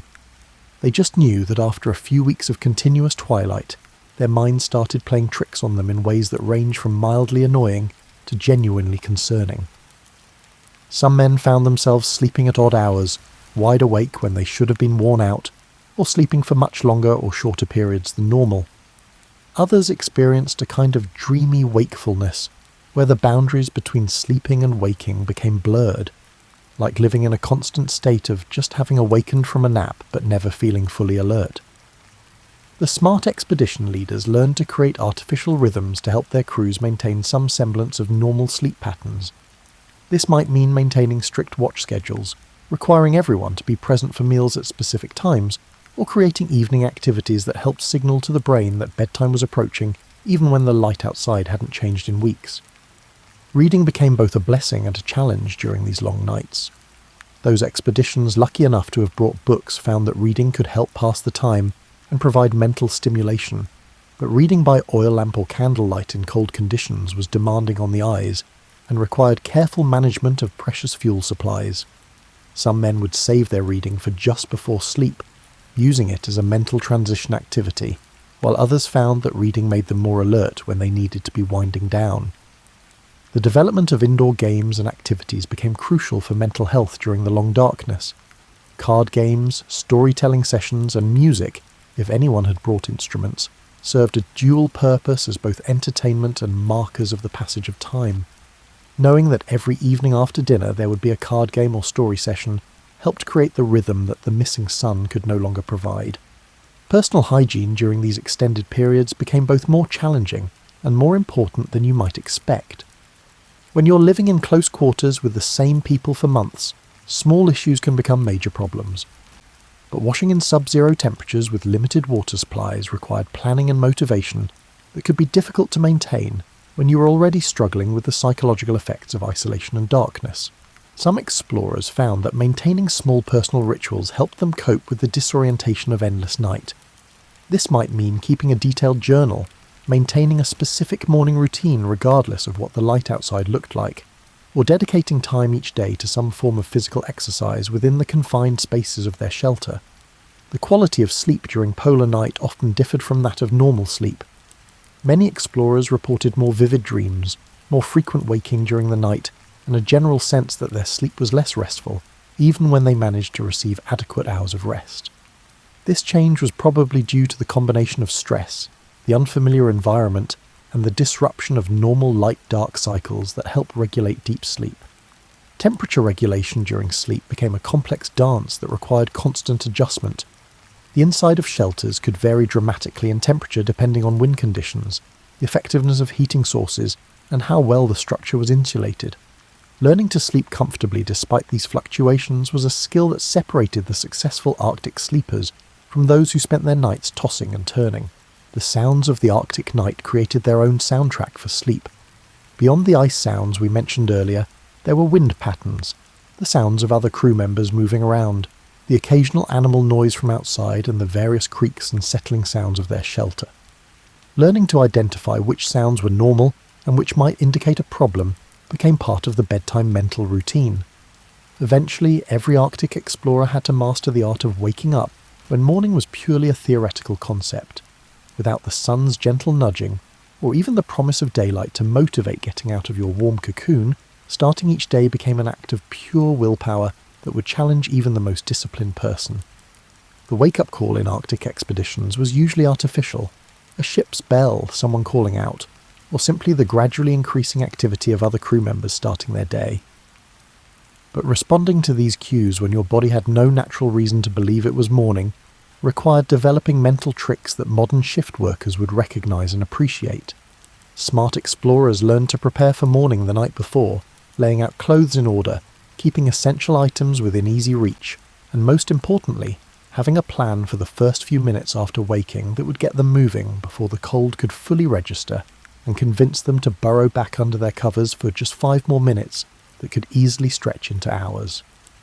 The first task of the Arctic morning was usually rekindling or tending to heating sources that had been banked overnight. This meant someone had to be brave enough to leave their warm sleeping area and venture into the coldest part of the shelter to coax fires back to life or light oil lamps. This thankless but crucial job often rotated among crew members, or was taken on by early risers who found it easier to get moving once they were already up and active. Breakfast in the Arctic wasn't just the first meal of the day, it was proof that you had successfully survived another night and were ready to face whatever challenges the endless twilight might bring. Hot drinks were especially important in the morning, providing internal warmth that helped motivate the body to continue functioning when external conditions were consistently hostile. Getting dressed in Arctic conditions was like putting on armour for battle against the elements. The process had to be done efficiently to avoid losing body heat, but also carefully to ensure that all layers were properly arranged and that nothing was forgotten. Wet or improperly worn clothing could be dangerous, so the morning dressing routine became a practice sequence that each explorer perfected through experience. Personal grooming in the Arctic morning was often reduced to the absolute basics, but maintaining some standards helped preserve morale and dignity. A quick wash with melted snow water, combing hair, and tending to any minor injuries or frostbite concerns. These small acts of self-care helped maintain the psychological boundary between survival mode and simply giving up on civilization entirely. The transition from the relative shelter of sleeping areas to the full reality of Arctic conditions was always a shock, no matter how many times you'd experienced it. Stepping outside for necessary tasks meant facing air that could literally take your breath away, wind that felt like it was trying to strip the warmth from your body, and a landscape that remained unforgivingly beautiful and hostile. But here's the remarkable thing about these Arctic explorers. They developed not just the skills to survive these conditions, but often a strange appreciation for the unique experience they were living. Many wrote about moments of unexpected beauty, the play of aurora across the sky during clear nights, the intricate patterns of ice formation, and the profound silence that could only be found in places far from civilization. As you settle into your own warm bed tonight, in a room with electric lights and central heating, with the promise of dawn just hours away, you can appreciate both how far we've come and how remarkable those early Arctic explorers truly were. They faced months of darkness and cold with nothing but wool, oil lamps and human determination. They turned survival into an art form and somehow managed to maintain their humanity in conditions that seemed designed to strip it away. Their legacy isn't just the geographical knowledge they gained or the routes they mapped, but the proof that human beings can adapt to almost anything when they have to, and that sometimes the most important survival tool is the ability to find humour and camaraderie even when you're sleeping in what amounts to a very expensive ice cube. So as you drift off to sleep in your comfortable bed, perhaps you'll spare a thought for those brave souls who spent their nights in the endless Arctic darkness, sharing warmth and stories and the simple comfort of knowing that morning would come eventually, even if the sun had temporarily forgotten how to rise.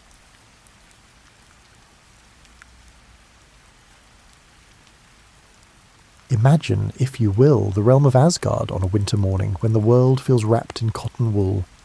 The golden halls of the gods stand silent, their walls reflecting the pale light of a sun that never quite seems to warm the air. This is the kind of stillness that makes you hold your breath without realizing it, the sort of peace that whispers of its own fragility. In these days, before the great prophecy took root in every divine heart, the gods went about their business with a confidence that now seems almost charming in its innocence. Odin sat upon his high seat, watching the 9 worlds with eyes that saw everything except, perhaps, what mattered most.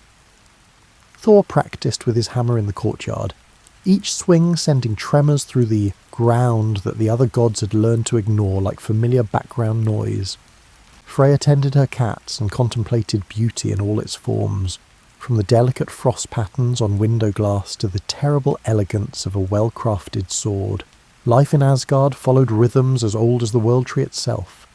Feasts rolled into councils, councils dissolved into hunts, and hunts gave way to more feasts.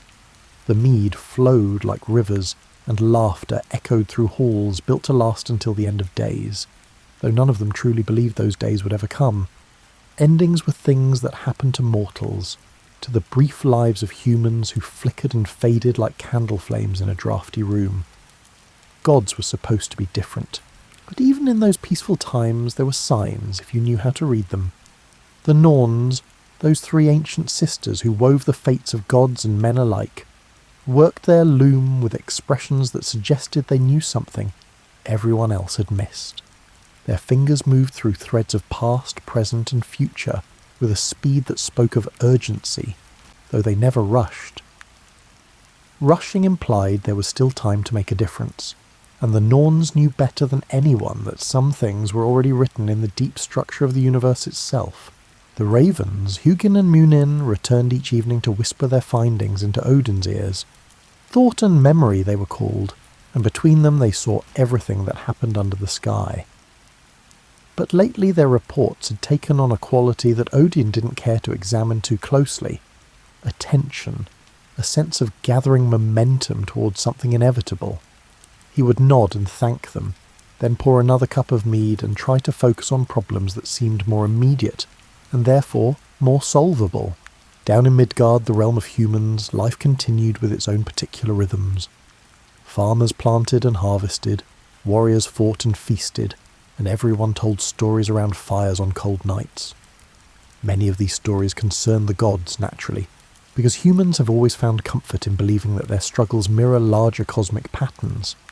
They spoke of Odin's wisdom, Thor's strength, Freya's beauty, and yes, even of Loki, low-key, though those stories were always told with a mixture of amusement and unease, occupied a peculiar position in the divine hierarchy. He was counted among the easier gods, yet everyone knew he was actually a giant by birth, one of the Jotun who were supposed to be enemies of the gods. It was the kind of complicated family situation that makes modern Thanksgiving dinners look simple by comparison. Odin had made him a blood brother in some ancient ceremony that no one quite remembered the details of anymore, binding them together with oaths that even gods could not break without consequences. In those quiet days before the prophecy became impossible to ignore, I moved through Asgard like a cat in a house, where it knows it's not entirely welcome but tolerated for its usefulness in dealing with mice. He was clever, perhaps too clever, as the other gods sometimes muttered when they thought he couldn't hear. His solutions to problems often created new problems, like a home repair job that fixes the leak but somehow damages the foundation. Yet time and again, when the gods found themselves in truly impossible situations, it was they who turned to, because sometimes you need someone willing to think in directions that would never occur to the properly moral mind.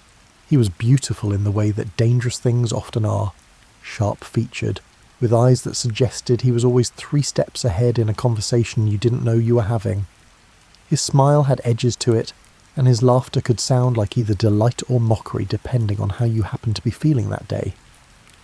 The gods never entirely trusted him, but they never entirely distrusted him either, which was exactly the balance he seemed to prefer. Trust was a cage, distrust was exile, but this liminal space between the two offered freedom of a sort. During this period of stillness, I would often wander beyond Asgard's golden walls, out into the wild spaces where the worlds brushed against each other like pages in a book not quite properly closed. He said he was exploring, learning the secrets of creation that the more respectable gods were too dignified to seek out themselves, and perhaps that was even true in its own way. But exploration can take many forms, and not all of them involve maps and careful notes. The other gods probably should have paid more attention to these wanderings. But Asgard was comfortable, mead was plentiful, and it's always easier to assume that tomorrow will be much like today, especially when today is pleasant enough. They assumed she would always be, sometimes helpful, sometimes annoying, but ultimately one of them, bound by the same rules and expectations that governed all their lives. They were right about the first part. Would always be. Where they went wrong was in assuming that meant anything like predictability or safety. Beyond the walls of Asgard, beyond even the relatively tamed wildness of Midgard, lay Jotunheim, the realm of the giants. This was not a place where gods typically vacationed. The giants were old, older than the gods themselves by some accounts, and they remembered every slight, every battle, every drop of blood spilled in the eternal conflict between order and chaos. Jotunheim was a landscape of contradictions, ice fields that burned with cold so intense it felt like fire, mountains that seemed to shift when you weren't looking directly at them, and forests where the trees had witnessed the birth of the worlds and remained unimpressed. It was to this unwelcoming realm that he found himself drawn, pulled by something he couldn't quite name and wouldn't have admitted if he could. Maybe it was boredom with Asgard's golden perfection, where everything was always beautiful and therefore in its way monotonous. Maybe it was a longing for the wild magic that the giants still practiced, the old chaos that had existed before the gods imposed their orderly structures on creation. Or maybe, and this is what he would never have confessed to Odin or any of the others, it was a desire to be somewhere he didn't have to constantly perform the role of the trickster, where he could simply be. In Jotunheim he met Angerboda the giantess. Her name meant she who brings grief, which should have been his first warning but instead intrigued him, the way danger always intrigued him. She was not beautiful by the standards of Asgard, where beauty meant golden hair and perfect features that never showed the weight of years or experience. Angerboda's beauty was of a different sort entirely, the beauty of a winter storm, of ancient stone, of things that endure not through perfection but through sheer uncompromising existence. She lived alone in a part of Jotunheim where even other giants rarely ventured, in a hall built from the bones of some creature that had died when the world was young. It should have been grim, but somehow it wasn't. She had made it comfortable in her own way, with furs that actually provided warmth and a fire that burned with colours I had never seen in Asgard's carefully tended hearths. The first time he visited, he told himself he was gathering information, learning giant secrets that might prove useful to the gods someday. The second visit was harder to justify. By the third he had stopped trying. Angerboda saw through him immediately, of course. She saw the performance he put on for everyone else, and underneath it she saw something that she had even half forgotten was there. A person who was tired of always being clever, always having the perfect response, and always playing the role that everyone expected. With her he could occasionally be quiet. With her he could admit uncertainty. With her he discovered that not every moment needed to be filled with words or tricks or carefully calculated moves in some invisible game. This relationship was, by any reasonable standard, a catastrophically bad idea. Was bound by oaths to the gods, bound by his peculiar position as both insider and outsider in Asgard's hierarchy. Angerboda was a giant, one of the ancient enemies, and her very name suggested that she carried doom in her wake like a cloak. Nothing good could come from this union. Anyone with sense could have told them that, but sense has never been the primary motivator of those who fall into whatever you want to call the thing that grew between them. Love is too simple a word and too complicated at the same time. Call it recognition, perhaps. The way two people who have always been slightly out of step with everyone around them might recognise that quality in each other and feel something like relief. Time in Jotunheim moved differently than in Asgard. Days could stretch or compress, and seasons followed rules that would have given meteorologists nervous breakdowns. During one of these temporally ambiguous periods, Angerboda discovered she was pregnant. Not with one child, but with 3, because apparently even reproduction couldn't be straightforward when I was involved. This should have been the moment when he returned to Asgard, resumed his proper role, and pretended this entire episode had never happened.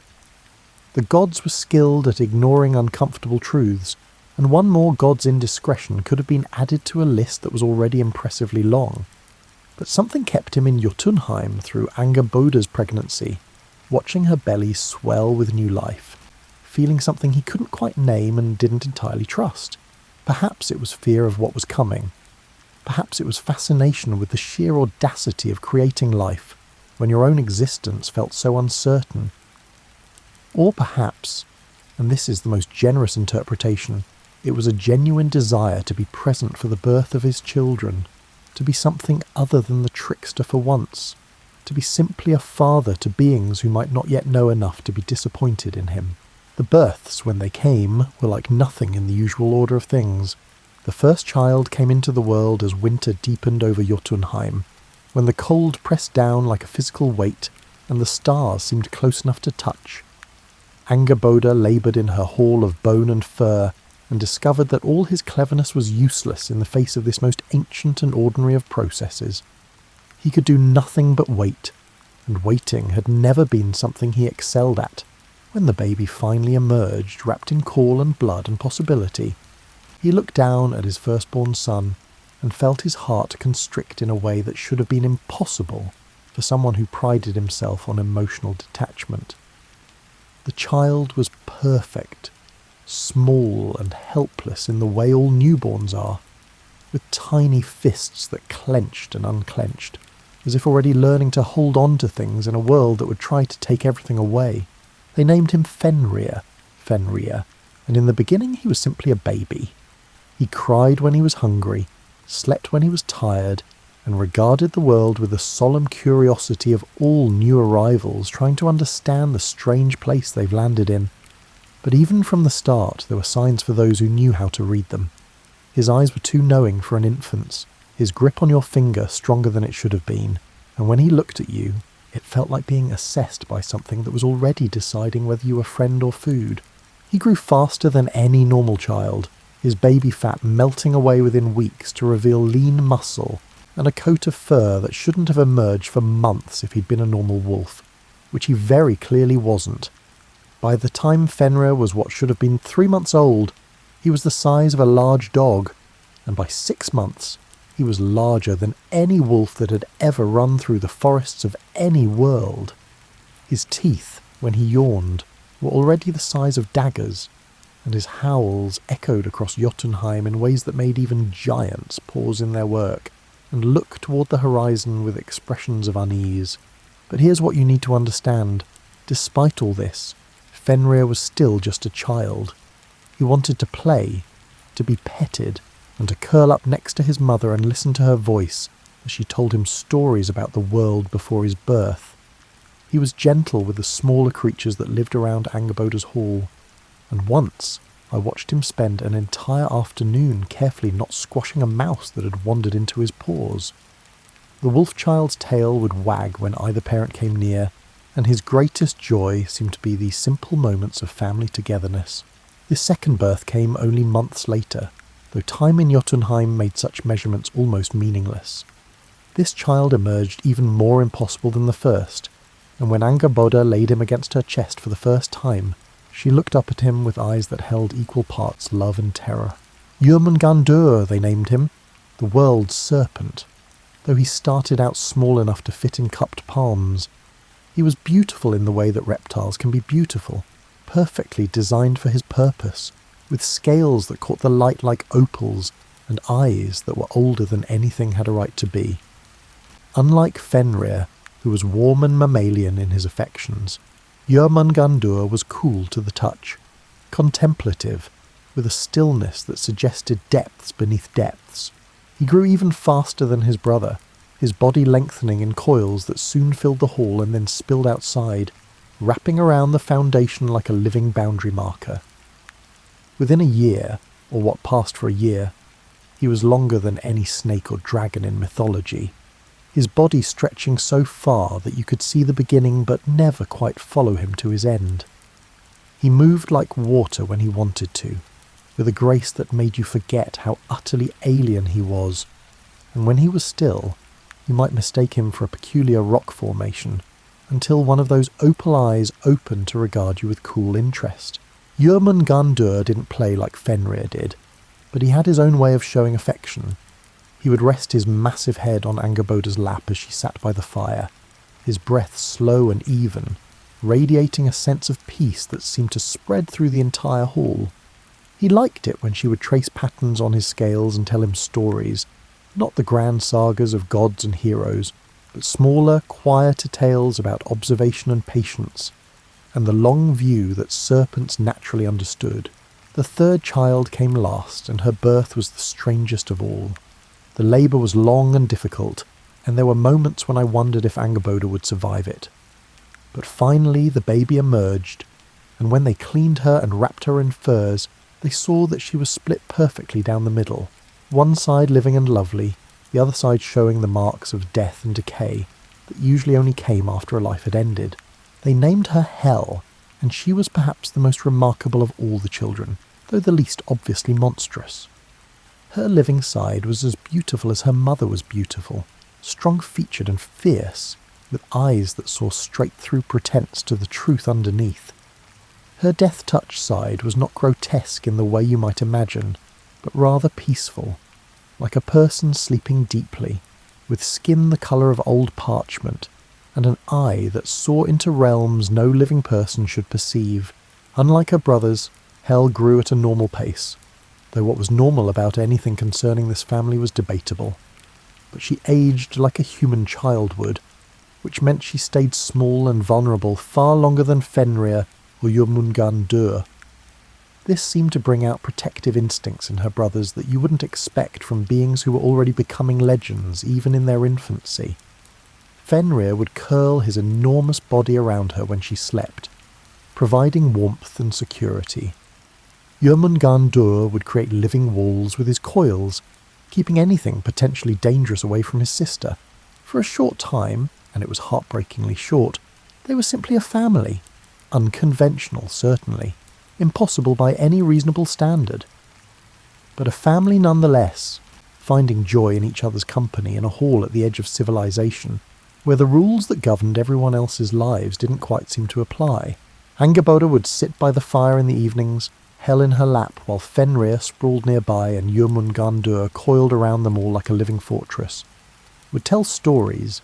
He was always good with stories, and for those moments he could almost forget that this couldn't last, that the world beyond their hall was watching and worrying and preparing to take action.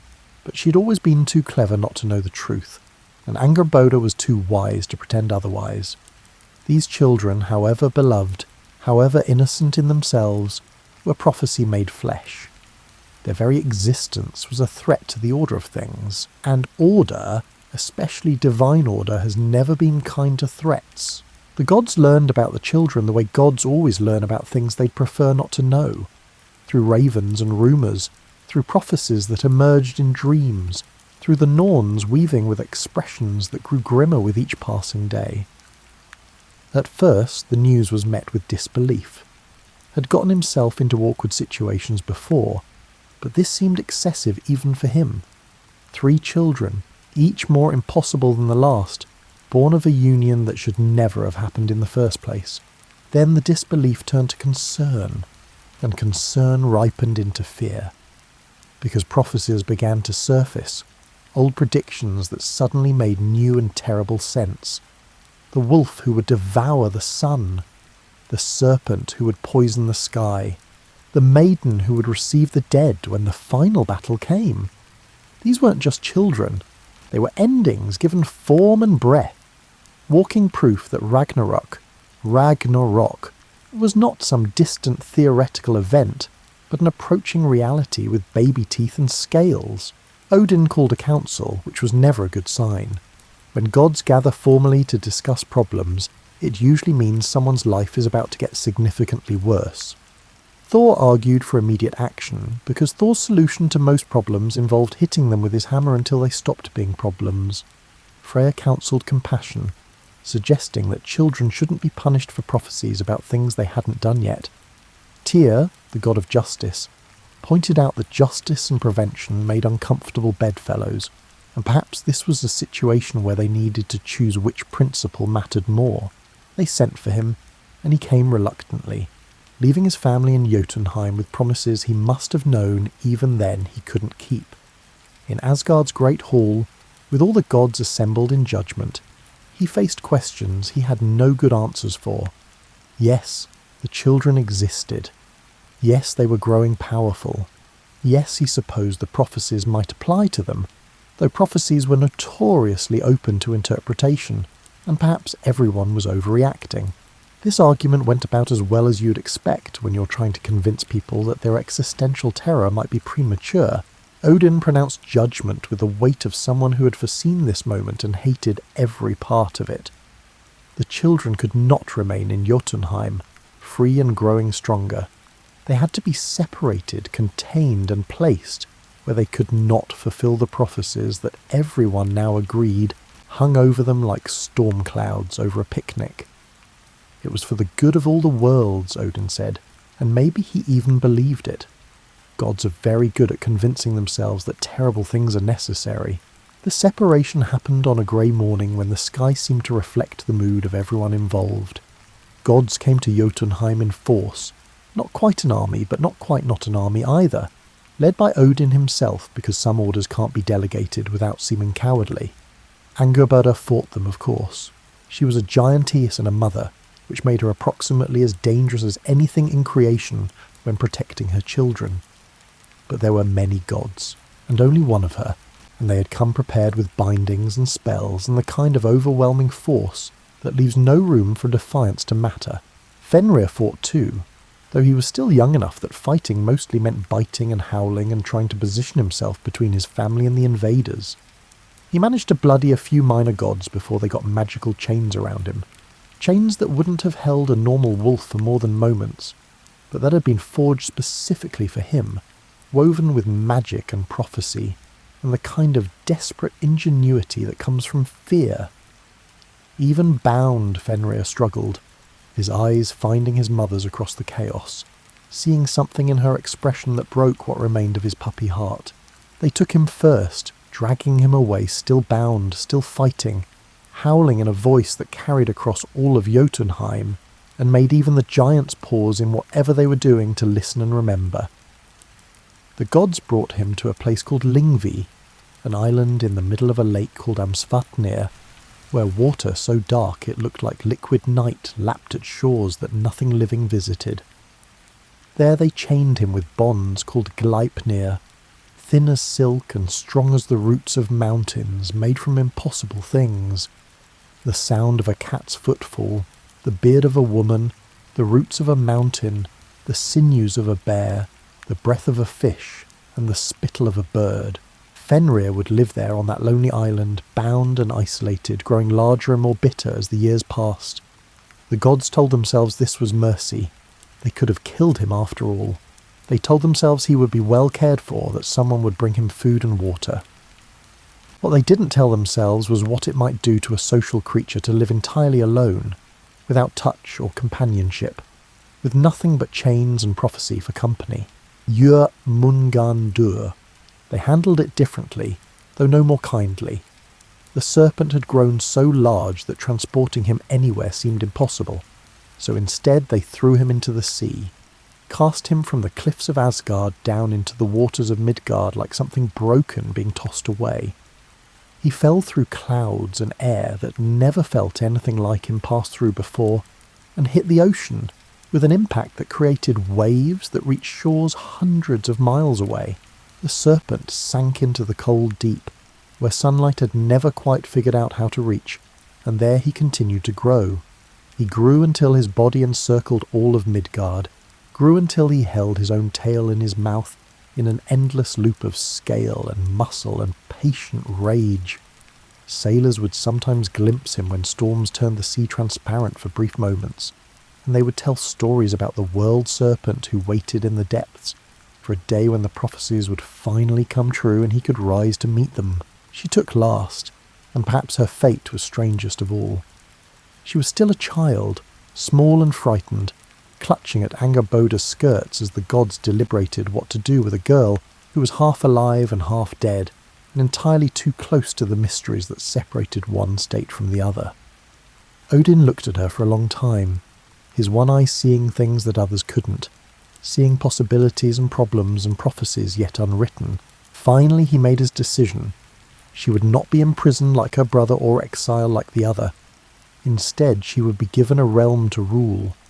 Niflheim, the realm of the dead, where those who died of illness or old age would come to rest. It sounded like a gift, the way Odin presented it, like they were giving her purpose and authority beyond what any child her age should expect. But Hel was already wise beyond her years, split as she was between life and death, and she understood what they were really doing, isolating her from the living, placing her where her strange nature would be appropriate, and keeping her contained through responsibility rather than chains. She went without fighting, because what would fighting have accomplished? But she looked back once at her mother, and Angerboda saw in that look all the future Hel would have without her family around her, all the centuries of ruling over the dead while being neither quite living nor quite dead herself, and all the loneliness that awaited in those grey halls beneath the earth. Watched all of this happen, bound by his oaths to Odin, unable to intervene without breaking bonds that held the very fabric of divine society together. His children were taken, scattered to wind and sea and underworld, separated from each other and from the family that loved them, despite every prophecy that said they shouldn't. And he stood there in his golden halls of Asgard, still technically one of the gods, still technically honoured and respected, and felt something inside him crack in ways that would have consequences no one could yet imagine. Angerboda they left alone in her hall of bones, because what more could they take from her? She sat by her fire, which had always burned with strange colours, and she wept tears that froze before they hit the ground. The gods had taken her children. The prophecies remained. And somewhere in the fabric of fate itself something shifted, like a lock tumbling into place, like a story finally finding its proper tragic shape. After the separation, Asgard tried to return to its previous rhythm of feasts and hunts and comfortable certainty. But something had changed in the golden halls, a tension that wouldn't quite dissipate like morning mist under sunlight. The gods had done what they thought necessary, and they tried very hard to convince themselves this meant they had prevented disaster. They were very good at self-deception when they needed to be. It's practically a requirement for divine status, but the Norns continued weaving, and their expressions never softened. And in the world tree Yggdrasil itself, which connected all the realms in its vast structure of trunk and branch and root, there was a sense of anticipation, as if the tree that held everything together was bracing itself for what would inevitably come. The prophecies about Ragnarok were old, older than most of the gods themselves. They spoke of a final battle when everything that held the worlds together would come apart like a tapestry pulled at its threads. Fire and ice would meet, the dead would rise, the bonds that held monsters would snap, and the carefully maintained order that the gods had spent ages building would collapse into chaos and violence. It was the Norse version of the apocalypse, and what made it particularly unsettling was its specificity. This wasn't vague religious speculation. It was a detailed roadmap of exactly how everything would end. The wolf would break his chains on that day. Fenrir, grown massive with isolation and rage, would shake off the bonds of Gleipnir like they were spider silk, and run free for the first time since his imprisonment. He would chase the sun across the sky, and this time there would be no escape for that bright orb that had risen faithfully every morning since the dawn of time. The wolf would swallow the sun, and the world would fall into darkness that no torch could penetrate. The serpent would rise from the ocean depths. Jormungandr, having grown so large that he literally encompassed the world, would release his own tail from his mouth and surge upward through waters that had contained him for so long. He would spew venom that would poison the very air, creating a toxic fog that would spread across all the lands. The sky itself would turn green with his poison, and things would die simply from breathing. The dead would march under Hel's command, From Niflheim, that grey realm beneath the earth, would come an army of those who had passed from the world of the living, not the glorious dead who dwelt in Valhalla, but the ordinary dead, those who had died in their beds of age or sickness, those who had never held weapons or sought battle. They would rise at Hell's call, because even the boundary between life and death would fail when Ragnarok came. On that day, he would break free from a punishment the gods would later impose on him for his role in another god's death. He would be bound in a cave with venom dripping onto his face for eternity, or at least until the end of everything, whichever came first, as it turned out. When Ragnarok began, those bonds too would snap, and he would lead an army of giants against the gods who had once called him friend, fighting alongside the children they had taken from him. The prophecies described the battle in detail, which would have been impressive if it weren't so utterly depressing. Thor would face Jormungandr in their final confrontation, and though the thunder god would manage to kill the serpent, he would only take 9 steps before the venom finally killed him in turn. Odin would face Fenrir in single combat, and the wolf would do what he'd been prophesied to do since before he was born. He would devour the All-Father, swallowing the king of the gods as darkness swallowed the sun. The fires of Muspelheim would consume what remained, burning through all the worlds like a fever that couldn't be broken. The world tree itself would burn, and when it finally fell, nothing would remain but a waste of ash and regret.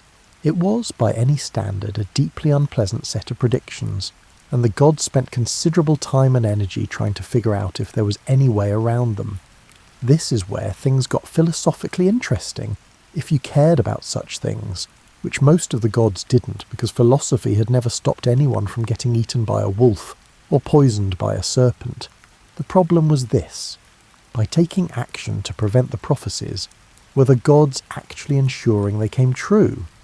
If they hadn't imprisoned Fenrir, would he have any reason to hate them enough to devour Odin? If they hadn't thrown Jormungandr into the sea, would he have grown large enough to threaten the world? If they hadn't given Hel dominion over the dead, would she have an army to raise when the final battle came? And if they hadn't taken children away, would he have any motivation to lead giants against them when the world ended? But it was too late now for such questions. The children were separated, growing in their isolation, and with each passing year they were becoming less like the innocent beings they had been, and more like the monsters the prophecies required them to be. It was like a self-fulfilling prophecy speed run, and everyone was trapped in roles they couldn't escape even if they wanted to. You might wonder what the children themselves thought about all this. Whether they had any choice in the matter, whether they might have chosen differently if given the option. But prophecy doesn't care much about choice. That's the terrible thing about it, the aspect that makes it fundamentally unfair in ways that even gods couldn't quite address. The future was already written, and all any of them could do was move toward it like actors hitting their marks in a play whose ending had been determined before the first line was spoken. Fenrir, alone on his island, grew large and bitter. He had loved his family once, had been gentle with that mouse, and had wagged his tail when his father came home. But isolation is poison of its own sort, and chains leave marks that go deeper than flesh. He thought about prophecy in the long hours of his imprisonment, and about the role everyone assumed he would play.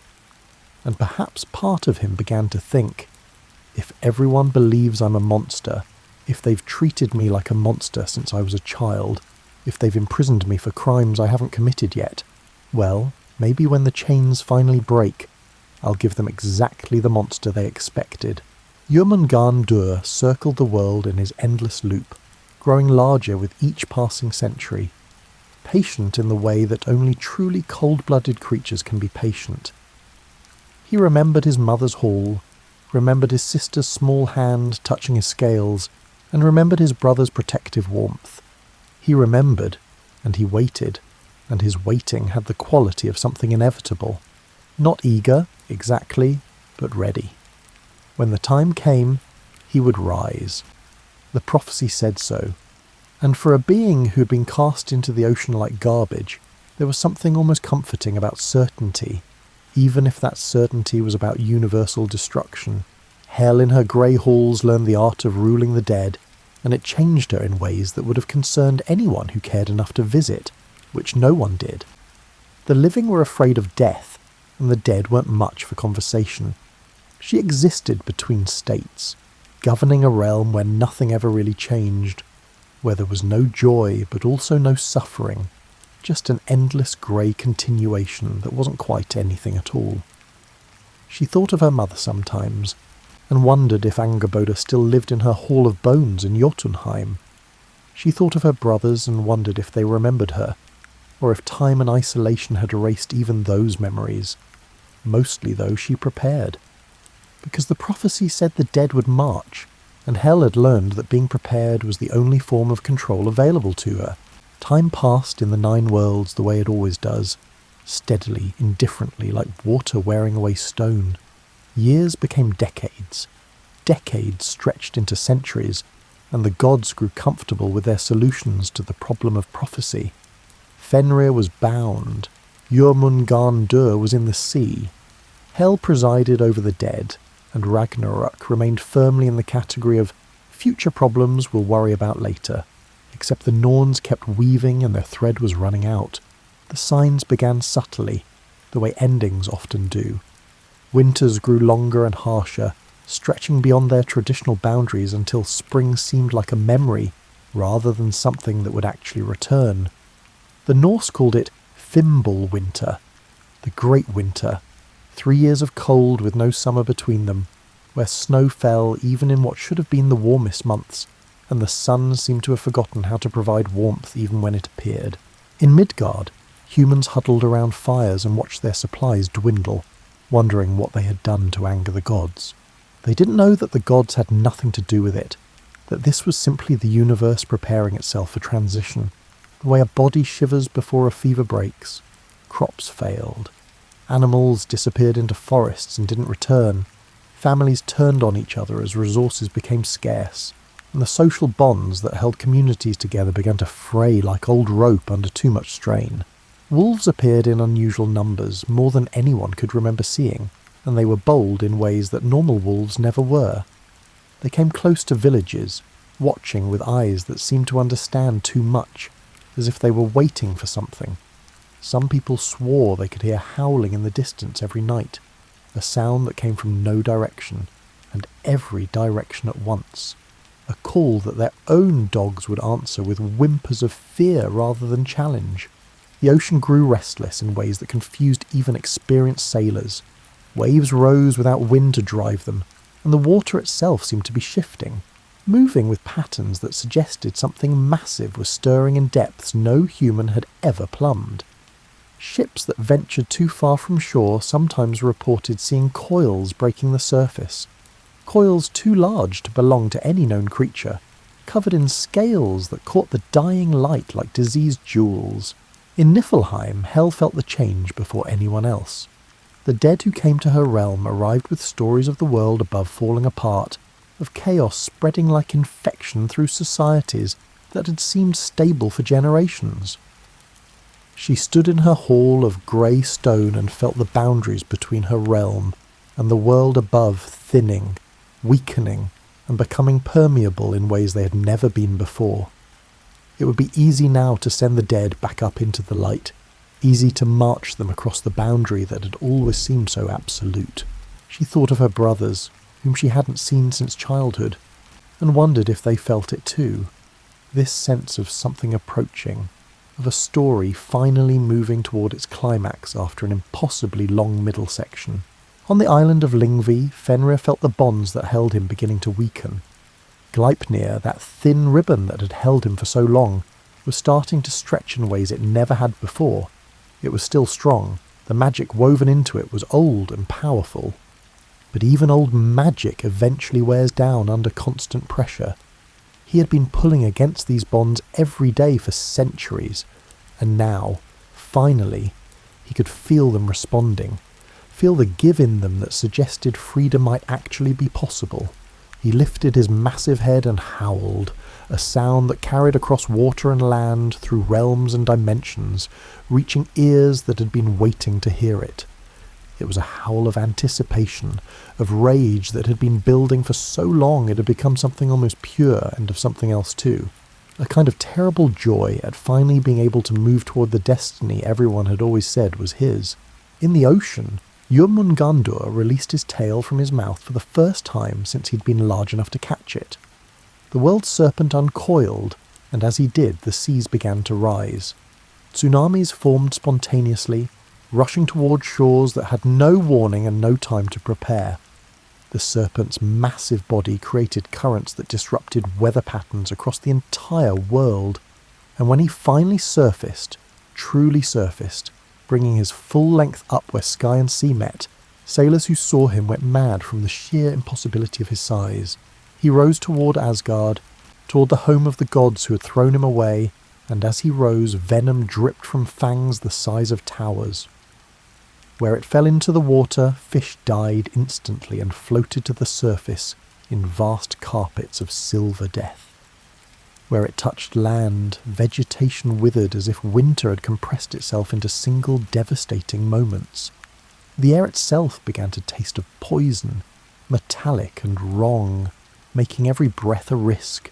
In Asgard, the gods finally had to acknowledge what they'd been trying to ignore for months or years or centuries, depending on how you measured divine denial. The prophecy wasn't something they had prevented or postponed. It was here, now, inevitable as gravity or grief. Heimdall, the watchman of the gods, lifted the Gjallarhorn to his lips and blew, sending out a sound that reached every corner of every realm.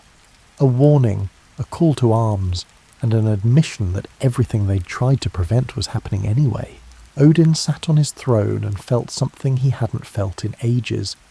Genuine fear. Not the mild concern that accompanies minor problems, but the deep existential terror of knowing that your own end is approaching, and there's nothing left to do but meet it with whatever dignity you can muster.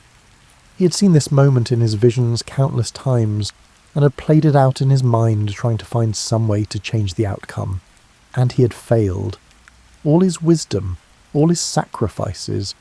He had given an eye for knowledge and hung himself from the world tree for 9 days to learn the runes, and none of it had been enough to change what was coming. Thor stood in the courtyard of Asgard, Mjolnir in his hand, and for once he wasn't confident. He was brave, certainly, and he would fight because fighting was what he did. But even Thor could sense that this was different from every battle he'd ever fought before. This wasn't about winning. This was about meeting your fate head-on because there was literally no other option available. The fires of Muspelheim, that realm of primordial flame that existed at the edge of creation, began to spread. The fire giant Surtur, who had been waiting since the beginning of time for this exact moment, led his forces across the Rainbow Bridge Bifrost, and the beautiful arc that connected Asgard to the other realms burned under their feet, collapsing into nothing like a dream at morning. From Jotunheim came the frost giants, ancient enemies of the gods, marching in formation that suggested this had been planned for longer than anyone wanted to contemplate. They had waited through centuries of uneasy peace, and now the waiting was over. They came across the broken remains of Bifrost, climbing through spaces between worlds that should have been impassable, driven by old hatreds and older promises, and from a cave where he'd been bound as punishment for crimes that seemed almost petty now in comparison to what was happening, he emerged. The bindings that had held him snapped like dead vines, and he stood in the light for the first time in years that had felt like eternities.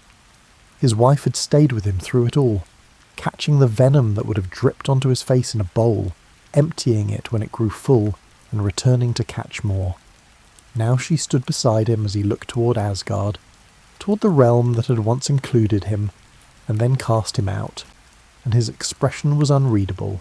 He thought of his children, scattered across the 9 worlds, fulfilling prophecies that might never have come true if the gods had simply left them alone. He thought of Angerboda, probably still alone in her hall in Jotunheim, having lost everything to fear and prophecy. He thought of all the times he'd tried to fit in with the gods, to be accepted as one of them, only to be reminded again and again that he was other, different, not quite trustworthy.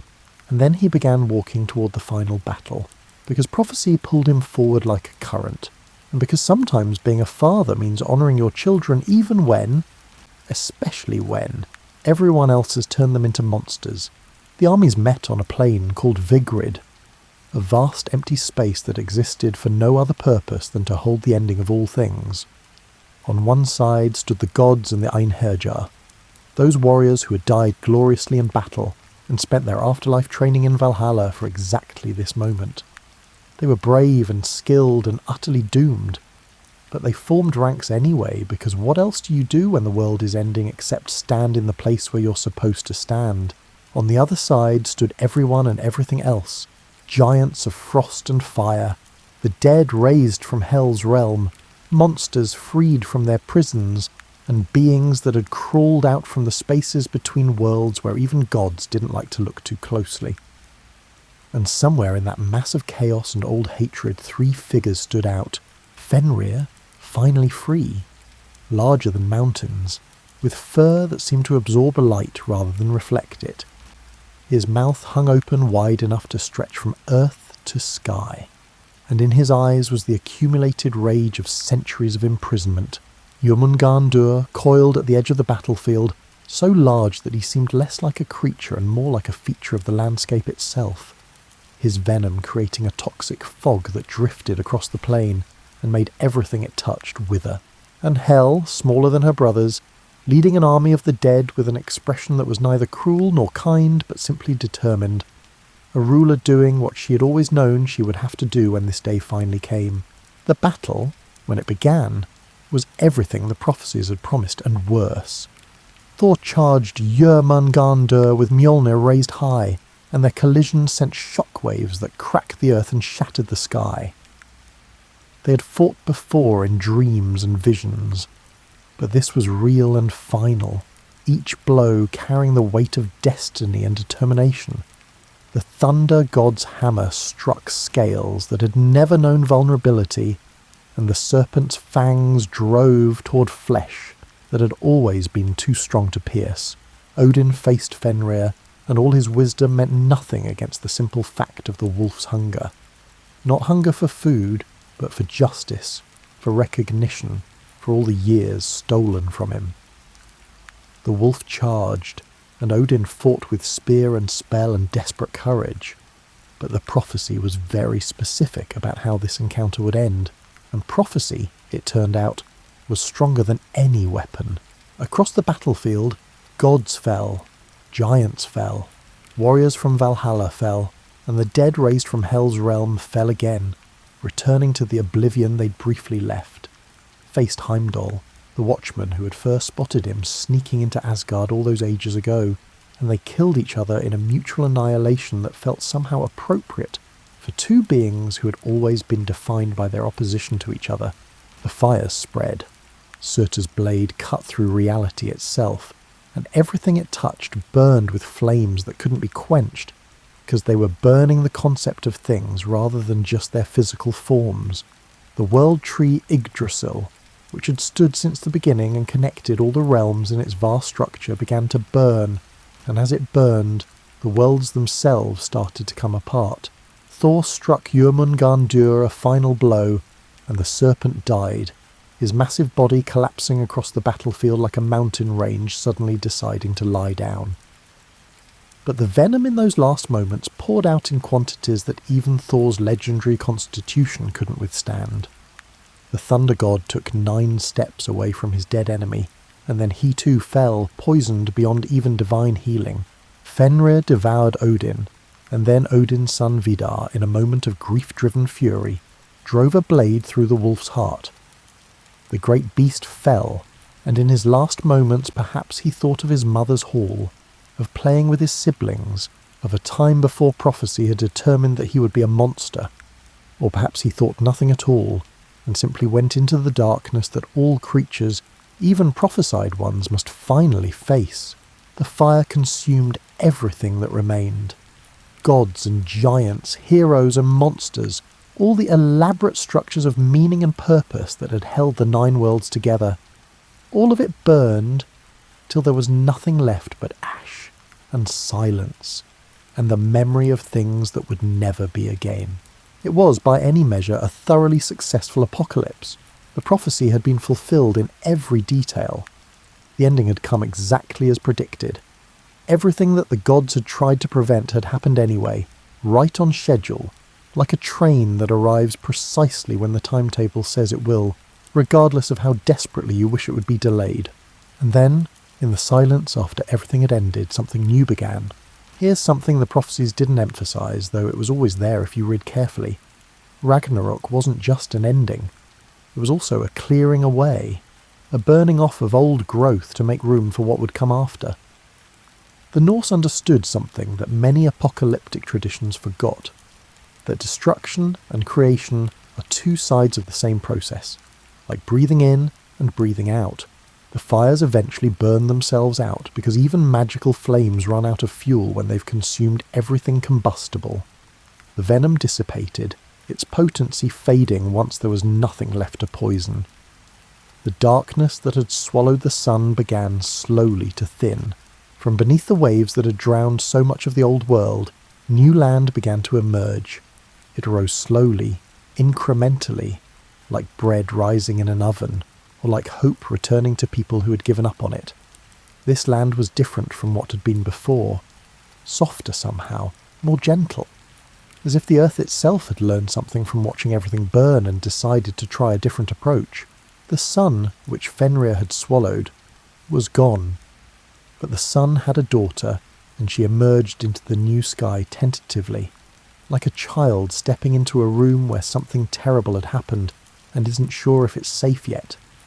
Her light was gentler than her mother's had been, less harsh, the kind of sunlight that makes you want to lie in grass and watch clouds rather than accomplish anything particularly ambitious.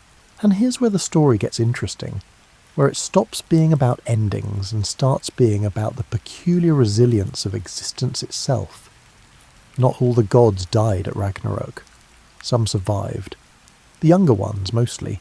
The ones who'd been smart enough to hide rather than fight, or lucky enough to be in the right place when the fires came through. Vidar and Vali, sons of Odin, emerged from wherever they'd sheltered to see a world that was utterly changed from the one they'd known. Modi and Magni, Thor's sons, found their father's hammer lying in the ash where nothing should have survived, and they lifted it together because neither was quite strong enough alone. These survivors looked at the new land with mixed feelings. Relief at being alive, certainly. Grief for everyone who hadn't made it. But also something else. A sense of possibility, of freedom from the old prophecies and old patterns that had bound everyone into roles they couldn't escape. The great story had ended, which meant new stories could begin. Stories that weren't already written in the weaving of the Norns. 2 humans survived as well, having hidden themselves in the trunk of Yggdrasil during the worst of the destruction, sheltered by the tree even as it burned. Their names were Lif and Lifthrasir, which meant life and eager for life. And they emerged into the new world hungry and frightened but alive, which was more than could be said for most of creation. They found that the new earth grew food without needing to be planted or tended, that water was clean and plentiful, and that the harsh requirements of survival that had dominated the old world didn't apply here with the same cruel intensity. It was as if the universe had decided to be kinder this time around, to give life a better chance than it had received before. The surviving gods and the surviving humans met on a green field where Asgard had once stood, and they looked at each other with none of the old hierarchies or expectations in place. The gods weren't quite gods anymore, not in the old sense, not with all their power and certainty. The humans weren't quite the same humans who had huddled in fear before divine judgment.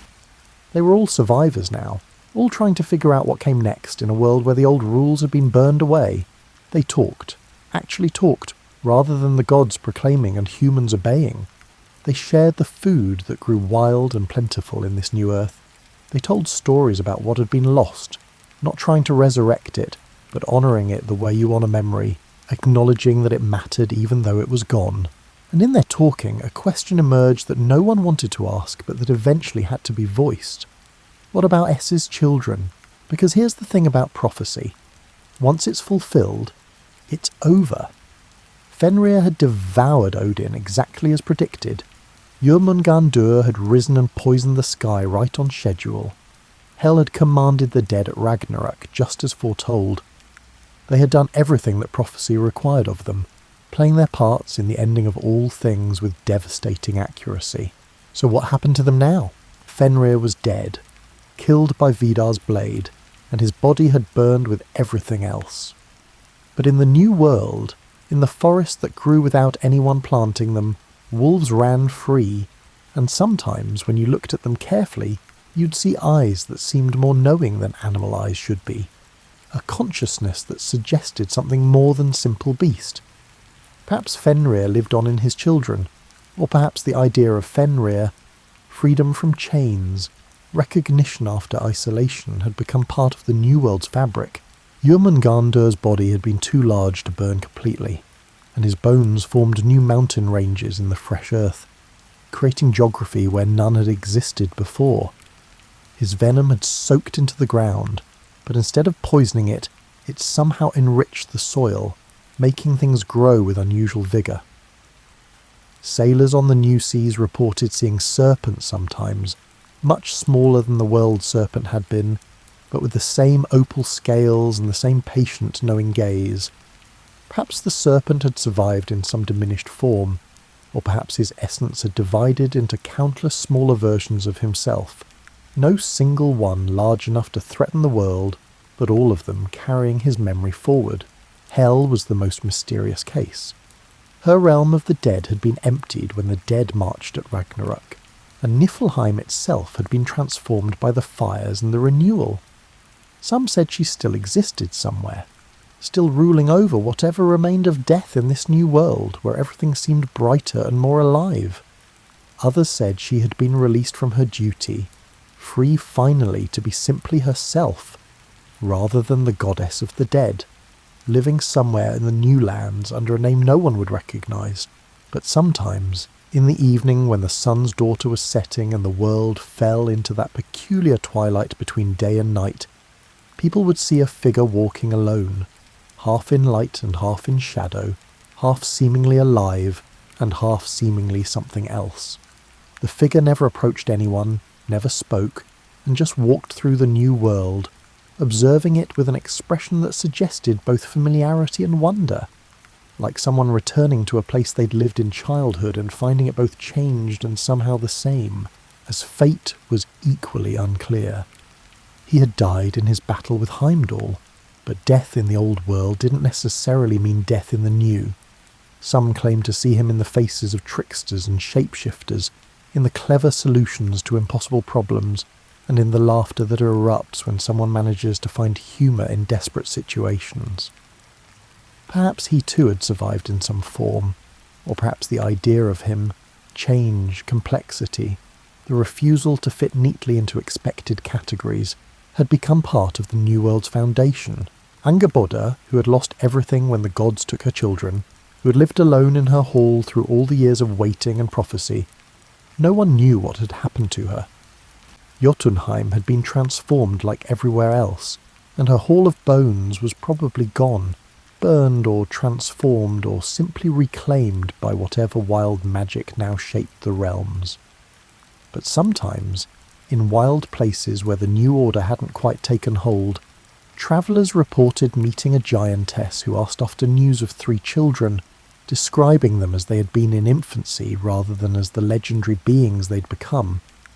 And those who encountered her said she seemed simultaneously grieving and at peace, as if she'd finally accepted a loss that had defined her existence for so long. The survivors built new settlements in the new world, but they built them differently this time. Instead of the great halls and elaborate hierarchies of the old world, they created communities that were smaller, more flexible, and more focused on cooperation than competition. They remembered how the old order had ended and decided to try something else, something that didn't require prophecies about destruction to keep everyone moving forward. The gods who survived didn't try to recreate Asgard. What would be the point? The old Asgard had been built on certainties that no longer existed, on the assumption that divine order was superior to all other possibilities. The new gods, if you could even call them that anymore, lived among the humans, contributing what they could but not claiming authority over everything. It was a more modest approach to divinity, but also perhaps a more honest one. Magic still existed in the New World, but it was gentler and more integrated into daily life rather than being something rare and dramatic that only heroes and gods could access. Children learned small spells alongside their letters, useful magic for growing things or finding lost items or comforting fears. It was democratic magic, accessible to anyone willing to learn, and it changed the fundamental nature of what was possible. The New World had problems, of course. Existence always does. But they were different problems, smaller in scale, more manageable. There were no prophecies hanging over everyone's heads, no sense that everything was building toward inevitable catastrophe. People could make mistakes without it leading to universal destruction. Gods could be wrong without it shattering the foundations of reality. It was uncertain in ways the old world had never been, but that uncertainty also meant freedom, meant possibility, and meant that tomorrow didn't have to be just like today unless you chose to make it so. As the first generation of the New World grew old and prepared to pass on their memories to their children, they told stories about what had been lost. They spoke of great halls and mighty gods, of prophecies and battles, of monsters who were also children who had never been given a fair chance. They told these stories not to make their descendants long for what had been, but to help them understand how they'd arrived at where they were, to honour the cost of renewal, to remember that creation requires destruction, that new growth needs old things to burn away first, and sometimes, on particularly quiet nights when the wind carried voices from far away, people thought they could hear three sounds: a wolf howling somewhere in the distant forests, a serpent's hiss from deep beneath the waves, and quiet footsteps of someone walking alone through the twilight, observing the new world with eyes that had seen both life and death, and found wisdom in the space between. The prophecy of Ragnarok had come true, exactly as foretold. The world had ended, and then, because endings are never quite as final as they seem, the world had begun again, different, but somehow familiar, carrying forward the best of what had been while leaving behind the worst. It was, in its own way, the happiest ending possible for a story about apocalypse, not because nothing was lost, but because what came after made the loss mean something other than simple tragedy. As you lie here in your own warm bed, in a world that hasn't ended and probably won't anytime soon, you might think about the strange comfort of the old Norse myths. They didn't promise that everything would be fine forever. They didn't pretend that holding on to the past was possible or even desirable. They looked straight at the reality that all things end. Gods and worlds, empires and certainties, even the stories we tell ourselves about who we are, and they found a way to make peace with that truth. Ragnarok wasn't really about a battle or a wolf or a serpent. It was about change, about the way old orders eventually collapse under their own contradictions, and about how attempts to prevent change often create the very catastrophes they're trying to avoid. The gods took away our children to prevent a prophecy, and in doing so they guaranteed that prophecy would come true.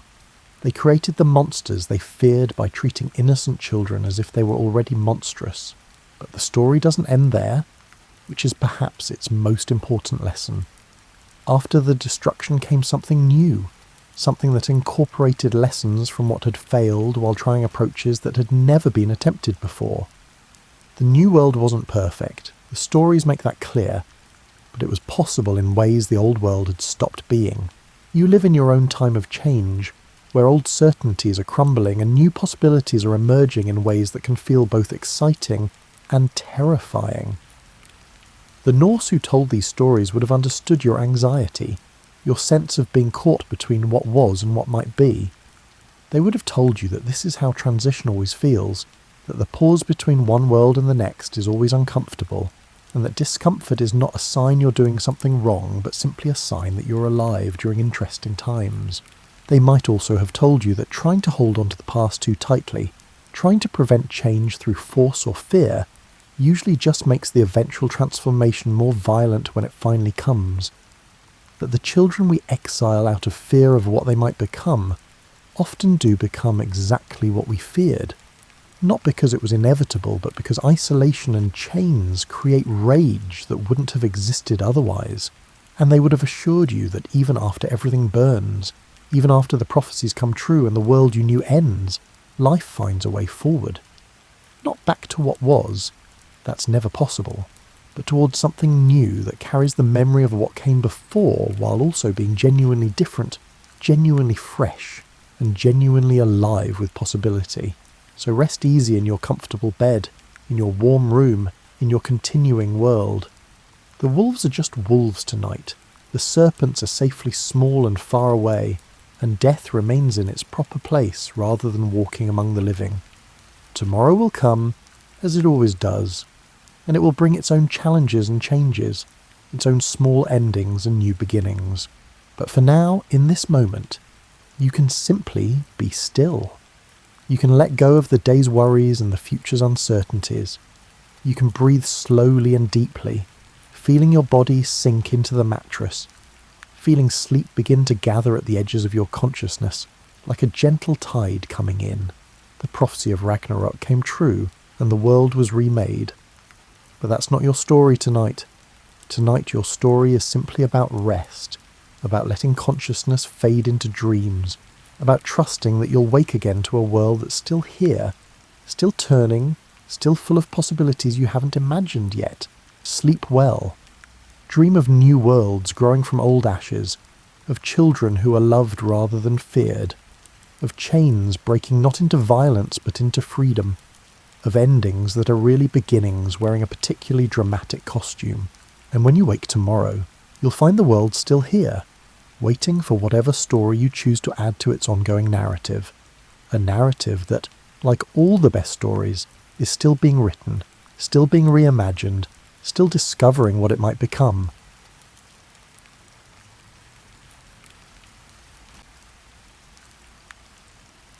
Now, shut your eyes and visualize yourself floating slowly through centuries of history until you gently land in what is now Iraq, circa 2100 BCE. The smell is what hits you first, not the sight. Baking bread, river water, and yes, a lot of livestock. Welcome to the first real neighbourhood in civilization, where people made the decision to settle down and stop aimlessly wandering around like lost tourists. The Tigris and Euphrates are two rivers that would make any real estate agent cry with delight. These rivers are not just any rivers. They are the ancient world's version of having fresh groceries delivered to your door and Amazon delivery. This area was known to the Mesopotamians as the land between rivers, which sounds far more poetic in their language than it does when you're trying to explain it to a dinner party guest. You may be asking yourself why anyone would decide to live in what is effectively a massive floodplain. Imagine having soil that is so dark and rich that, with a little encouragement, you could probably grow tomatoes.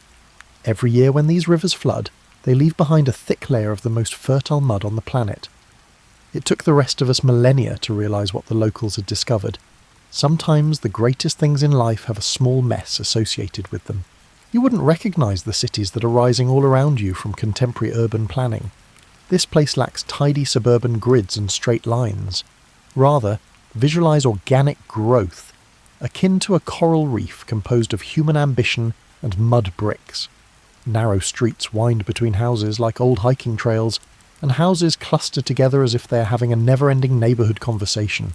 Another thing that strikes you as being very antiquated is the lack of electrical hums, the quiet of engines, and the absence of any traffic that resembles rush hour. Rather, there's the soft splatter of irrigation channels, the steady thud of grain being ground, and the sporadic snarling of a donkey that's obviously upset about something. Modern people spend a lot of money to experience this type of tranquility at wellness retreats. However, this quiet does not imply inactivity. The first large-scale urban living experiment in history is what you're seeing. In essence, these individuals are inventing as they go along, resolving issues that have never been encountered by any human. How do you manage thousands of people in one location? How do you ensure that everyone eats? When your neighbour's goat keeps eating your barley, how do you keep things from going completely out of control? As you will see, the answer combines a remarkable amount of ingenuity, practicality, and what can only be called the first bureaucracy in history. Yes, paperwork was a part of paradise. As you become more accustomed to this ancient world, you start to notice something that would cause any contemporary city planner to either run screaming back to their zoning maps or cry with envy. These Mesopotamians have produced a system of ordered chaos that somehow manages to keep everyone fed, housed, and comparatively content, even though it shouldn't work. Let's begin with the irrigation system, which is the most amazing engineering achievement you will ever witness that does not require electricity. Imagine a vast system of canals connecting every field, garden, and drinking well, nature's equivalent of the internet. You know what? Instead of just accepting this water when you feel like giving it to us, we're going to convince you to share it on our schedule, the Mesopotamians said, glancing at their rushing rivers. The end effect is a network of watery highways that would make the roads of ancient Rome appear straightforward. Individual fields are directly irrigated by water flowing from the main rivers into primary canals, secondary channels, and smaller ditches. It's similar to having running water, but it goes to your barley patch rather than your kitchen sink. In addition, unlike your contemporary plumbing, if this system fails, the city as a whole loses lunch in addition to water pressure. Massive collaboration is needed to manage this liquid lifeline, which has never been done before in human history. One farmer cannot choose to use more water for his fields, while his neighbours' crops are dying. It is impossible for someone upstream to construct a dam without taking downstream residents into account. People must look beyond their immediate needs, their tribe and their family for the first time in human history. Things start to get interesting at this point. The water schedule must be overseen by someone. Who gets what and when must be decided by someone. When Farmer B insists his irrigation ditch was there first, and Farmer A accuses Farmer B of stealing water, someone has to resolve the inevitable conflicts, presenting the first middle management in history. Since clipboards won't be invented for several thousand years, these water managers are more than just bureaucrats with clipboards. They combine elements of weather forecasting, engineering, diplomacy, and refereeing. They must comprehend not only the flow of water but also human thought, crop growth, and how to stop neighbours from igniting generation-long feuds. The good news is that it does work. You're witnessing thousands of people successfully arranging their daily schedules around common resources. Every year, the harvest arrives, the fields turn green at the appropriate times, and the irrigation ditches run according to plan. When the irrigation schedule becomes complicated, everyone is contributing labour, water rights, and a willingness to not strangle their neighbours. It's like watching a huge, antiquated version of a neighbourhood potluck, except instead of bringing casseroles. This system's success has a significant impact on human society. Some people are able to quit farming when they can consistently produce more food than they require for survival. Additionally, some people can start doing other things once they are able to stop cultivating food full-time. Interesting things. Revolutionary actions. This is how your first devoted priests, your first full-time artisans, and your first qualified administrators come to be. It's how you get people who don't have to worry about whether there will be enough grain for the next harvest to spend their days thinking about astronomy, mathematics, or how to make better beer. You're seeing the emergence of expertise along with specialization. People can now become exceptionally skilled at one thing for the first time in human history, as they are no longer forced to be mediocre at everything in order to survive. You might be surprised to learn that these Mesopotamians are born business people as you continue your leisurely exploration of this ancient world. They have established what may be the first startup culture in history, complete with competition, creativity, and the occasional spectacular failure from which everyone gains knowledge. For example, metalworking. You see people who have discovered that they can create bronze, a more durable and practical metal than anything they have ever used, by heating specific rocks to the ideal temperature and combining them with other rocks. This is the beginning of the technology industry, not just a development in technology. There is collaboration among the bronze makers. They require traders who can transport tin and copper from hundreds of miles away because they are necessary. They require individuals who specialize in the production of charcoal because they require fuel for their furnaces. They require a market that is sophisticated enough to discern between a mediocre bronze tool and a truly exceptional one in order to attract clients who value quality metalwork. Before you know it, supply chains are in place, you have quality control. Yes, the best metalworkers build reputations, and people begin to request tools made by particular artisans, so you have brand recognition. It's the antiquated version of Yelp reviews, except instead of posting them online, people tell their neighbours which blacksmith produces harvest season tools that don't break. However, The true innovation taking place here is economic rather than technological.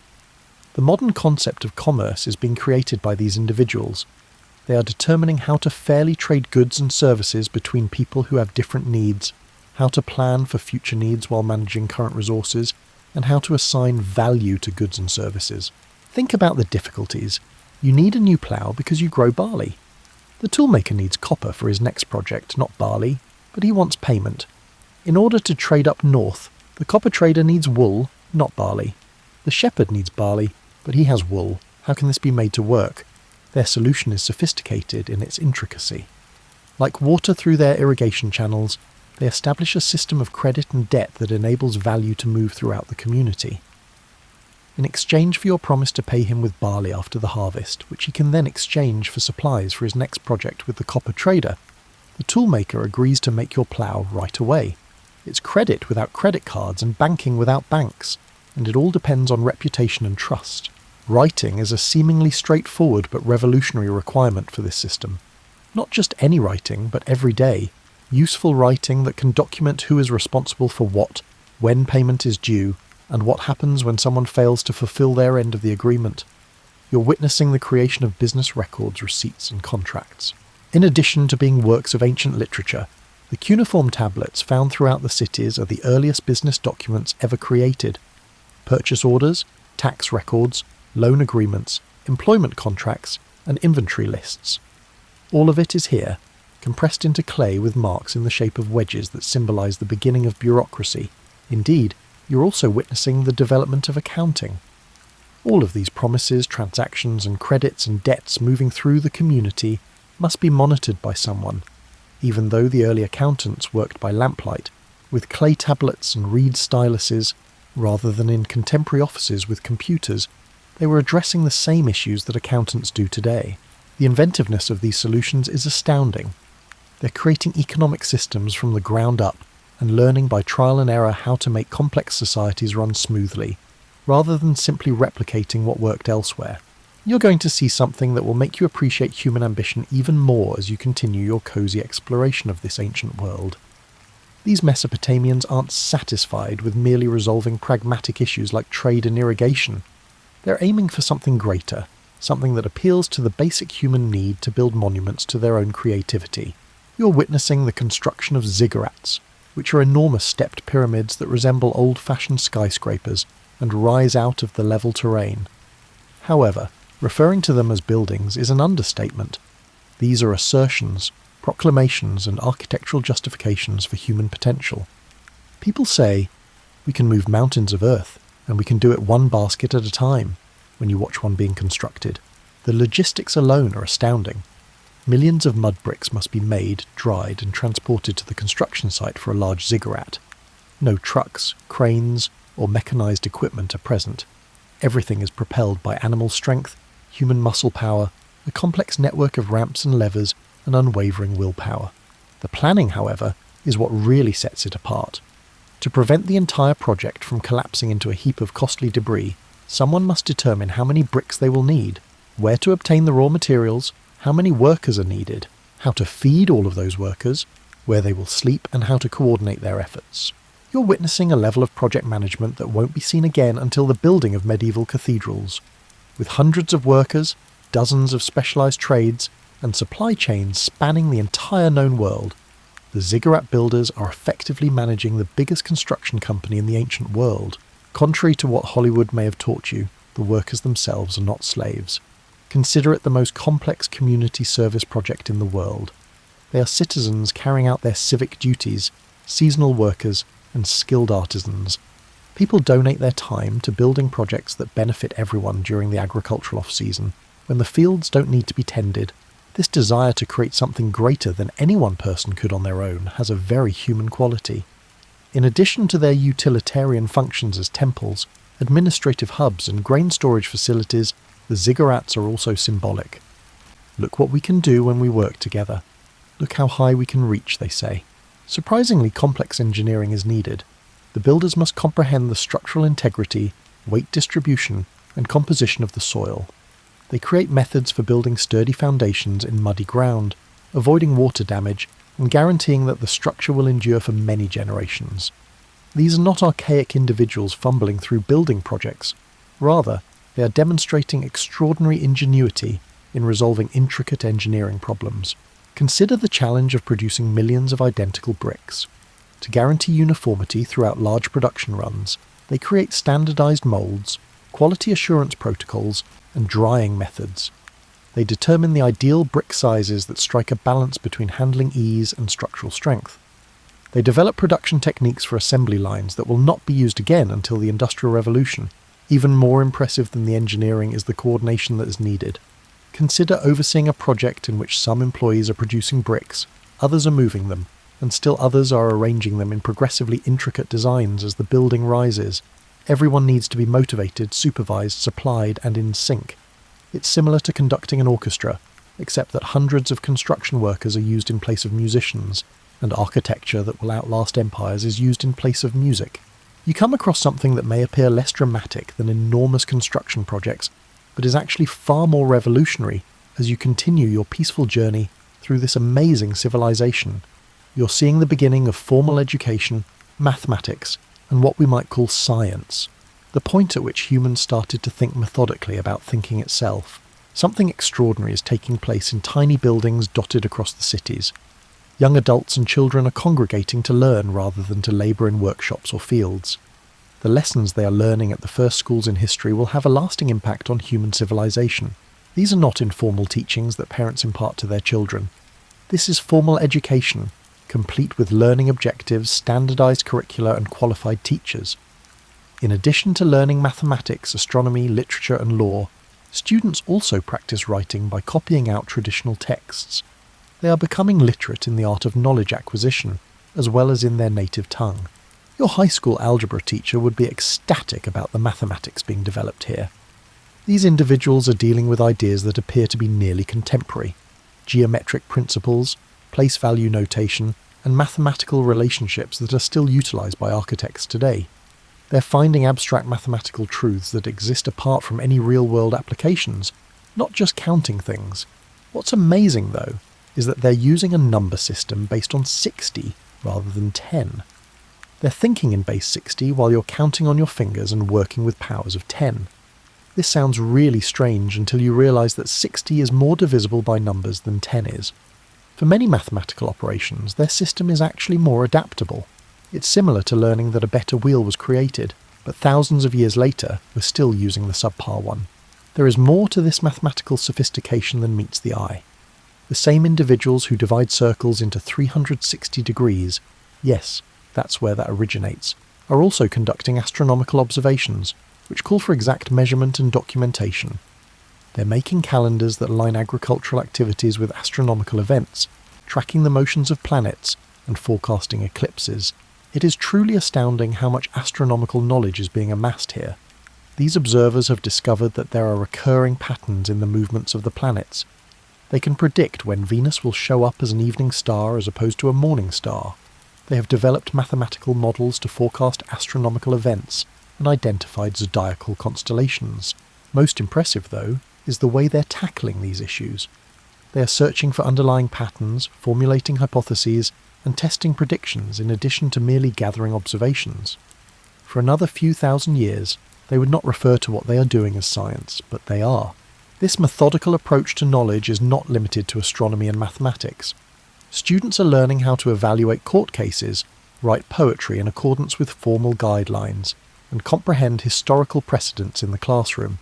They are discovering that knowledge itself can be methodically arranged, classified, and passed down from one generation to the next. You're witnessing the creation of intellectual life as we know it today. For the first time in history, some people are able to devote their lives to comprehending the fundamentals of the world's functioning, rather than just finding solutions to pressing practical issues. What are numbers, really? Why do the planets move the way they do? And what makes a good law different from a bad one? Are some of the questions they can pose. The ramifications are astounding. People whose job it is to think about abstract problems begin to draw connections between various fields of knowledge. The mathematician understands that architecture is governed by geometric principles. The astronomer learns that natural events can be predicted by mathematical models. The legal scholar is aware that using reason to settle disagreements is a more equitable approach than merely adhering to custom. Let's take a break from our travels and become accustomed to the mild routines of this amazing society. You're about to learn that revolution can sometimes be whispered through the everyday moments that comprise human existence, rather than always being announced with great fanfare. A typical Mesopotamian family wakes up as the small, high windows of their house let in the first rays of the day. The first thing that strikes you is how different their everyday worries are from yours, yet they feel surprisingly similar. The mother is organising meals that will stretch resources throughout the week and keeping an eye on the household's grain supplies. The father is going over his to-do list in his head, including which irrigation channels require upkeep, which tools require repair, and which neighbours he needs to work with in preparation for the harvest. Their kids are getting ready for school, and yes, they probably whine about it as much as kids do. Young Enlil claims he already knows enough mathematics to assist with the family business, and little Shamet refuses to practice her cuneiform writing exercises. It appears that certain aspects of human nature never go out of style. However, these everyday occurrences contain innovations that continue to shape our lives to this day. In order to trade fairly with her neighbours, the mother uses standardised weights and measures when she measures out grain for breakfast. The father uses a filing system that arranges data in ways that any contemporary office worker would recognise when he looks through his business records from the previous day. The breakfast itself demonstrates the sophistication of technology. Yeast cultures, a biological technology that turns simple grain into sustenance that can support complex societies, have been preserved and passed down through the generations to make the bread. The beer, yes, they have beer for breakfast, which makes sense given the dubious quality of ancient water supplies, represents fermentation processes that call for exact timing and temperature control. You're watching the infrastructure of civilization in action as the family go about their morning routines. Thousands of people are served by the distribution system that provides them with the water they use. Sewage disposal stops disease outbreaks that would otherwise render big cities uninhabitable. Agricultural systems that can sustain populations much larger than the actual workers in the fields are the source of the food. You're witnessing the beginning of expert craftsmanship when the father leaves for his workshop. He's not just producing, he's also upholding standards, creating methods, and establishing a reputation for excellence that goes well beyond his local area. His goods will be traded over great distances, spreading the fame of his city to locations he will never be able to visit. Mother's Day is equally noteworthy. She's in charge of a household that serves as both a place of residence and a business. She's handling family finances, preserving social ties that are the foundation of community life, and processing food for preservation. She's teaching kids not only useful skills, but also social norms, cultural values, and the information they will need to navigate a complex society as adults. You're seeing something that would be entirely familiar to any modern family when the evening rolls around, and they all sit down to their main meal. But it's also utterly revolutionary for its time. They are sharing food that has been prepared, preserved, and processed in ways that enable them to eat healthily, even in the absence of fresh ingredients. They're talking about the day's activities in a way that helps kids comprehend how they fit into the larger community. Most astonishingly, though, they're at ease. They are not fighting for basic survival, even though they live in what we might consider primitive conditions. People can now enjoy their lives, plan for the future, and pursue interests beyond their immediate needs thanks to advancements in agriculture, commerce, and social organisation. There may be games, storytelling, or music after supper. Another revolutionary idea is that people have leisure time. Human culture can thrive in previously unthinkable ways when survival is safe enough for people to devote their time to pursuits that have no immediate practical value. In addition to sleeping off the day's labour, the family is refueling for tomorrow's involvement in humanity's first complex urban living experiment. They will awaken tomorrow and once more play a part in preserving the systems that enable thousands of people to coexist in harmony, prosperity, and productivity. One of the most remarkable accomplishments of Mesopotamian civilization is revealed as you delve deeper into this ancient world. They managed to manage sizable, diverse populations without everything collapsing in anarchy and conflict. And they accomplished this by combining religious authority, common sense, and what can only be called the first all-encompassing legal system in history. Imagine the difficulties these people encountered. There are thousands of people, each with their own goals, passions, and unavoidable conflicts with their neighbours. You have competing religious traditions, diverse ethnic groups, economic classes, and the inherent human propensity for short-sightedness and selfishness. How do you design a system that accomplishes goals while maintaining a reasonable level of satisfaction for all? The complexity of the Mesopotamian solution is elegant. At the top is a king who represents both religion and politics. His authority has a weight that purely political power could not match, because he is not only making executive decisions, but is also channeling the will of the gods. The king is expressing divine will when he issues a law, not just his own preferences. However, this is not a tyrant's capricious rule. The king's authority is limited by custom, religious law, and the pragmatic requirement to retain the backing of the different factions that sustain society. The priests, merchants, artisans, and farmers who truly govern the society will find a way to replace a king who continuously makes poor choices, so he won't hold the position for long.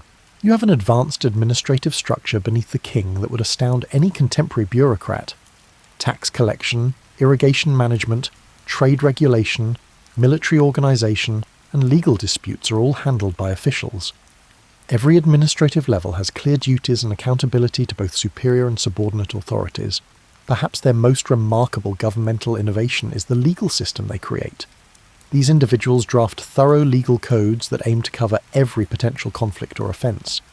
Nearly 300 laws, ranging from business disputes to marriage contracts to property rights, are included in the publicly visible Code of Hammurabi.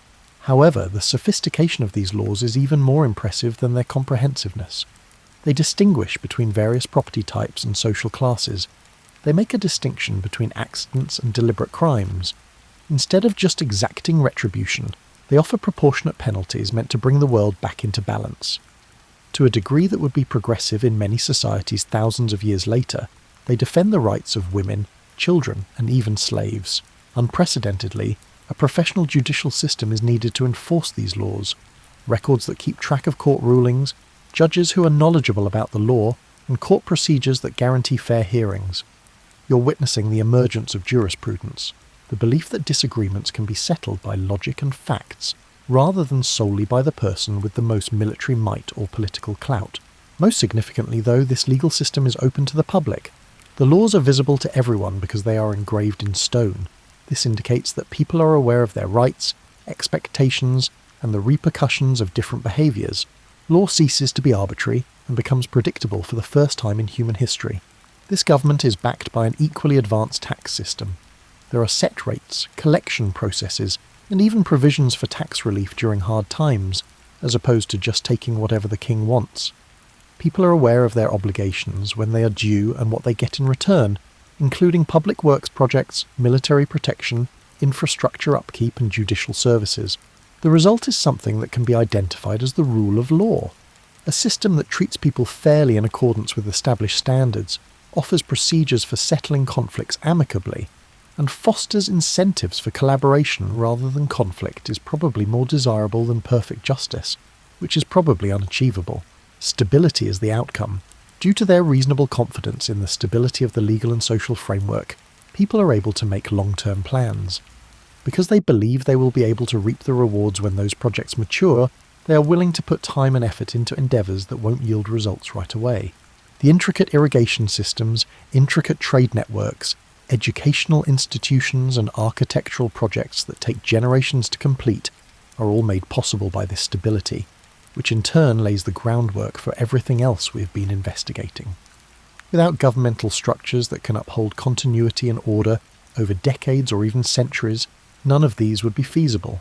As you continue your exploration of ancient Mesopotamia, you may be surprised to learn that these pragmatic, engineering-minded individuals are profoundly spiritual, but not in a way that separates the sacred from the secular. They don't practice their religion during special ceremonies or on the weekends. It permeates every part of their lives, from how they plan their cities to how they go about their jobs. However, this is a faith that sanctifies practical activity and finds the divine in human achievement, not the kind of spirituality that demands people reject the material world. Mesopotamian gods are strikingly human-like, but in the most positive sense. They are individuals with preferences, knowledge, and continuous engagement in worldly matters, rather than impersonal abstract ideals.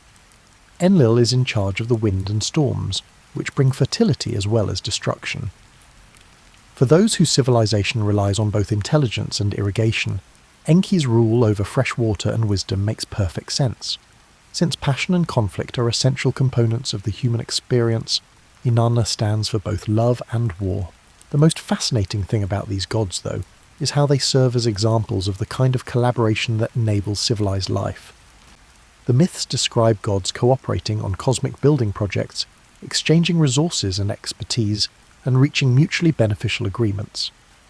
People who take part in religious rituals are not only worshipping, they are also honing the social skills necessary to maintain the smooth operation of their own communities. Each city is dominated by temples that are much more than just places of worship. They are a combination of social service agencies, educational institutions, and economic hubs. In addition to carrying out rituals, the priests who work in these temples also oversee agricultural estates, run educational institutions, care for libraries, and offer welfare assistance to members of the community who are struggling. A society where religious life supports rather than contradicts the values required for successful urban living is the result of this remarkable fusion of spiritual and practical functions. A good worshipper possesses the same qualities as a good neighbour, such as honesty, dependability, and a willingness to help out with community projects. There is no conflict between serving the community and the gods, or between being pious and succeeding in business. The religious calendar organises daily life in ways that promote economic activity, rather than interfere with it. Religious celebrations take place during agricultural seasons, offering opportunities for communal gatherings when people have the means and leisure to take part. In addition to providing funds for public works projects, the religious mandate to support temple operations establishes a social safety net that supports people during trying times. Most significantly, this religious system offers purpose and meaning that transcends personal achievement or failure. Contributors to the construction of a ziggurat are not merely taking part in a building project.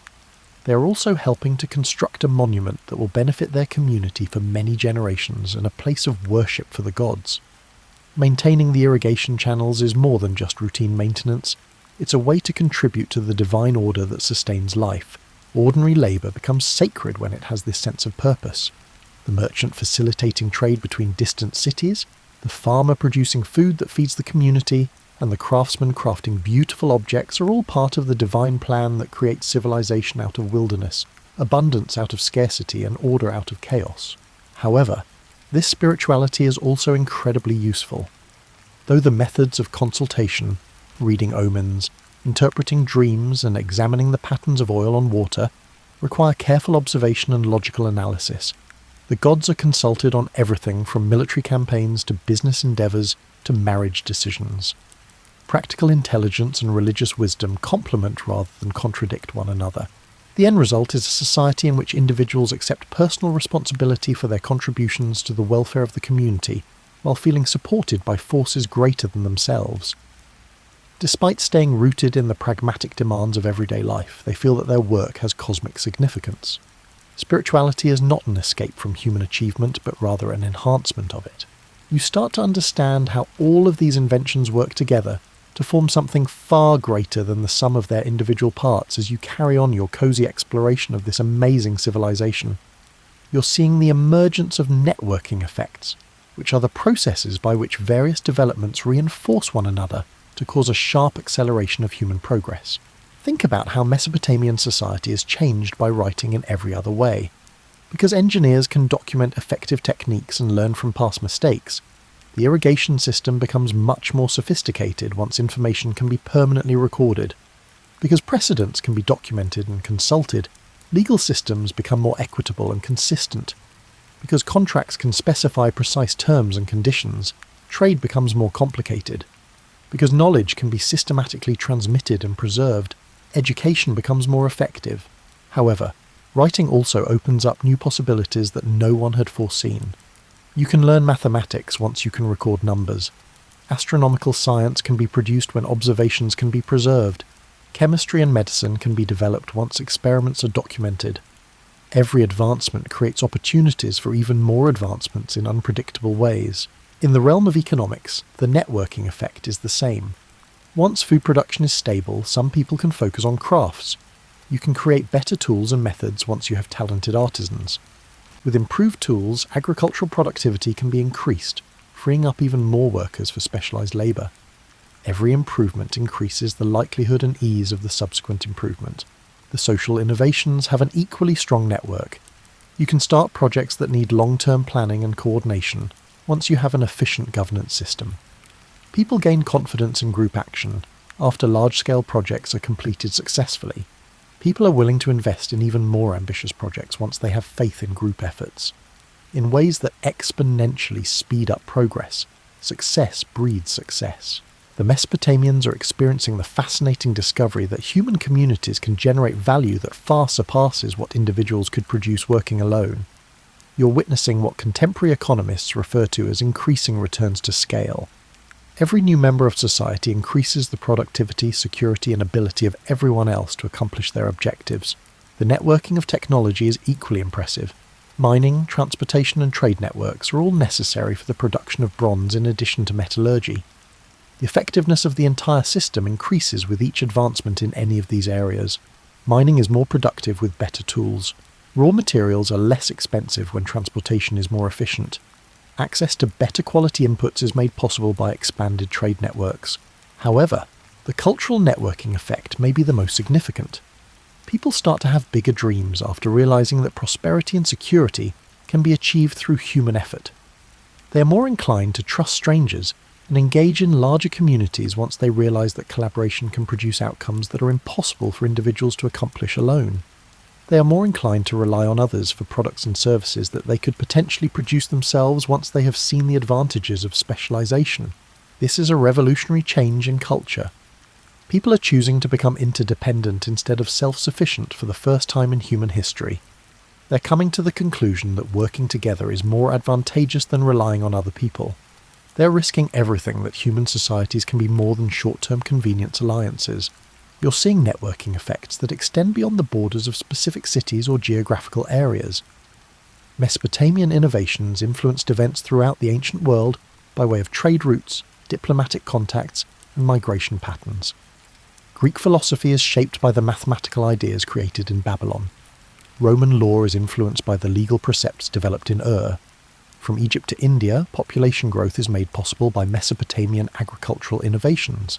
You're witnessing the emergence of what contemporary academics refer to as world systems, networks of influence and interaction that link far-flung societies and enable innovations to proliferate well beyond their original locations.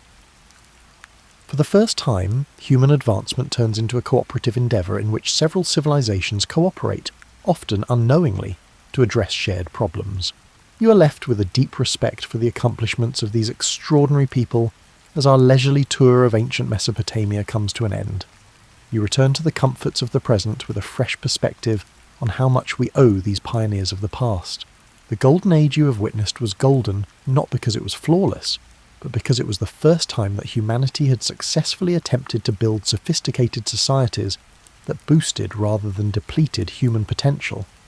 With creativity, teamwork, and an incredible belief in human potential, these individuals overcame obstacles that no other generation had ever faced.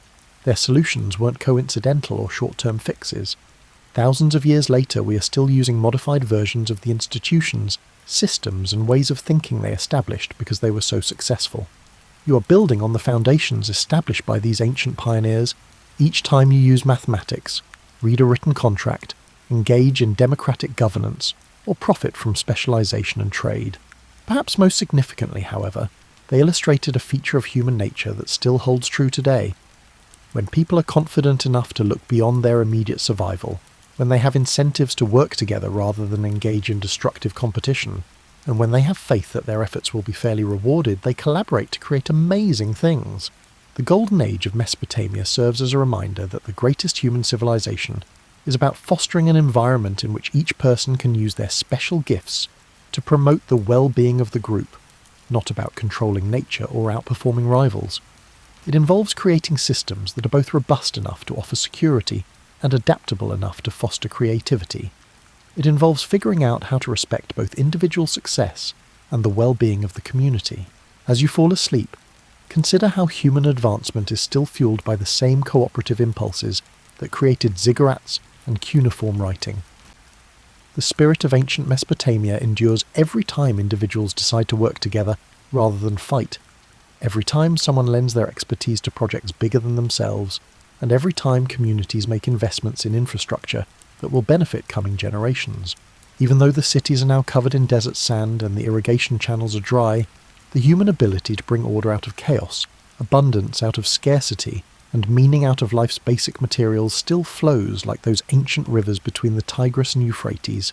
Rest easy knowing that you're a part of a story that started with the first cities and goes on with every technological advancement, every act of human cooperation, and every instance in which people decide to build rather than destroy. Mesopotamia's golden age serves as a reminder that our best times are never truly over.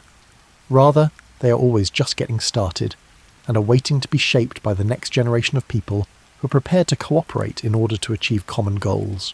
The same mathematical patterns that the ancient astronomers found still govern the way the stars wheel overhead. The human urge to create, collaborate, and strive for something bigger than personal survival is still as strong as the fires in those old bronze workshops. And tomorrow we carry on the work they started, the never-ending optimistic endeavour of creating civilizations deserving of human potential, in both minor and major ways.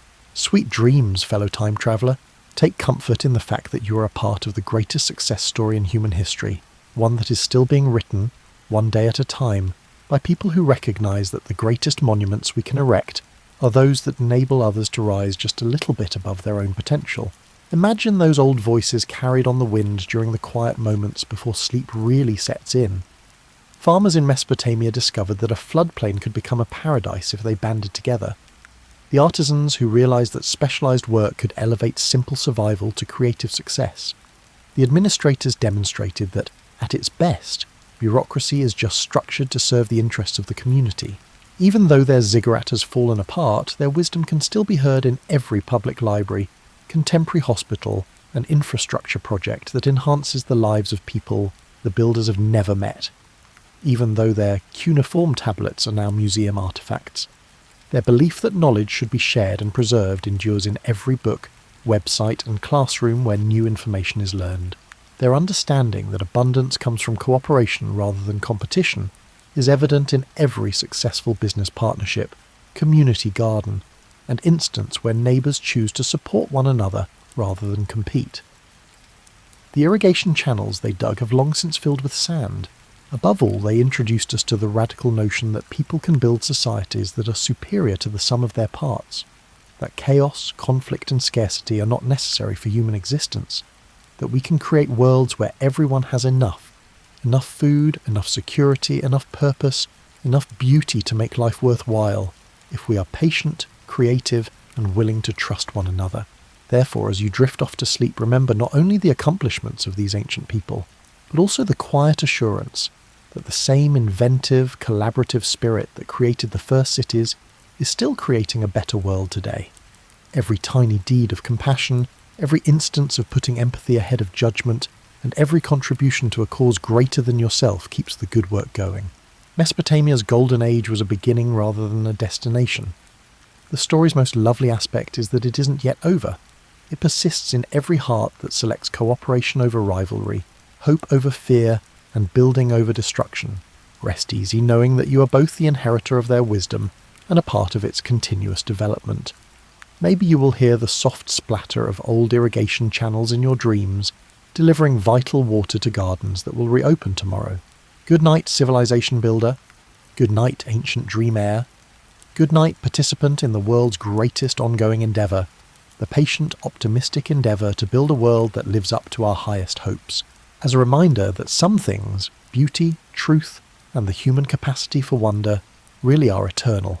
The stars that led those early astronomers continue to shine down on you in the same timeless patterns they found. Get enough sleep. Have a lovely dream. Wake up tomorrow prepared to carry on the never-ending joyful task of bringing the world closer to the paradise they saw between two rivers so long ago.